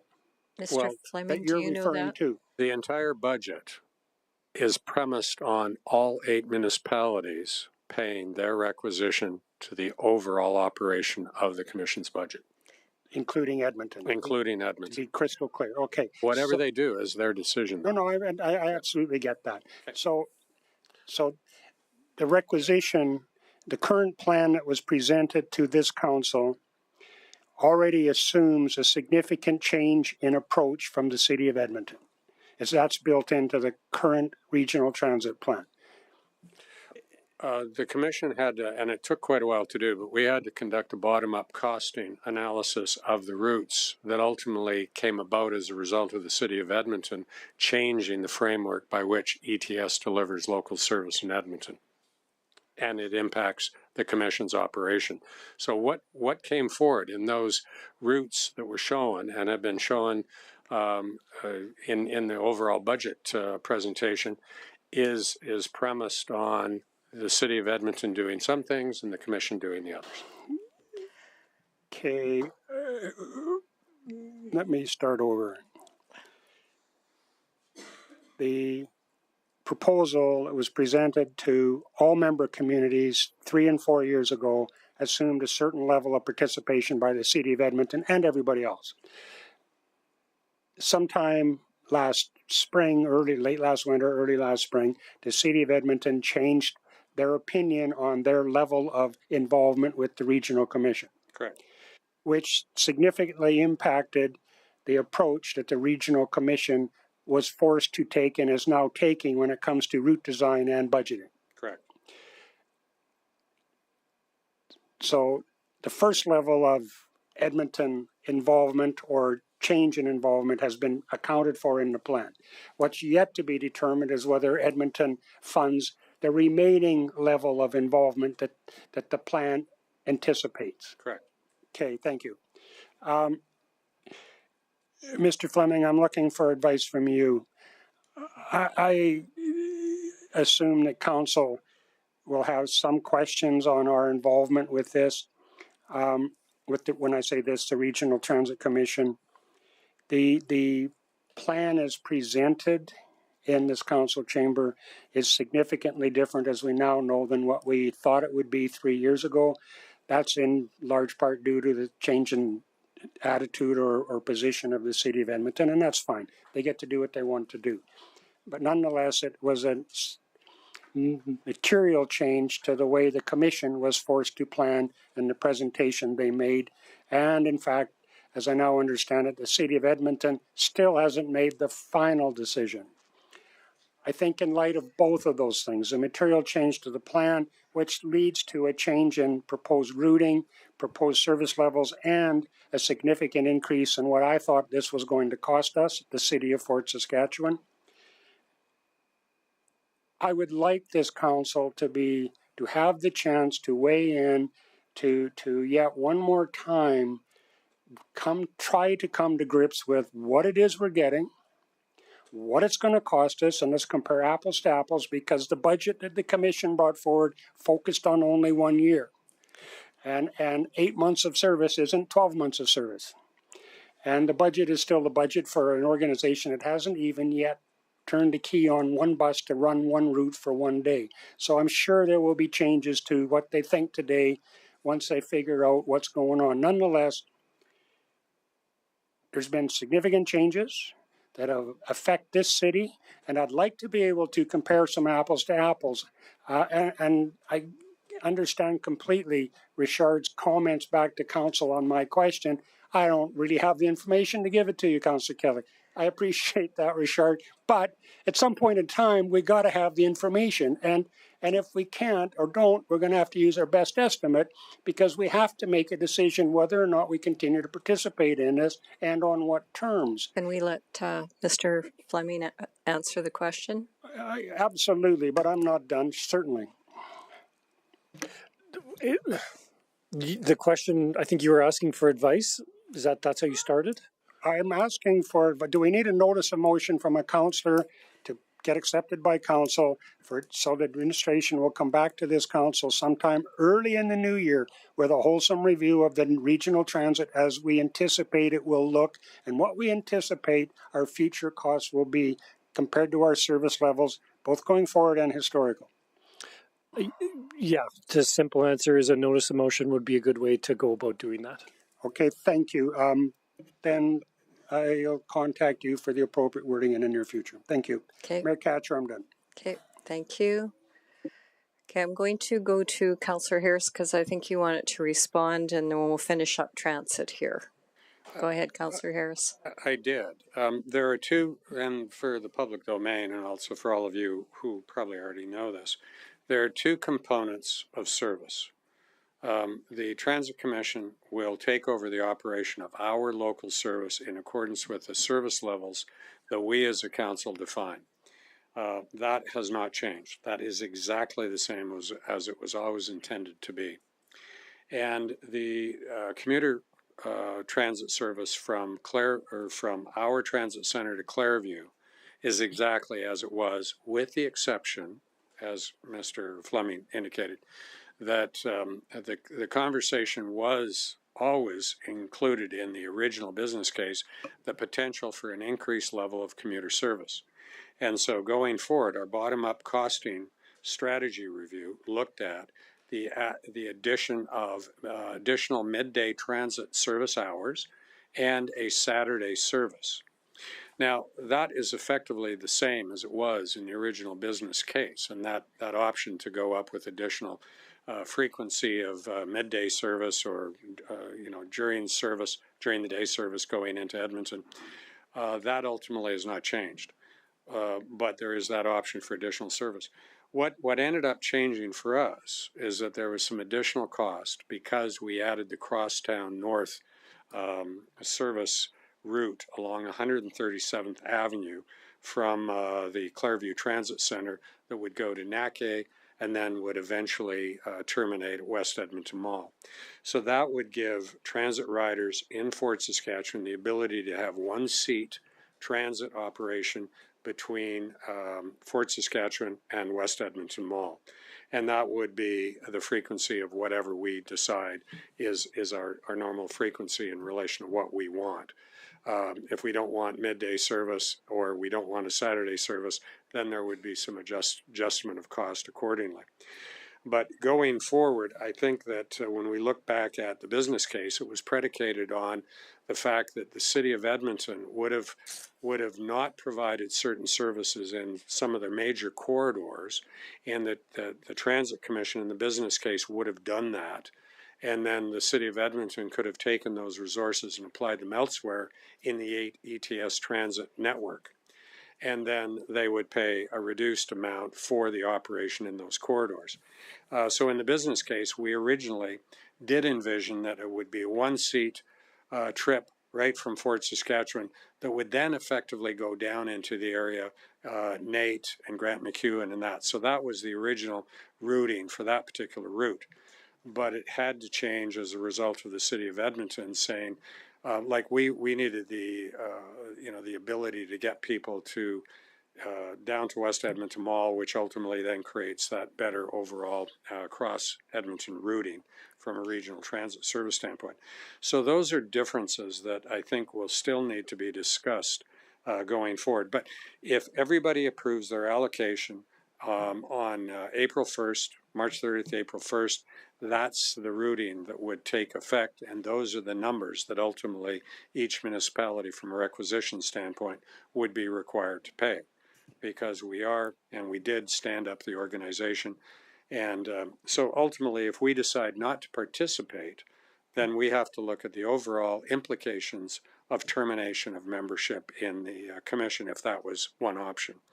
But I'm hoping that all members agree to the sanity of moving forward with the business plan as it currently exists. Excuse me. So that's kind of where we're sitting, and the board has had those discussions, and we had to come up with the alternate transit routing as a result of the city of Edmonton's posture.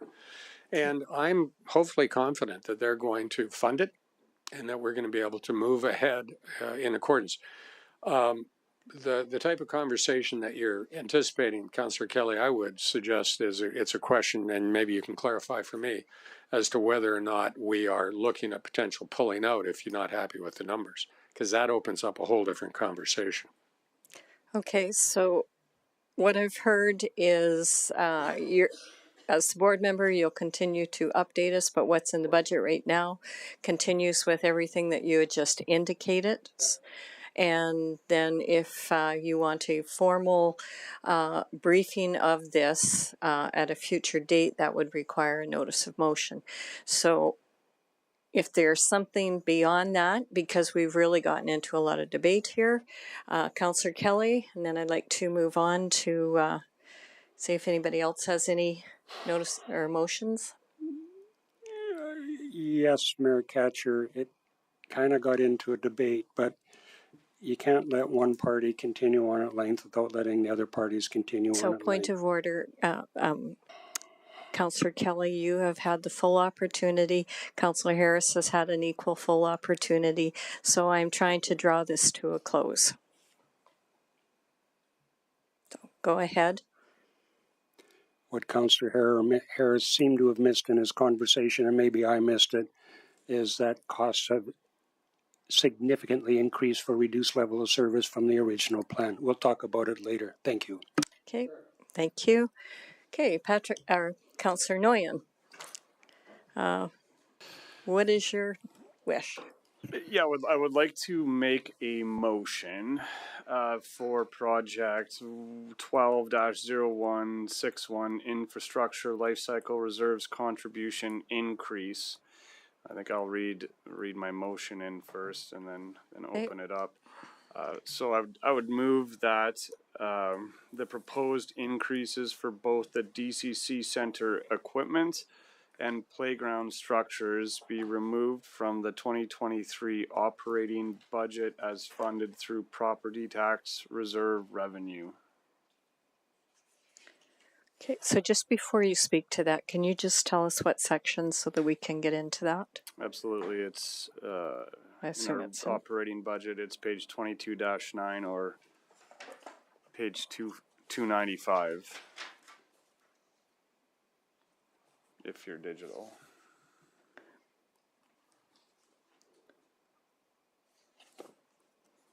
-9. -9.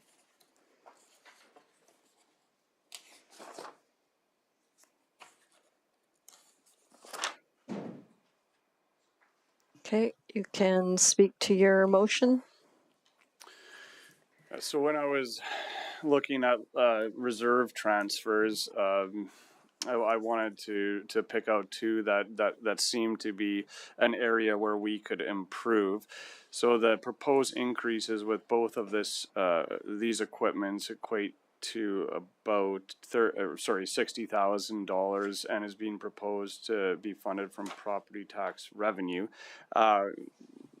My concerns with funding or increasing reserve transfers in this regard is that it'll not allow the department to seek efficiencies in acquiring this type of equipment in the future. If I'm looking to go out and purchase something for myself, say a cheese grater at a store, I'm going to look at how much I have in my bank account and buy that product accordingly to how much I have.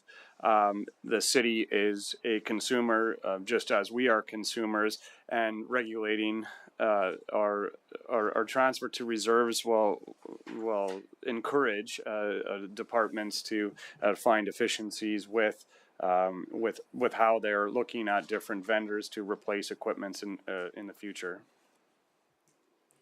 Okay, thank you. So as Ms. Exley works on that, I'll open that up for discussion and debate.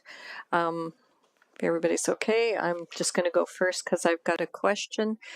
I'm not maybe too, I don't know, I'll throw it out there and Mr. Fleming. So when I'm reading this says Dow Centennial Center equipment to increase at 30,000, vehicle and fleet 31, playground structures 28, and utilities 107 and 224,000. So is that to get to optimal balances, or can you just explain that a little bit better? And you can send it to whoever you need to. Yeah, through your worship, I'm going to need, I think it was only the first two though, is that correct? First and third. Okay, so it was playground and equipment structures. Okay, so that'll have to be included in the motion, Ms. Exley. Okay. Okay. Yeah, so with these particular, the strategy we use around our assets in these two cases is there's an ongoing amount in the budget that goes into a reserve, and then as the equipment needs to be replaced, so you can use the Dow Centennial Center as an example, as each piece has a life cycle assigned to it, and as each year comes around, they evaluate the individual piece of equipment, and when the equipment's ready for replacement, the funding comes from the specific reserve. So what they do with these reserves is they project out a number of years how much equipment's going to be replaced and when, and then these so these reserves, the reason we contributed into a reserve is because one year you could have a significant amount of equipment that gets replaced, and we will do that to leverage economies of scale. And then you might have other years where very little equipment is replaced. So we do this to sort of create a consistent budgetary impact, but still allow the equipment to get the life cycle to get maximized. So. Okay, thank you. Yeah, I thought he wanted the entire thing taken out. I wasn't sure with your motion, so that'll be clarified in the motion. So then my next question is specifically with the playing ground structures. So the current contribution is $80,000 a year. As we're building or replacing playground structures, so what's the average cost of a new playground when we're putting them in now?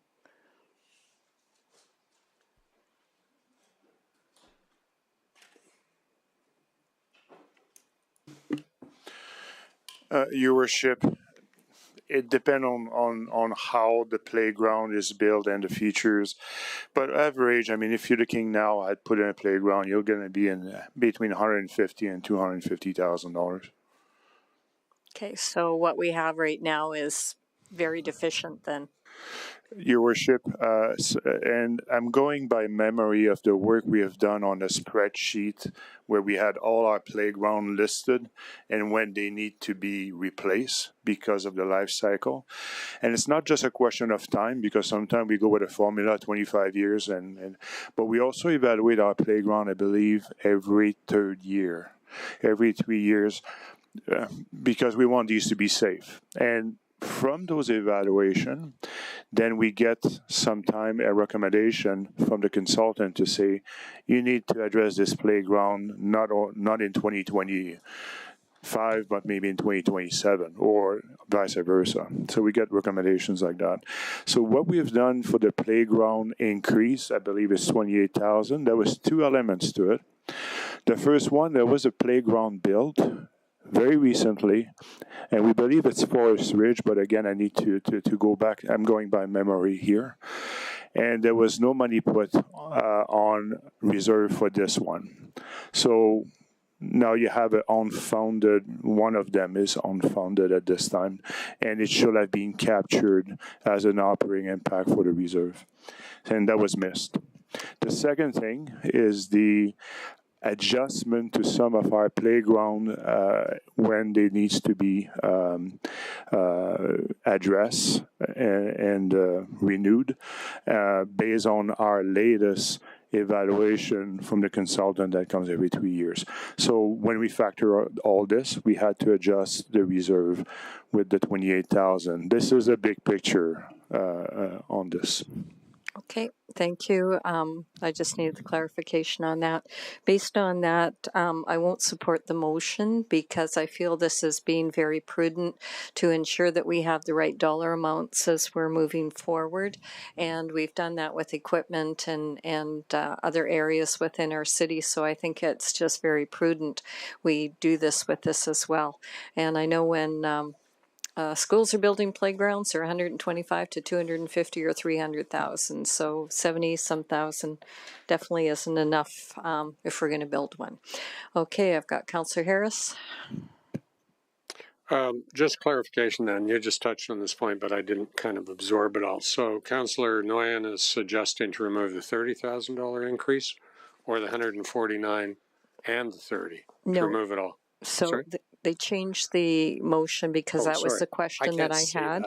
And it was to remove the one for the Dow Centennial for 30,000 and the playground structure for 28,354. Okay, and Dow Centennial Center equipment is just for the Apple Fitness Center. Is that correct? Because there's a lot of equipment at the Dow, like there's balls in the gymnasium, there's balls in the soccer pitch, there's nets in the hockey place, there's stuff in the theater. Is this just the Apple Fitness Center? Through your worship to Councillor Harris, you are correct. This is point of clarity from the last time we presented. We did follow up to determine that this is all related to the fitness center, and so as per our sponsorship agreement, we would only be purchasing this from Apple Fitness for the Apple Fitness Center. Okay, good.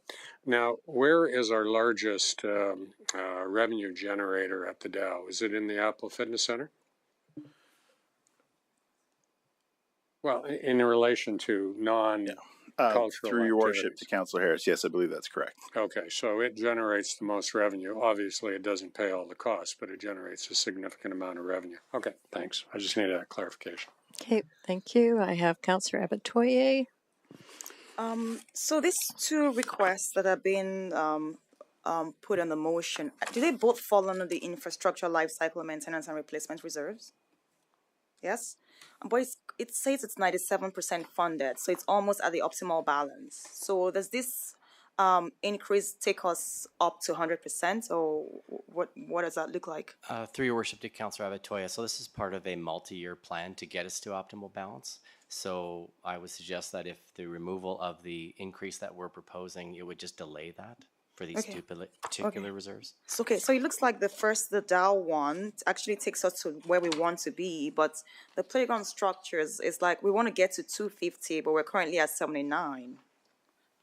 So just back to your comment about multiple years. So we're actually trying to get from 79 to $250,000 per year for the playground structures. Am I correct? Through your worship to Councillor Abatoya, so for the playground structures, the increase of 28,354 would be added to the 79,000. Yeah, I understand that, but the comment here says the contribution to the reserve should be $250,000.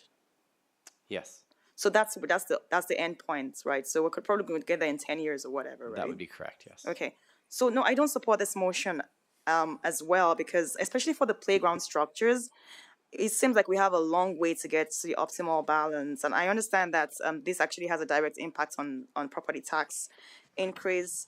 But I think we can, try to save some money today and still pay for it in the future. So I think time value of money, I'd rather pay for it today. Thank you. Okay, thank you.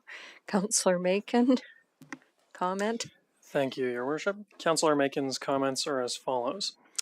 I don't think reducing the reserve contribution will have the impact of making better buying decisions.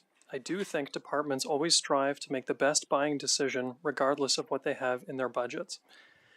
What we don't want to have happen is to get to replacement and need a tax contribution to make up the difference. Assets go up in value, they rarely decrease.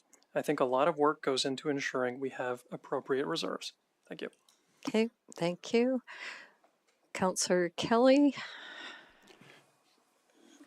Probably from Mr. Fleming, but whomever. There's an economic principle that talks about saving to buy an asset versus paying for it after the fact. So can you give us a rundown on that and how that might apply in this situation? Yeah, through your worship, you could be referring to intergenerational equity, perhaps.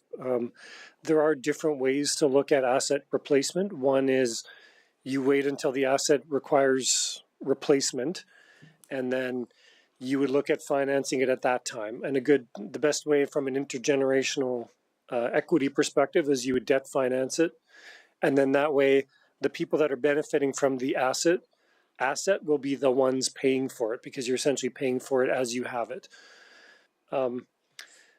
That's a reasonable way to do things. The fort, since before I've been here, and I was always proud to join this, and we've really promoted it even stronger since I've been here, is we take an approach of saying, we're going to purchase the asset and we're going to start putting away for it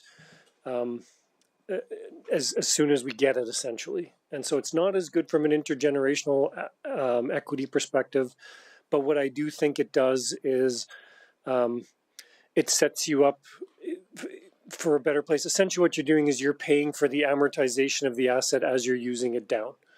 So it's still okay from an intergenerational equity perspective, maybe not quite as good, but I know that in this municipality, all of our assets are accounted for, as many as we can. We account for all of our assets. We make sure we're putting money away so that we're ready when they need replacement. And I just think it's a good way to sort of create that discipline and that structure so that our assets are always going to be taken care of. I don't know if that's what you're looking for or not, but... Dead on, thank you. Okay, I'll go to Councillor Nguyen to close. It looks like we might not be going in the direction that I was proposing to. Yeah, the intent of my motion is to find an efficiency, a potential efficiency in our 2023 operating budget, and eliminate the need for a reserve transfer from tax revenue.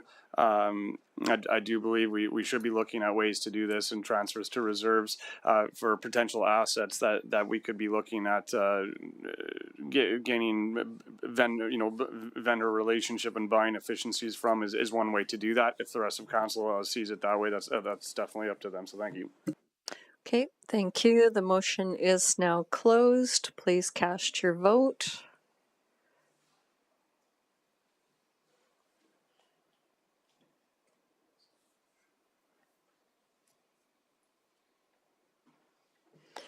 The motion is defeated 5-1. All right, so did you have any more? Thank you very much. Pardon? Oh, can you push your button? Oh, you're good. Anybody else? And Councillor Kelly? I'm stuck on the fly here, and Mr. Fleming, for at least 3 budgets, I have had concerns with line item budgets, or not line item budgets, pardon me, but program budgets within the DAO relating to the performance series and the rental series, and I guess the daycare series as well. I really want, after 3 years, for council to have a wholesome discussion on why we do this and why it's so heavily subsidized. So, which would require, of course, more information and more detail and more thought coming from administration than what was in the email that you provided. I'm assuming that you would prefer that to happen through notice of motion too? Yeah, through your worship, I think you're the only member of council who's had those inquiries, so notice of motion, just to ensure that it is going to become a priority of council, would be a good way to go. It's my wholehearted attempt to get council interested in that sort of stuff. Thank you.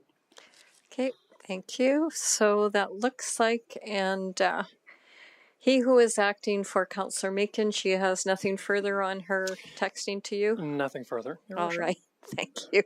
And thank you very much for being the voice of Councillor Macon. So that will take us to the end of today. So I'm going to go to Mr. Dance to sum up where we're at. Thank you, Your Worship.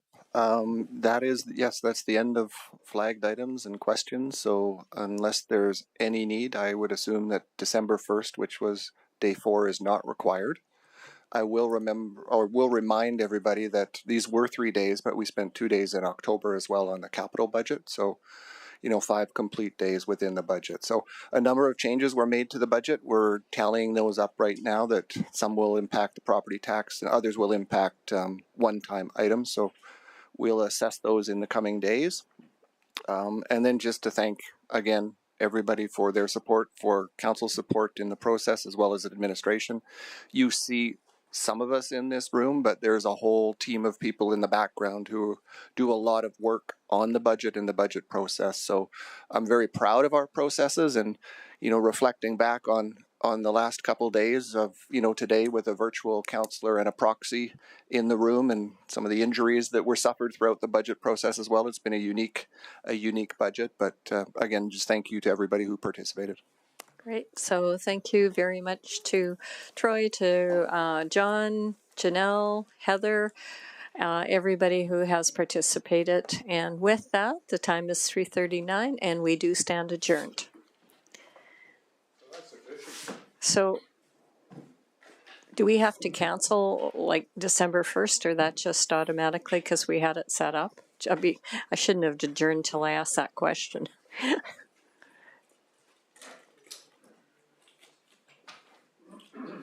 So we're unadjourned till I get an answer. Through your worship, maybe we'll just check the procedures bylaw quick, because I think we did change the rules and you gave me a little bit of authority to modify times. I don't know if I can outright cancel a meeting. That's dangerous.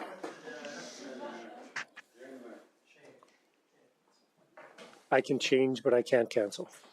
So perhaps we should just cancel quick if you can Okay, I'll call just to order and sure. Well, I just said we're unadjourned, so Yeah.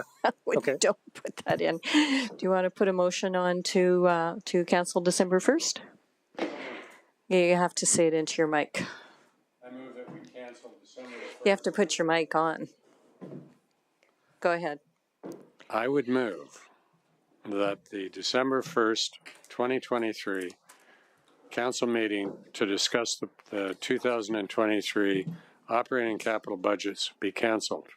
Okay, thank you. Call the question. Okay. All right. Sorry about that. I should have asked that before. So it's 3:41, so now we're officially adjourned. Thank you. And that was carried.